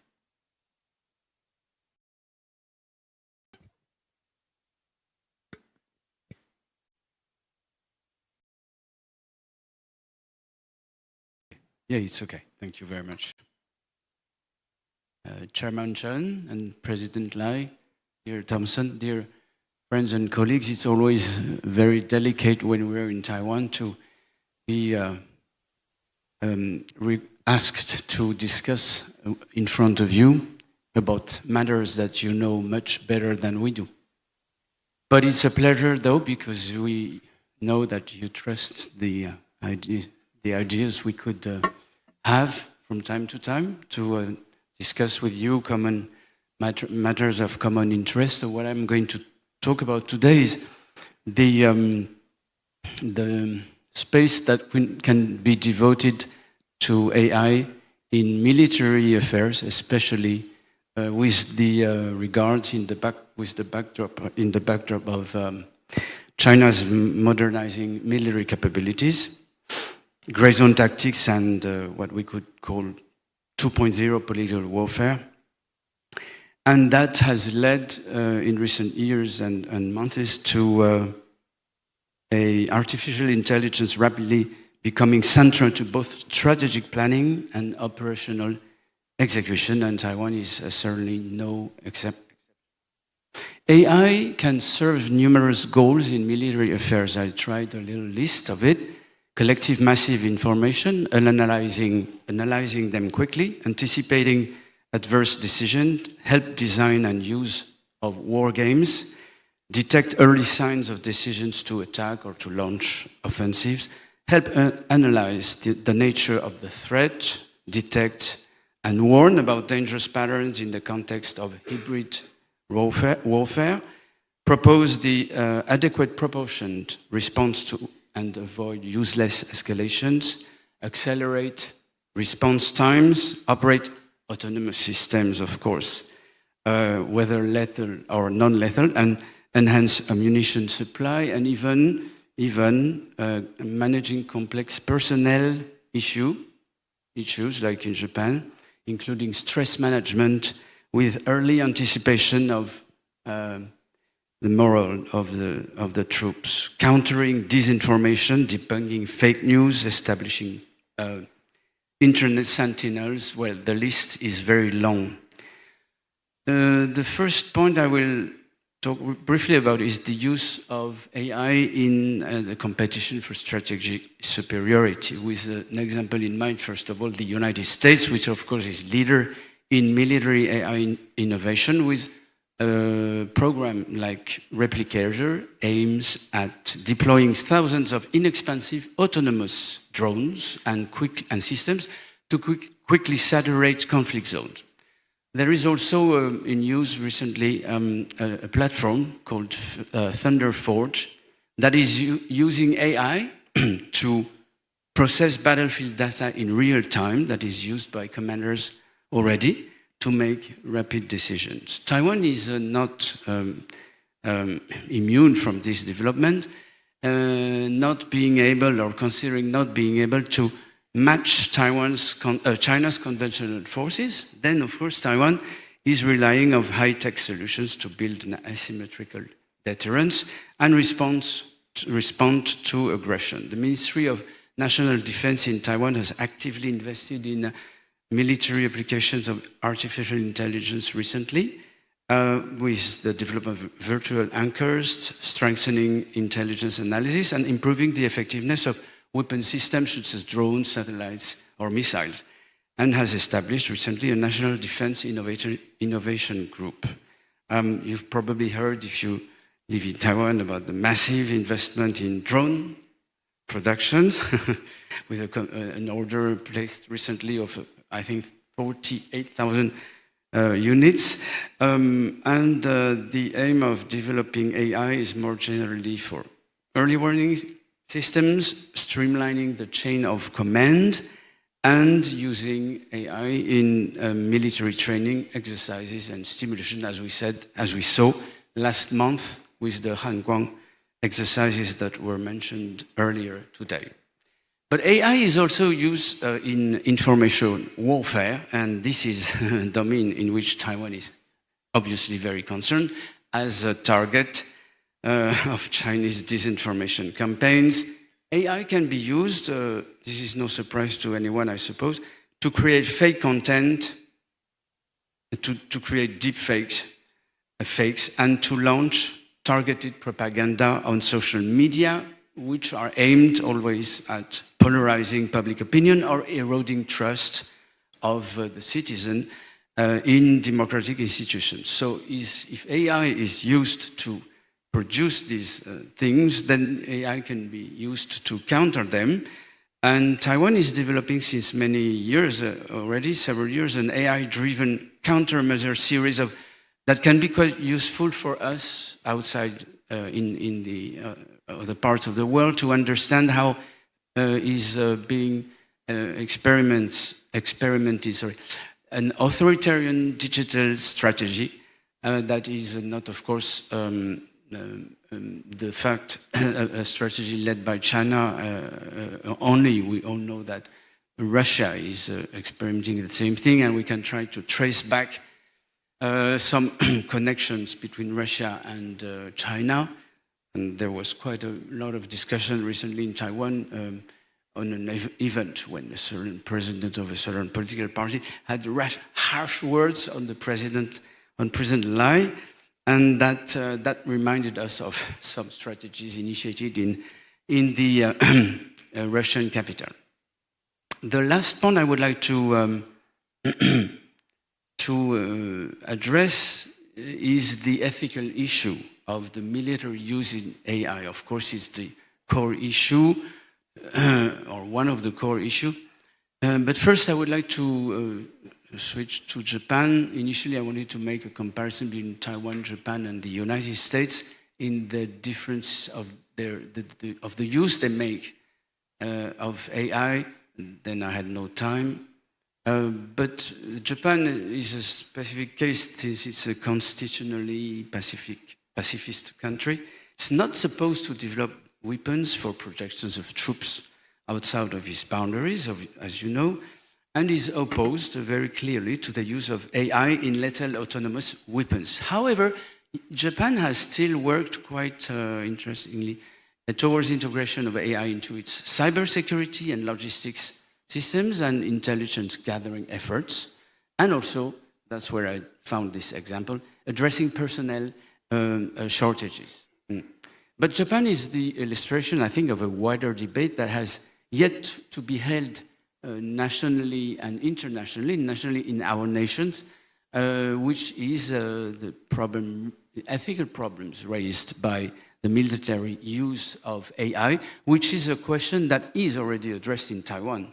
The Ministry of National Defense in Taiwan has already quite worked a lot, as far as I know, about this, whereas we know that Taiwan, being a boundary front, could really think that there is no time for such debate, and there is a question here, and that will be my final point in 1 minute. So, of course, you probably all know that the question behind this ethical question behind what I'm talking about is whether a decision can be left to an autonomous weapon system which has little capabilities.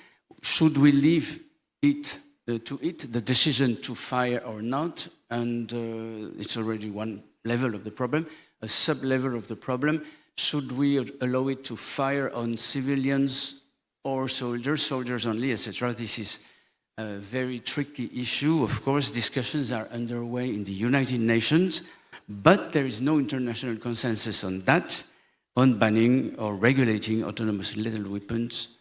This remains elusive. So for Taiwan, the issue is quite tricky because Taiwan has to defend itself, but as a democracy, so we could hope that Taiwan would uphold democratic norms, but it has to defend itself against an existential threat. This is not simple, which happens to originate in a neo-totalitarian country that most likely doesn't feel constrained legally or ethically in the use of AI in the decision made by autonomous weapon systems to shoot and potentially kill soldiers and civilians. And this is here in front of us on the other side of the Taiwan Strait. So the question is very tricky. And without a debate within the society and within the Congress, the Li Faiyuan, should Taiwan, in case of an absolute emergency, resort to techniques that are used by the other side without establishing previously a legal cadre?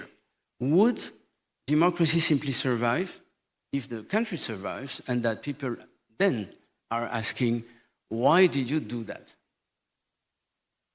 That's probably perspective, but I think we have to raise the issue because, after all,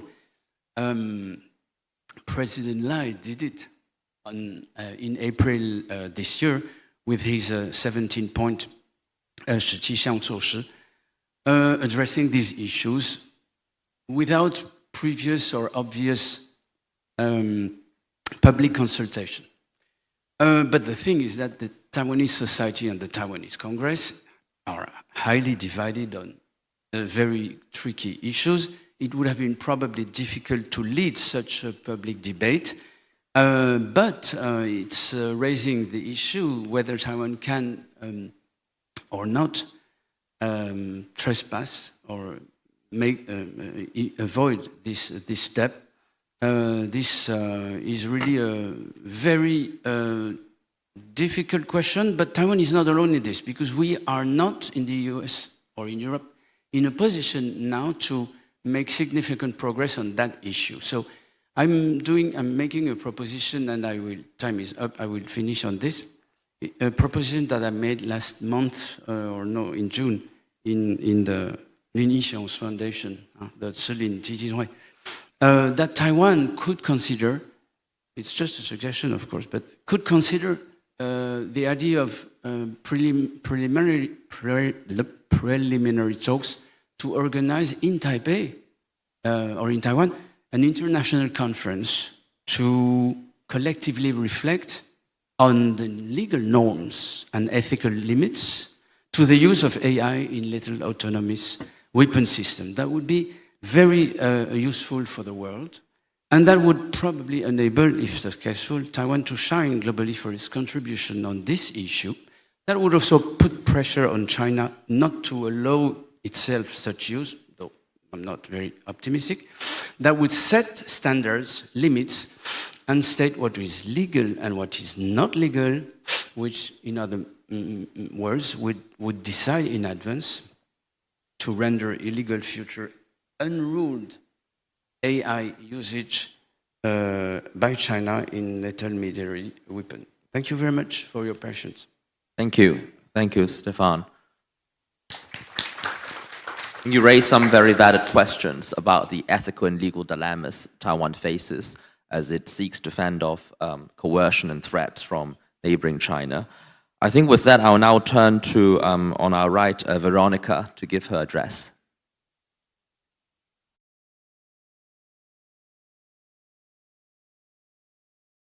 Hello, thank you so much for having me here. Thank you to the Ministry of Foreign Affairs and to the Prospect Foundation.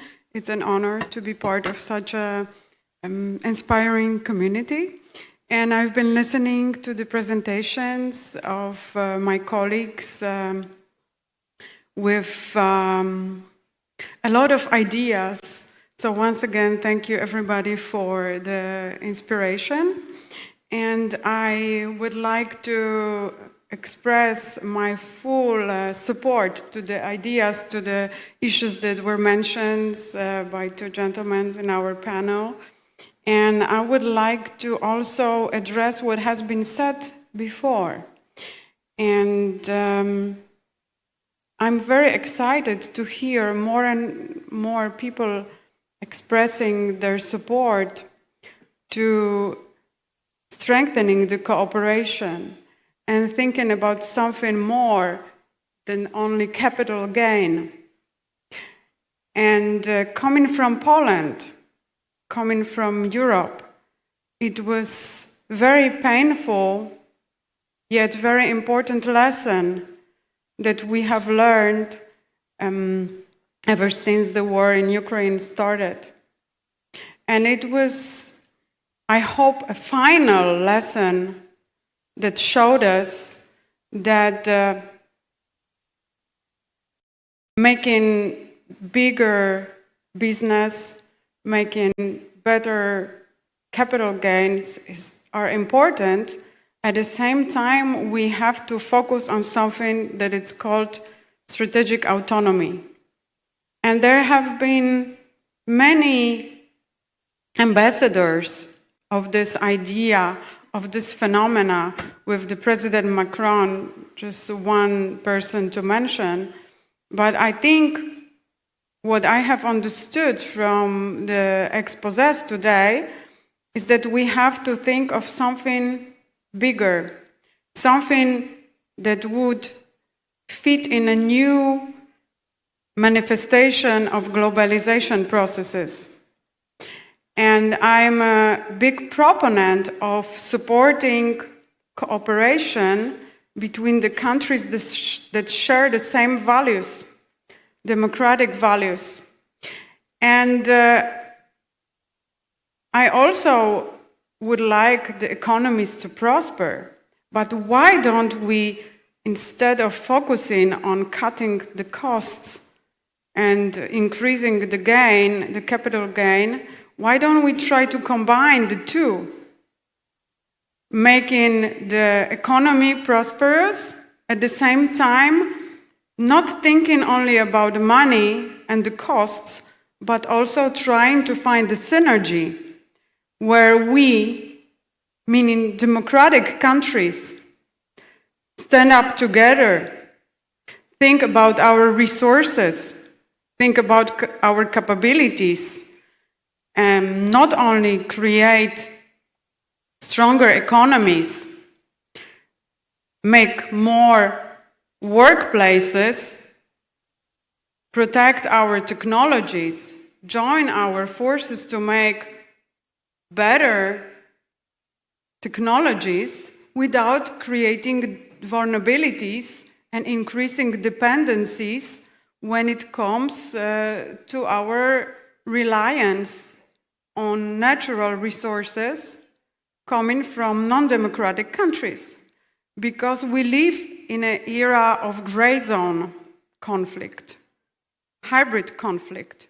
And unfortunately, studying hybrid conflict, hybrid warfare, hybrid activities for a while, it has proven that non-democratic actors that are very often going hand in hand with non-state actors,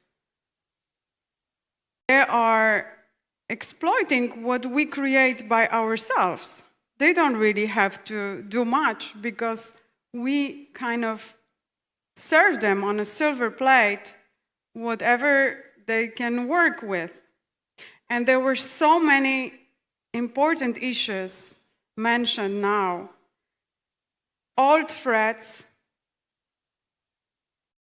and new threats, new opium wars, for instance, with respect to fentanyl, our dependencies on energy, natural resources in general. So, as a Poland representative, I would like to highlight that as Poland, we are trying to do our best to increase economic exchange between Taiwan and Poland. And for instance, just the difference between the amount of unmanned aerial vehicles that we have purchased between the last year and this year has been enormous, because it has grown by 750%. And Poland is #1 purchaser of the unmanned aerial vehicles. So this is not only ideas I'm talking about, but I'm talking about concrete steps. It's difficult to talk much more about the diplomacy with the respect to technology, economy, and industry, because the presentation that my predecessors delivered were so complex. But I would also like to tackle the issue related to development of new technologies, green technologies. Many of us might know that they mainly rely on rare earth minerals. And I was really happy to hear the voice of the Canada representative stating that you are developing and, please correct me if I'm wrong, willing to share your resources, despite of the fact that this technology and excavation processing is very demanding on many levels, including the various kind of threats. At the same time, I would like to highlight that we have different technologies. When it comes to energy, there was mentioned geothermal, and we could really be focusing both as Europe or Taiwan in development of this technology. And when it comes to batteries, we not necessarily even need rare earth minerals or lithium, but we can, for instance, turn into technology that uses salt and water. So let's just be innovative. And I think that once we start thinking more comprehensively, without being so obsessed with economic growth and capital gain, we can really focus more on sustainability, strategic autonomy between the countries that share the same values. Thank you so much. Thank you. Thank you, Veronica. I think now we'll turn to Tristan, who is the president of the Taipei University of Marine Technology. Thank you, Thompson. Ladies and gentlemen, thank you for having me here. I have very little time, so I'm going to just straightforward express my own ideas. Okay. Let me begin by telling you two small stories. In 2019, I was invited by the state government of the United States to join a startup forum held in the Netherlands. I remember the opening remarks made by former Secretary of State Mike Pompeo. He said, "We got people from everywhere but China. This forum has no Chinese company, has no Chinese people." And everybody applaud. Because I'm the host, I own my own party. I got to decide what kind of guest I want to invite. Very straightforward, because we're talking about innovation among democratic economies. So I would like to say any international organization that we have seen so far, their failure has been truly because of some intervene from the communism countries, not only China but also other member economies. So if we want to move things forward, I'm a straightforward guy, and also I want to solve problems. So I spent 20 years in APEC. Every time we make a proposal to use APEC money, we got rejected by China. And we have no choice but to use our own money, because we give money. We also make some donation to the APEC to run some specific programs. For example, women entrepreneurship program, that kind of stuff. And we got, very intensive participation from our member economies.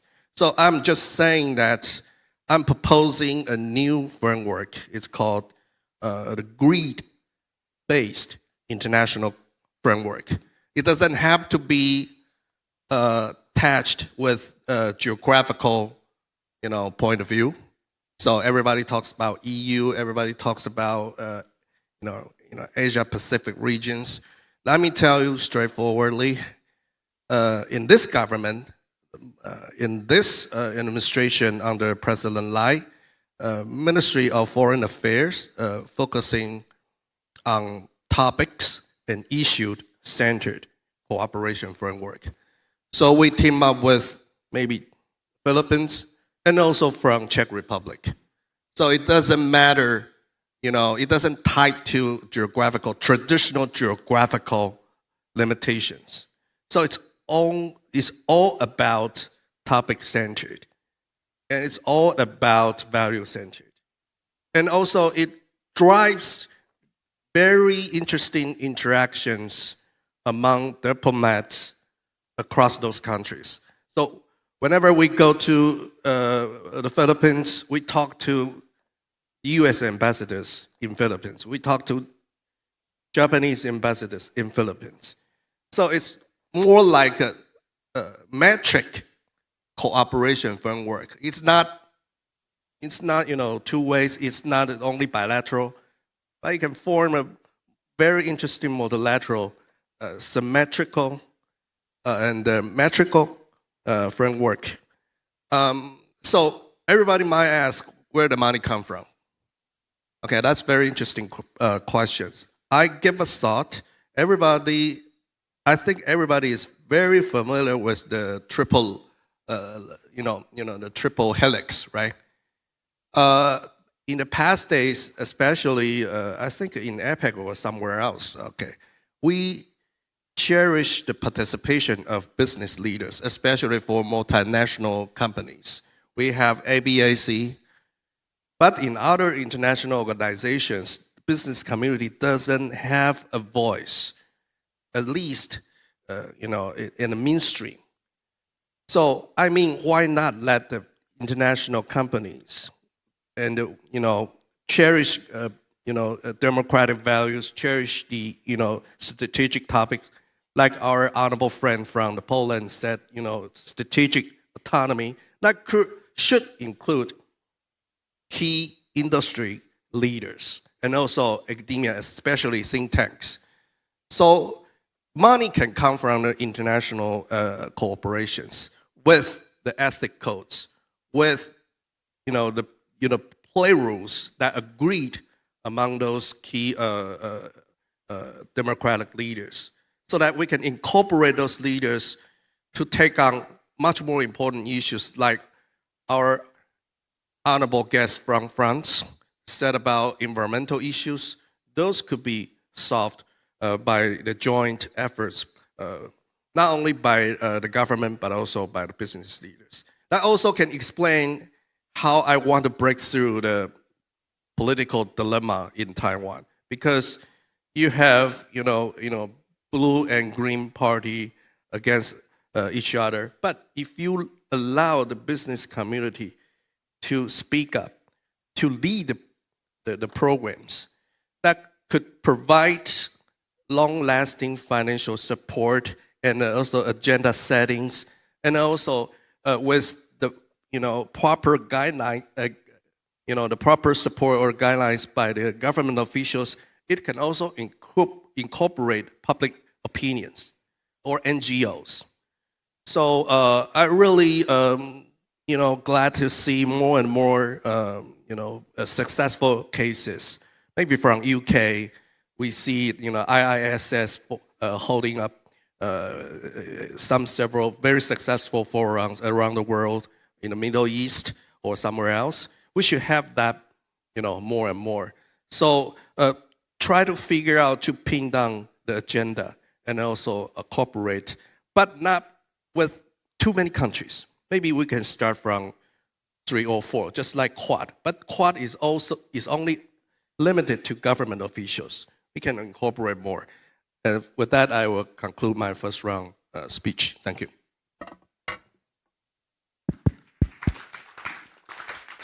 Thank you, Tristan. And last but not least, we will now turn to Holmes, the former McDonnell Douglas Aerospace representative in Taiwan. Please. Thank you, Thompson. As many of you may know, McDonnell Douglas no longer exists. In fact, it was absorbed by Boeing back in 1998. But I do not have any positions currently, so I'll be giving some blatant remarks. Be as blunt as possible, right? And like Tristan, I'm going to tell a story. And the story concerns most of the people in Taiwan and probably some in Germany. Are there any Germans here in the audience? Too bad, because I'm going to criticize German cynical diplomacy. Oh, there is. Okay, good to see you. So I hope that you can relay my message to German government. All right. So we all remember the global pandemic started in 2019, right? And slightly 1 year after that, there was a global semiconductor shortage. And then Germany's then economic minister, Peter Altmaier, wrote a letter to his Taiwanese counterpart, Ms. Wang Meihua. She was the economic minister back then, asking for help to coordinate and prioritize the delivery of Taiwanese semiconductors to the German car industry. Without semiconductors, Germany cannot deliver vehicles, right? So next thing you know, Ms. Wang, Minister Wang, coordinated a meeting, called TSMC chairman and the production vice presidents and so on and so forth to the office, and I think the NSC was also involved. At the end of the day, Germans' demands were met, right? End of the story. Always good. That was in January 2021. Less than 6 months later, the global pandemic erupted in Taiwan, and Taiwan did not have enough vaccine. So Taiwan requested Germany's help for BioNTech vaccine, right? There are several flavors of the vaccine. BioNTech was co-developed by Germans. But the Germans government shrugged their shoulders, say, well, hey guys, this is a business matter. Why don't you talk to Shanghai Fuxing, which is located in Taiwan, in China. And of course, it didn't end well. Taiwan, at the end of the day, did not get any vaccines from Shanghai, all right? So what is the lessons of this story, all right? First is Germany's cynical diplomacy. And second is Taiwan's strategic naivety, all right? Cynical because Germany's diplomacy was one-sided and is transactional, and it's short-sighted as well. At the same time, it's when it's inconvenient for them to go out of their way to help a country that have helped them in the past, which is also under healthcare crisis. They didn't bother to lift a finger. All right, so that's the cynical side of the German diplomacy. Now, Germany also suffered from strategic myopia and moral failure, because while Berlin enjoyed Taiwan's cooperation, it refused to help Taiwan in time of need, right? And so that's that, all right? Germans, of course, can do whatever they want, but can Taiwan do something more intelligently and do something to prevent this kind of stuff from happening? I think the answer is yes. So without going any further to criticize Taiwan's government, I think Taiwan can do something to prevent this kind of a non-reciprocal diplomacy from happening again. First, it is the Taiwanese government can formalize the reciprocal mechanisms. That is to negotiate conditional cooperation framework with whichever countries that has the supply request. And the second is to enhance international legal mechanism or instrument. That is to pursue bilateral, multilateral agreements in health or in technology that lock in obligations and of mutual assistance. And Taiwan can also institutionalize strategic resource coordination by elevating tasking of critical resources, in this case the semiconductor, to national level strategic importance and protocols. Not left, rather than leaving it to ad hoc ministerial exchanges between Taiwan's Ministry of Economic Affairs and Germany's Ministry of Economics. And of course, the public diplomacy and transparency would be able to provide strategic support and openly communicate expectations when reciprocity in diplomatic channels and public messagings are expected, right? So these are the prevention. Now, I would urge also Taiwan can do something more proactive. That is, with TSMC's global significance, people all around the world are talking about Taiwan semiconductor is a pivotal part of the global supply chain. But I would argue that with TSMC's significance, it can actually exert influence over the global supply chain. That is, TSMC should not be content with being a part of the global supply chain. It should reshape the form and the way the global supply chain should work. For instance, it has already happened that Taiwan is the foundry, Japan is the material, Europeans is the machinery, and the US may be the design, right? So how do we solidify this global partnership, right? This needs to be put in a more tangible framework. So Taiwan should really treat TSMC as a strategic national asset, not just a corporate entity. Everybody in Taiwan is talking about TSMC being a sacred mountain to protect the island country, right? But Taiwan, I think, can go one step further to form a strategic coordination council that involves TSMC, the National Security Councils, and so on. And whenever TSMC needs to expand overseas, it would require government approval, all right? So TSMC setting up shops in Germany, in Japan, in the US, should not be treated like giving candies out to whichever country that they want. Of course, TSMC has its own consideration, but Taiwan also has its strategic interest. So what I'm proposing, what I'm arguing is Taiwan needs to align TSMC's international posture with national interest. And the second is to push for a multilateral tech compact. Like I said earlier, just now, Taiwan should help write the rule of a trusted chip network, all right? I would call it a chip NATO, right? Involving Japan, Germany, and the US, and so on. With Taiwan anchoring the advanced node foundry layer, I think this chip NATO concept or framework can work.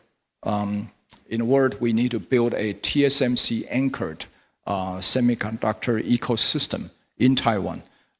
That is, I'm not saying that Taiwan should adopt a mercantilist sense for the global chip supply chain, but rather Taiwan can reshape the global supply chain with strategic intent.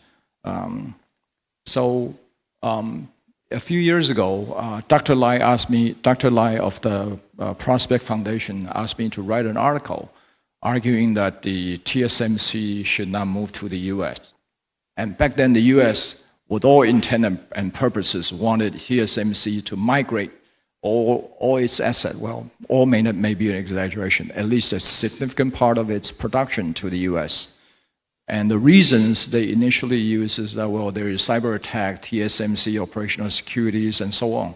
But anybody with an engineering sense would know that lithography is not software, all right? It's a lot more complicated than modifying a line of software code, all right? So that excuse went away, but US continued to pressure Taiwan to let TSMC move to Arizona. Eventually they did, but that's fine. But what I'm arguing is that we do not want to be absorbed.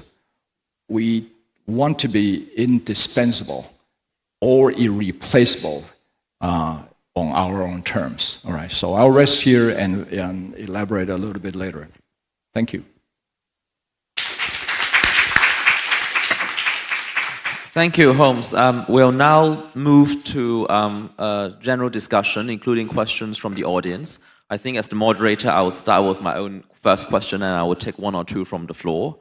Look, over the last half an hour, 40 minutes, we hear from all of you on a number of key issues.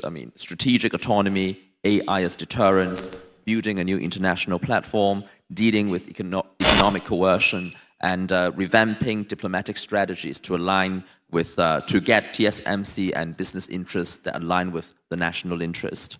So my question is very simple.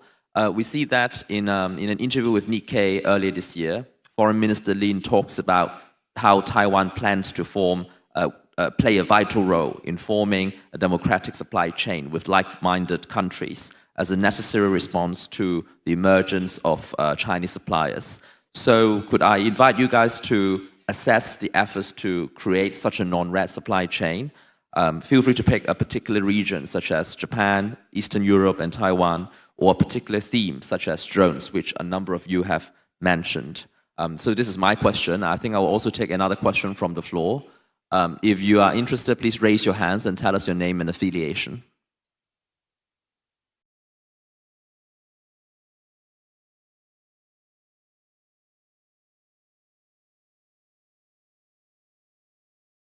Well, I hate to be the person who asked the first question, but it seems that I've been doing that repeatedly.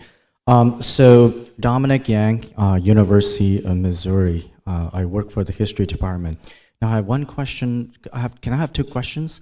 One for Stefan and the other one for Dr. Tristan Liu.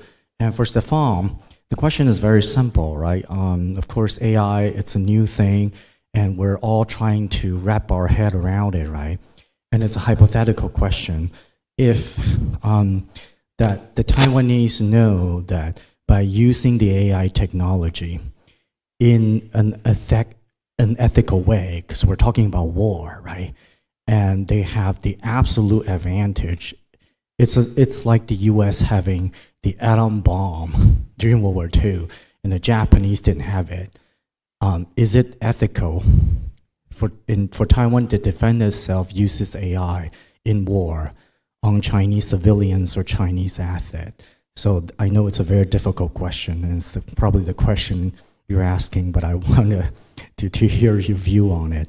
And for Dr. Liu, I just want to make sure that I understand what you are proposing. So you're proposing a sort of metric international cooperation framework that's going to incorporate more of the business community. Are you suggesting, but you also mentioned NGO and others so how does this framework gonna work? Because you seem to be proposing that by incorporating a lot of business interests, that it's going to be, like I've been reminded of the fact that, businesses are out there to make money. They're not out there to democratize. So the example will be, an authoritarian regime. American business people really love authoritarian regime, and they have been working with China until very recently. I'm sorry about that. So that's my question. Thank you very much. Thank you. I will turn to Stefan first, and then we'll turn to Dr. Liu.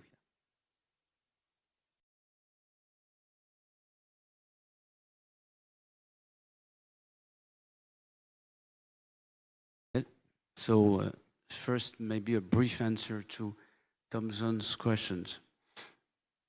When you look at the structure, the existing current structure of value chains in semiconductor production, I'm not talking about AI right now, from the first step, which is design, yes, the drawing of chips, not only in the US, but many. But the production starts with the machineries which print the chips, and these machines are produced in Holland. To the other end of the chain, of the value chain, the so-called non-red countries have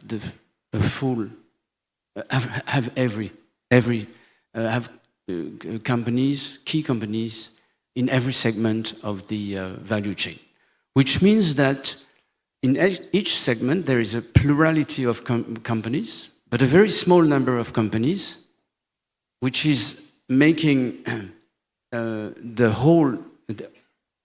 rest of the whole chain dependent on each element of the chain.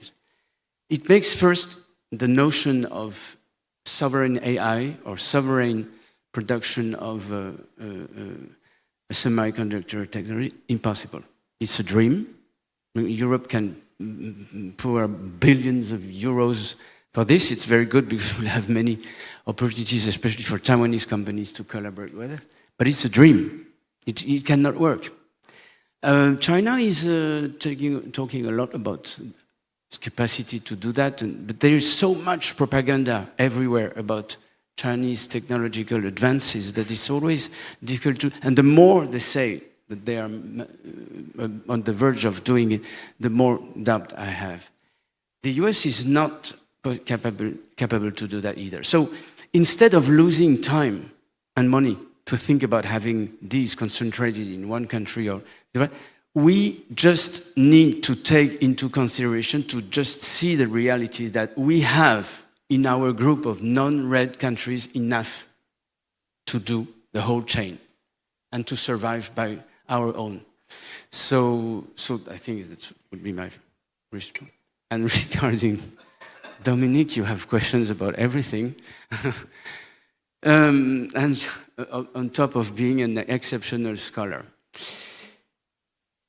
My role was to propose the idea to hold a civic consultation, that the civil society could express itself in a situation where obviously the Congress cannot do it, at least for the moment. So it's difficult for me to express myself. First, I'm not a Taiwanese citizen, so I wouldn't like to give an answer first. I could not either respond as a philosopher or a specialist of political philosophy. I'm not a political philosopher. However, the question you ask is not simple at all, Dominique. I'm sorry to say, because we are on the very difficult question of the particular situation which is called war, which is the most horrible situation we know. So basically, we cannot forecast what people will do first. And I would not like to, I don't see myself in a position right now in a peaceful country for the moment, even under threat, to judge who and what will be morally acceptable or not. So I refuse to respond. But your question is interesting because what I'm calling for is to not let us in Taiwan be in a position one day to have to do that without having debated it beforehand.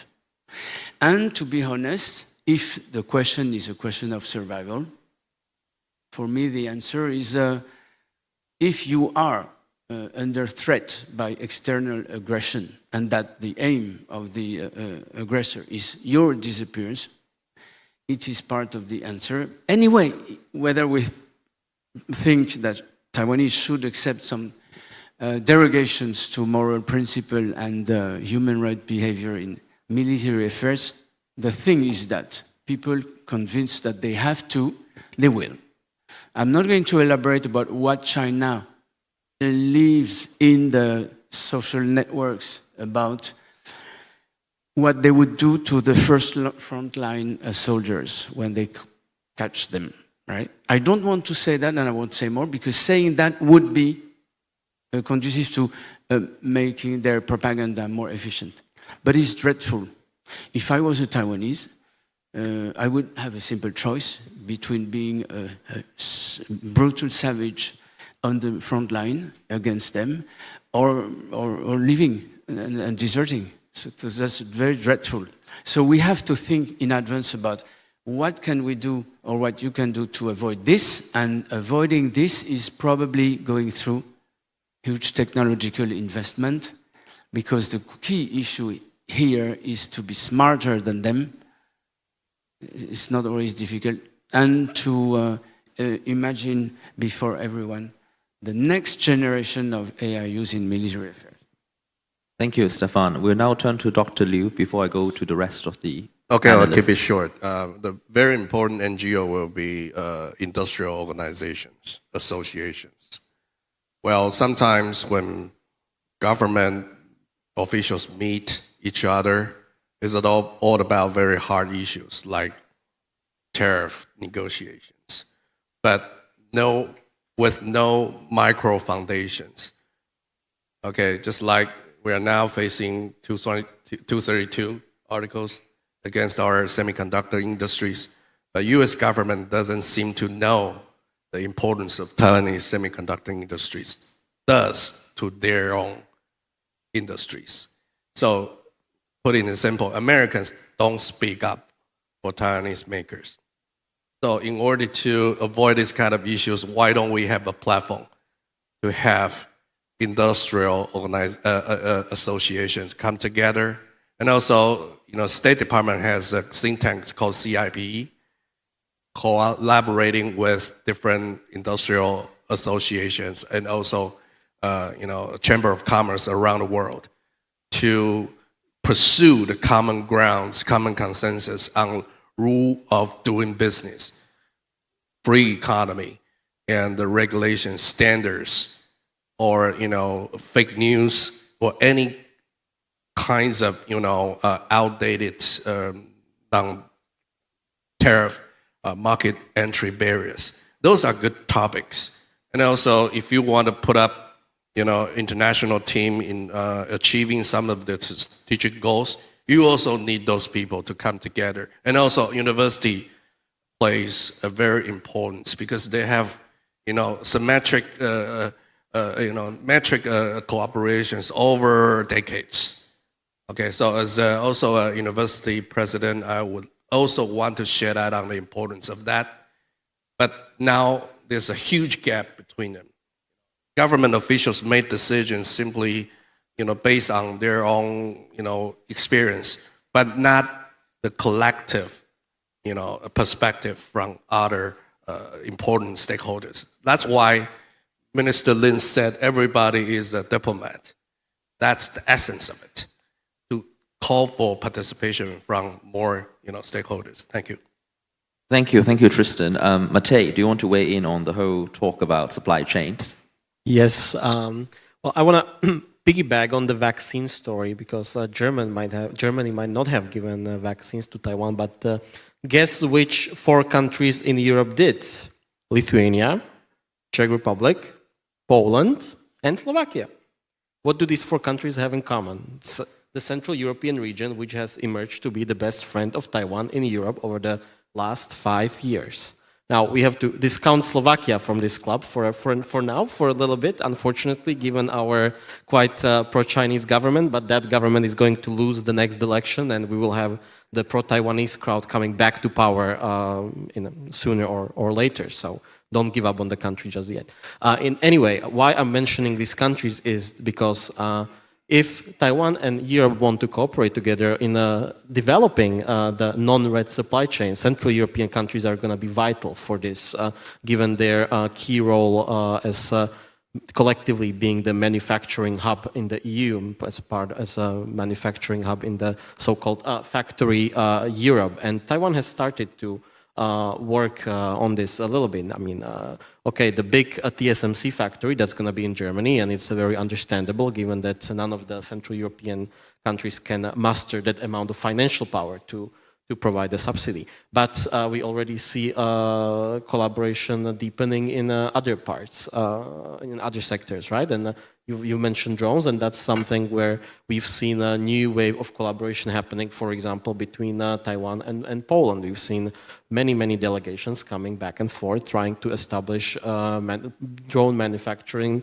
of Taiwanese companies within Poland. And I think this is going to be vital for Taiwan to explore even more, given that we also see now the push of the EU Commission to not just re-industrialize EU, but re-militarize EU, and investing in sectors that are quite strongly defense adjacent, like the drone sector, would be quite an important buy-in for Taiwan and people in Europe to, mutually care for each other's future, right? And it would be one way for Taiwan to show that it can deliver tangible economic results for the region, which, all of the political visits and gestures are very important, of course, but it's the tangible results that create a lasting relationship that ordinary people can get behind.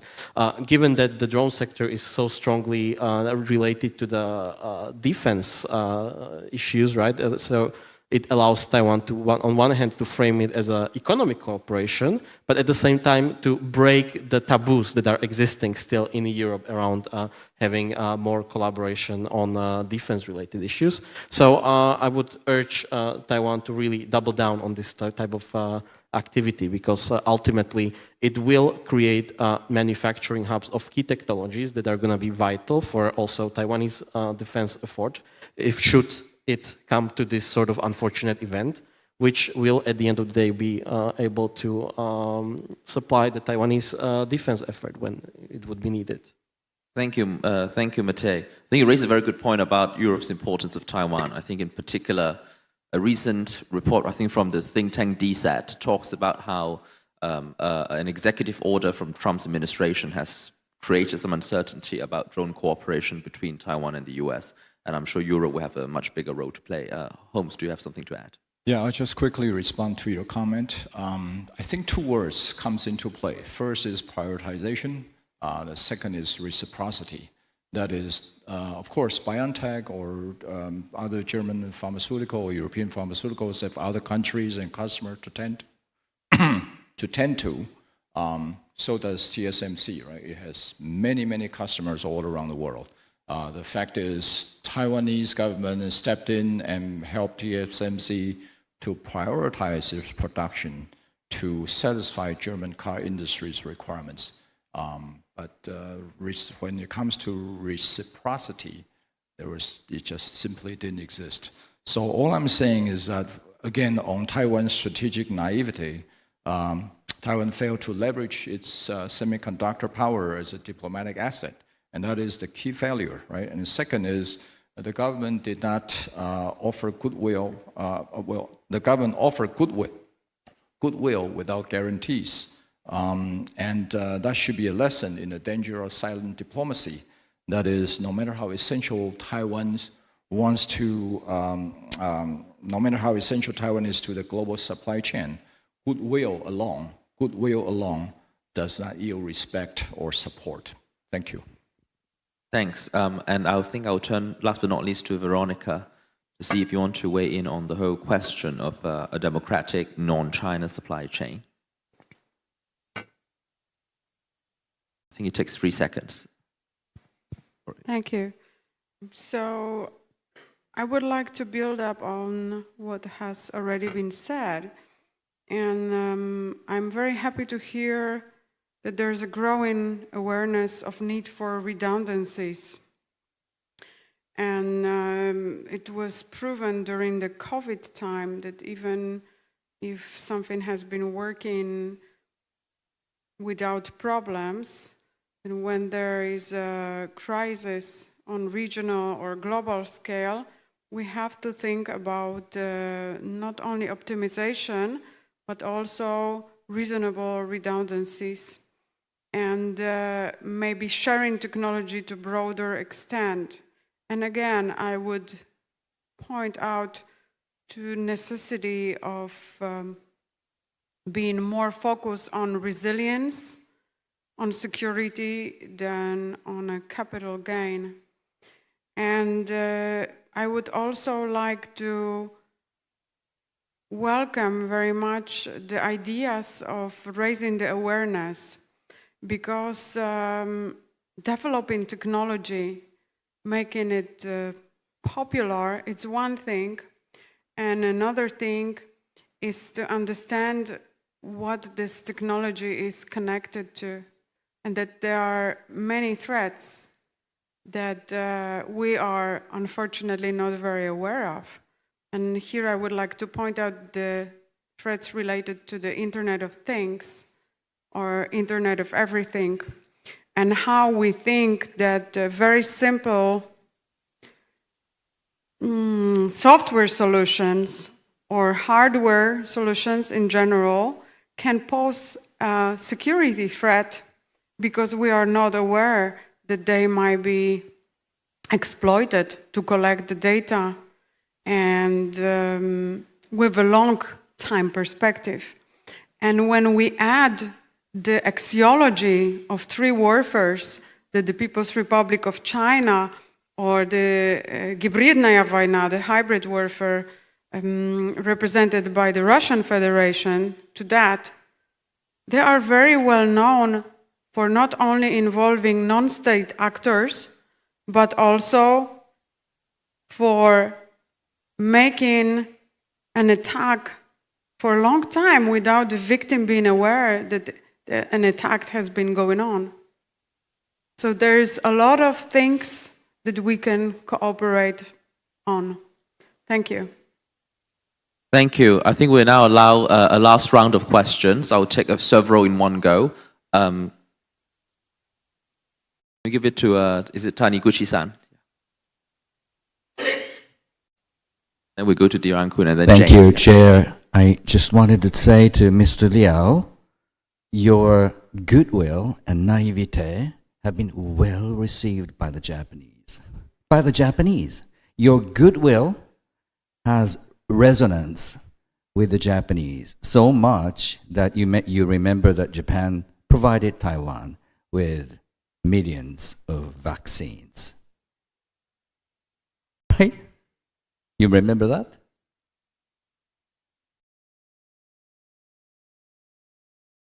Okay. And one final thought is that it is very much important for Taiwan to continue to host events like this, picking up relevant topics. It's just a little bit akin to editing very good magazine with attractive titles so that you could attract attentions from all across the world. And so, by so doing, Taiwan could continue to shine. Continue to shine is the most important thing, I think, for Taiwan.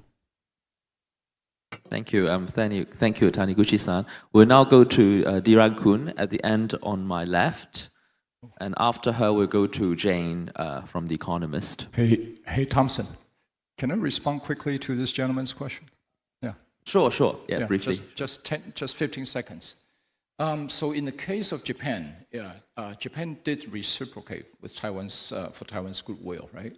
But the question is, does it obligate Japan to respond positively or favorably? No, the answer is not, right? There is no obligation for Japan to respond that way. Well, same thing applied to Germany or to Uncle Sam. TSMC, like I said, was handed out like candies. Well, of course, that is an exaggeration, maybe. But what I'm saying is that in addition to the keyword that I just mentioned, privatization, reciprocity, there's also need to be an obligation. That is, Taiwan's goodwill needs to have a guarantee so that other countries can be obligated to help Taiwan in time of need. Thank you. Thank you, Holmes. Diran-kun, please. Hi, I'm Diran-kun Uchino from Thailand Trade and Economic Office. I'm the Chief of Economic Affairs. Thank you very much for these questions. Very interesting. Lots of insights and views, especially from our colleagues from the European, from the US, and from Taiwan. And following up on Thompson's comments and questions about the successful alliance of the democratic supply chains, especially for the semiconductors, also the intelligence technologies for the future.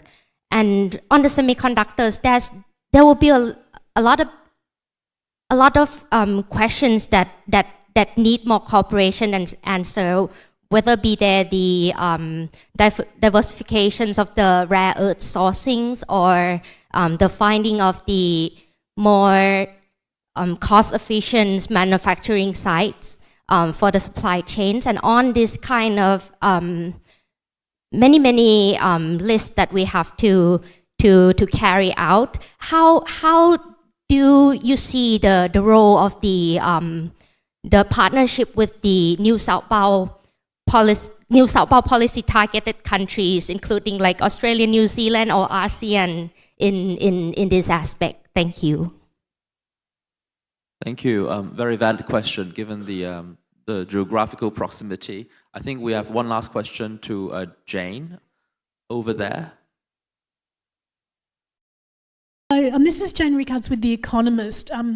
President Liu told an anecdote about Mike Pompeo saying that everyone had been invited to an event except the Chinese. And that made me think of a question that I really have for the organisers of the Ketagalan Forum. My question is, are Russian Federation diplomats invited to this event? And are officials from the Hong Kong and Macau offices, so essentially officials from Greater China, are they permitted to attend this event? And if so, have you seen much interest from them? Thank you. I'm talking about not just this year's Ketagalan Forum, but the forums over the years. Thank you. Thank you. Oh, wow. There's a question about whether officials from Hong Kong and Russia are allowed to join and the level of interest. That's from Jane. And then Kun Diran-kun has a question about the resilience and supply chain with Australia, New Zealand, and Southeast Asia. I want to see who wants to pick either question. Matej, maybe you can go for a start, and then we'll go to Tristan. I'll address the first question. Given that I'm not an organizer, I cannot really respond to the second one. But the first one, I think the cooperation with the countries covered by the New Southbound policy, especially the ASEAN countries, but also Australia, is going to be quite crucial in achieving the de-risking goals that EU has set for itself, and the overall establishment of the non-red supply chain that Taiwan has been proposing. Of course, there's a big issue of raw materials dependence, right, that we need to deal with when it comes to China. And of course, Canada, it was mentioned, is one option on how to deal with it, but also Australia is going to be quite important, right? Indonesia as well. EU has been very actively moving towards concluding the FTA negotiations with Indonesia, with access to raw materials being a key issue that EU has in mind over there, right? So that's going to be quite important. Of course, the rest of ASEAN is going to be as well quite important when it comes to de-risking the manufacturing sectors, right? And it's not going to be an easy homework, I think, for the multinational corporations that are invested in China and have been dependent on getting their manufacturing done in China to move the production out of China into the ASEAN countries. But it is one of the options on the table. Of course, there's also risks attached, right? If it's only the manufacturing that moves, while the inputs for the manufacturing still remain within China, it will not be actually de-risking, it will be just creation of new problems. So we need to think quite holistically about this, and more policy coordination between the democratic countries from ASEAN, from East Asia, from Europe is going to be very much required to achieve this goal. Thank you. And Tristan, you want to have a few words? Many business leaders told us we exchange ideas about geographical and also economic relations with other important partners. They all said produce local and photo local, which means, for example, when Donald Trump raised the tariff to 32% against Taiwan, I heard from many big electrical, consumer electronics makers. They said that then we will go to United States directly, not from the Vietnams or from Thailand. Why? Because they will complicate the situation. So straightforwardly, just forcing fastball, just go to the United States and find a suitable place.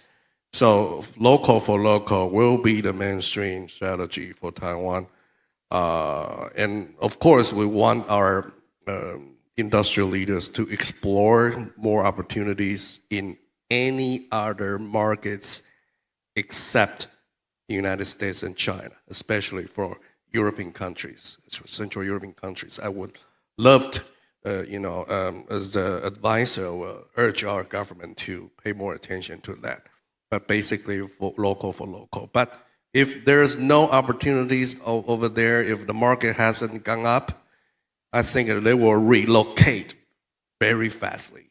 This is all I can say. So with some, countries that full of market opportunity, but no strong economic ties, I would say in the current government, we're going to put in the second wave.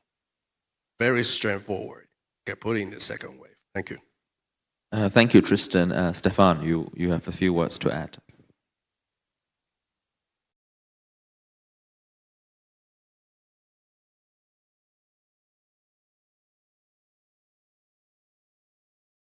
Well, regarding the supply chain, I would like to add my little 2 cents. The fact is that we don't cook an omelette without breaking eggs, as we say, and we don't prepare for a war without reorganizing the intendancy and all what we have to mobilize to fight a war. And what is happening is that President Donald Trump is preparing for a war, hopefully to avoid it. And the scale of this war is not American inland, is the whole world. So the brutal way that he has announced and dealt with these tariffs, of course, has shocked many people, countries, and press media, intellectuals. However, one day, if it happens that he made the right choice by reorganizing part of the world to be solidary and to help each other, to avoid being invaded by that country or taken over technologically and so on, we'll be quite thankful to him. I'm not here to defend him, but it is obvious that everybody's doing whatever he wants, and countries are like using existing facilities and trade agreements to, in a way, to cheat their own partners. Like when they host Chinese companies, and that they help, obviously and consciously, Chinese companies to produce products that are branded, not branded Chinese products. That's what was one of the core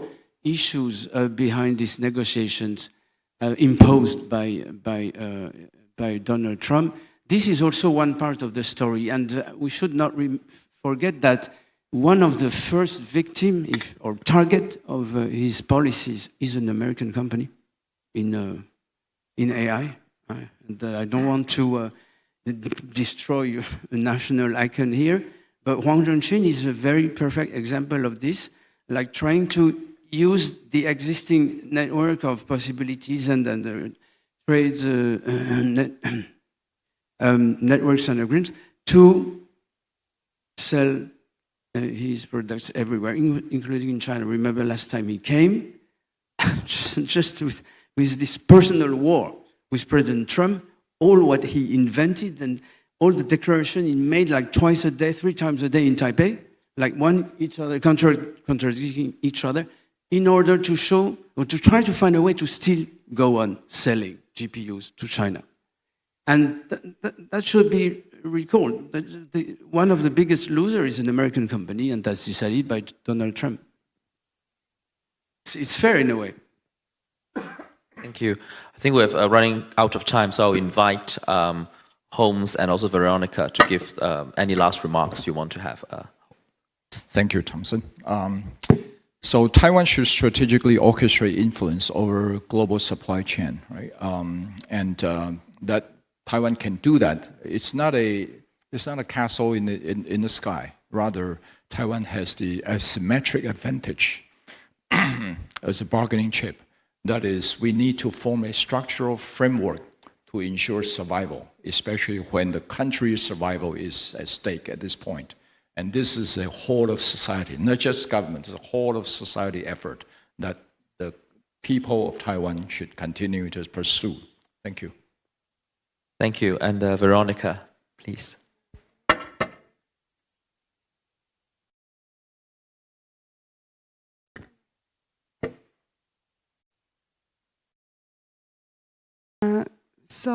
Thank you.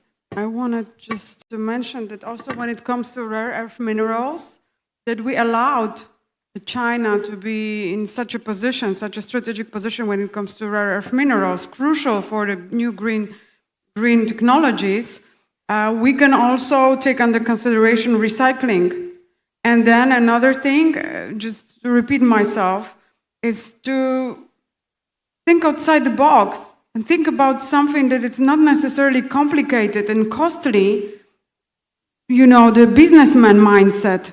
How can I make money on this? But what is useful? And maybe at some cost of the capital gain, we can increase the security. Thank you. Thank you. I don't think we've really answered Jane's question, but that might be more of a question for the organizer today or the government, since they will be aware of the entry rules and who's showing up. Nonetheless, thanks again to our guests today, Stefan, Veronica, Matei, Tristan, and Holmes, providing fresh thinking and discussion about the way forward for Taiwan's economic and tech and industrial diplomacy and relevant issues like AI and drones and tariffs. So once again, thank you. Thank you, ladies and gentlemen. Please thank you, Mr. Zhou and all our panelists for a wonderful discussion. I'd like to invite all of you to please come forward to the center stage for a group picture. Thank you. Thank you very much for all of you sharing your wonderful insights with us. Please come to the center and face the camera in the front. 1, 2, 3. Please give us a smile. Come up. All right, 1, 2, 3. Okay, thank you very much. Please return to your seats. Thank you. Please remember your personal belongings. Thank you very much.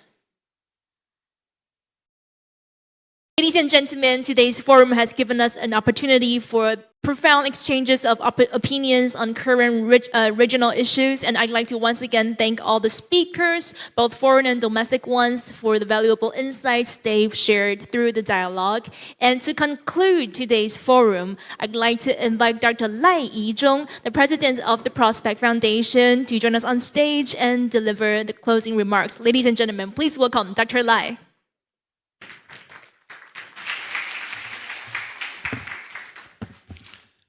Thank you, everyone. I think that first of all, you should give all yourself a big round of applause because you stick to the end of this conversation.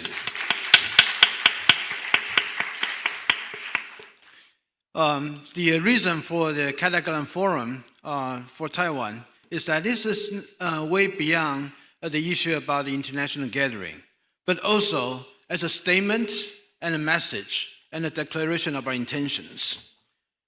From these three panels that we could find today, the first sessions about the new geopolitical security landscape in the Indo-Pacific. That means that in Taiwan, when we look at the security environment, we found out not just the last 4 years of the paradigm that no longer applies, but even the last 8 years, the security paradigm also changes. So as for Taiwan, we are looking for new compass to guide us through this very uncertain era, that we are looking for inspirations from others as well. So that's why that we have this conversation for the first sessions. As for the second session, countering the hybrid warfare and whole society defense resilience, that basically means that in Taiwan, we are very, very serious about preparing for war. So that's a war preparation panels that we'd like to draw the inspiration from our other experts, and so look for the conversations to engage and find new ideas. Because to us, although a lot of people talk about how the Ukraine model, how the Finland model, Israel model, that could be the inspirations.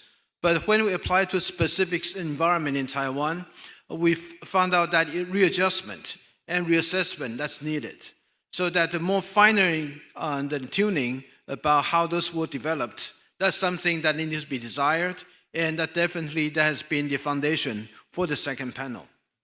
And the third session about the technology, economic, and other impacts on the diplomacy.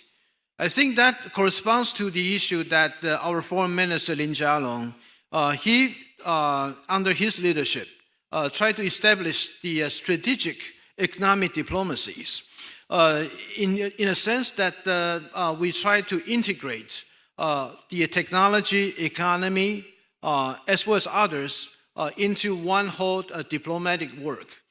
And for that, when we try to design that, we also found out the new economic realities, especially when the President Trump and this administration, with all the tariff negotiation and how the United States won't be able to sustain the kind of the economic underpinning for the whole world in terms of the security burden will be single-handedly handled by the United States, while the other country, they can prosper under that. And we do know that since this is no longer applicable, but how are we able to work with this new environment as well as to advance our diplomatic work in this very uncertain and a very fragile period? So that is another reason why that we try to draw the inspiration from all of you. And of course, in this process, just borrow the sentence from the Holmes Lau, my good friend. In the last session, he talks about reciprocity. And also there were questions regarding new southbound policies. I have to say that there's a deep need for the reassessment about the new southbound policy that we had in the last 8 years. The reciprocity will also be a very important part of it, which means that the Taiwan's goodwill and Taiwan's willingness to work with other countries, what we like to offer, cannot be taken as this is just freebies. That means that for other countries, for their sake of their engagement and for whatever reasons, whether that's under pressure or willing to have the benefit from China at the expense of Taiwan, there will be consequences. So that is the thinking that behind those. And when we talk about reciprocity, this is going to be one of them, and with a consequence. And that also applies to the issue about invitation, as some of the audience asked a question whether the Russian or the Hong Kong Macau representative to be allowed to come to the凱達格蘭 Forum. Our experience is that we do invite Russian in the past, but then after the year 2022, the development, they started not showing up.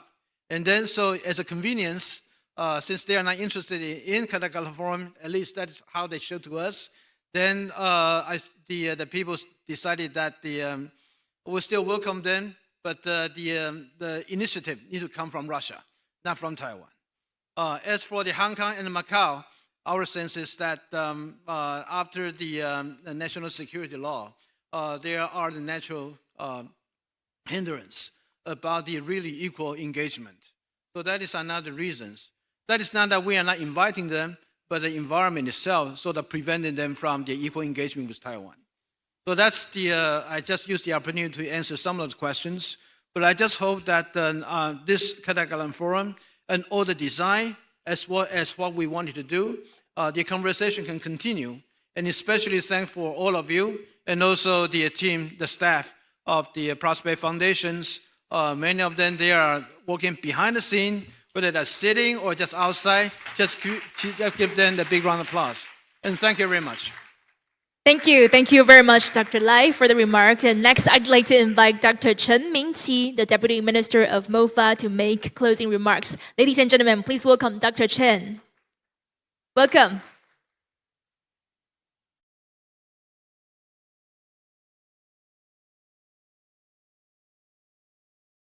Distinguished guests, ladies and gentlemen, good evening. The 2025 凱達格蘭 Forum has come to a close. On behalf of the Ministry of Foreign Affairs of Taiwan, I extend my heartfelt appreciation to everyone who helped make it possible. Your presence has enriched the conversation and contributed to event success. This year, the forum focused on security in the Indo-Pacific, whole of society defense against hybrid warfare and gray zone tactics, and the emerging trend in economic, technological, and industrial diplomacy. We identify common threat facing the global community and reaffirm our staunch commitment to cooperation in all aspects. Against a backdrop of growing geopolitical and economic uncertainty worldwide, freedom-loving countries must collectively safeguard it through concrete actions. Today's discussion was insightful and will help to pave the way for strengthening Indo-Pacific security, non-red supply chains, and the international framework to resist authoritarianism. Taiwan is doing its part to ensure a world rooted in freedom, security, and economic cooperation. Under President Lai Ching-te's 4 pillars of peace action plan, Taiwan is bolstering national defense, improving economic security and maintaining stable and principled cross-strait policy, and pursuing a new way of doing diplomacy by bringing in job opportunities, medical capability building, and sustainable growth to our allies and like-minded partners, a new integrated diplomacy. And through MOFA's integrated diplomacy, Taiwan is deepening alliance with like-minded countries based on common interests, leveraging technological strengths and government initiatives. Taiwan is steadily expanding its international presence and facilitating win-win outcome with its partners. Taiwan's contribution to regional security, economic stability, and resilience are key to a peaceful and prosperous Indo-Pacific. I call on the global community to continue supporting Taiwan in the face of authoritarian aggression, and Taiwan pledges to help working hand in hand with the like-minded partner to safeguard our way of living, free of oppression or coercion of any kind. In closing, I'm confident that the knowledge and the insight gained through this platform will better prepare us for exchange ahead. Together, we can create a brighter future for generations to come. I wish you all the best moving forward and hope to see you at the next year's forum. Thank you. Thank you. Thank you very much, Deputy Minister Chen. Thank you. Ladies and gentlemen, now we officially conclude the Katagalan Forum 2025 Indo-Pacific Security Dialogue. And in closing, we'd like to thank all of you once again for attending this forum. Let us continue to advocate for closer exchanges and cooperation. Thank you all and see you in 2026. Thank you.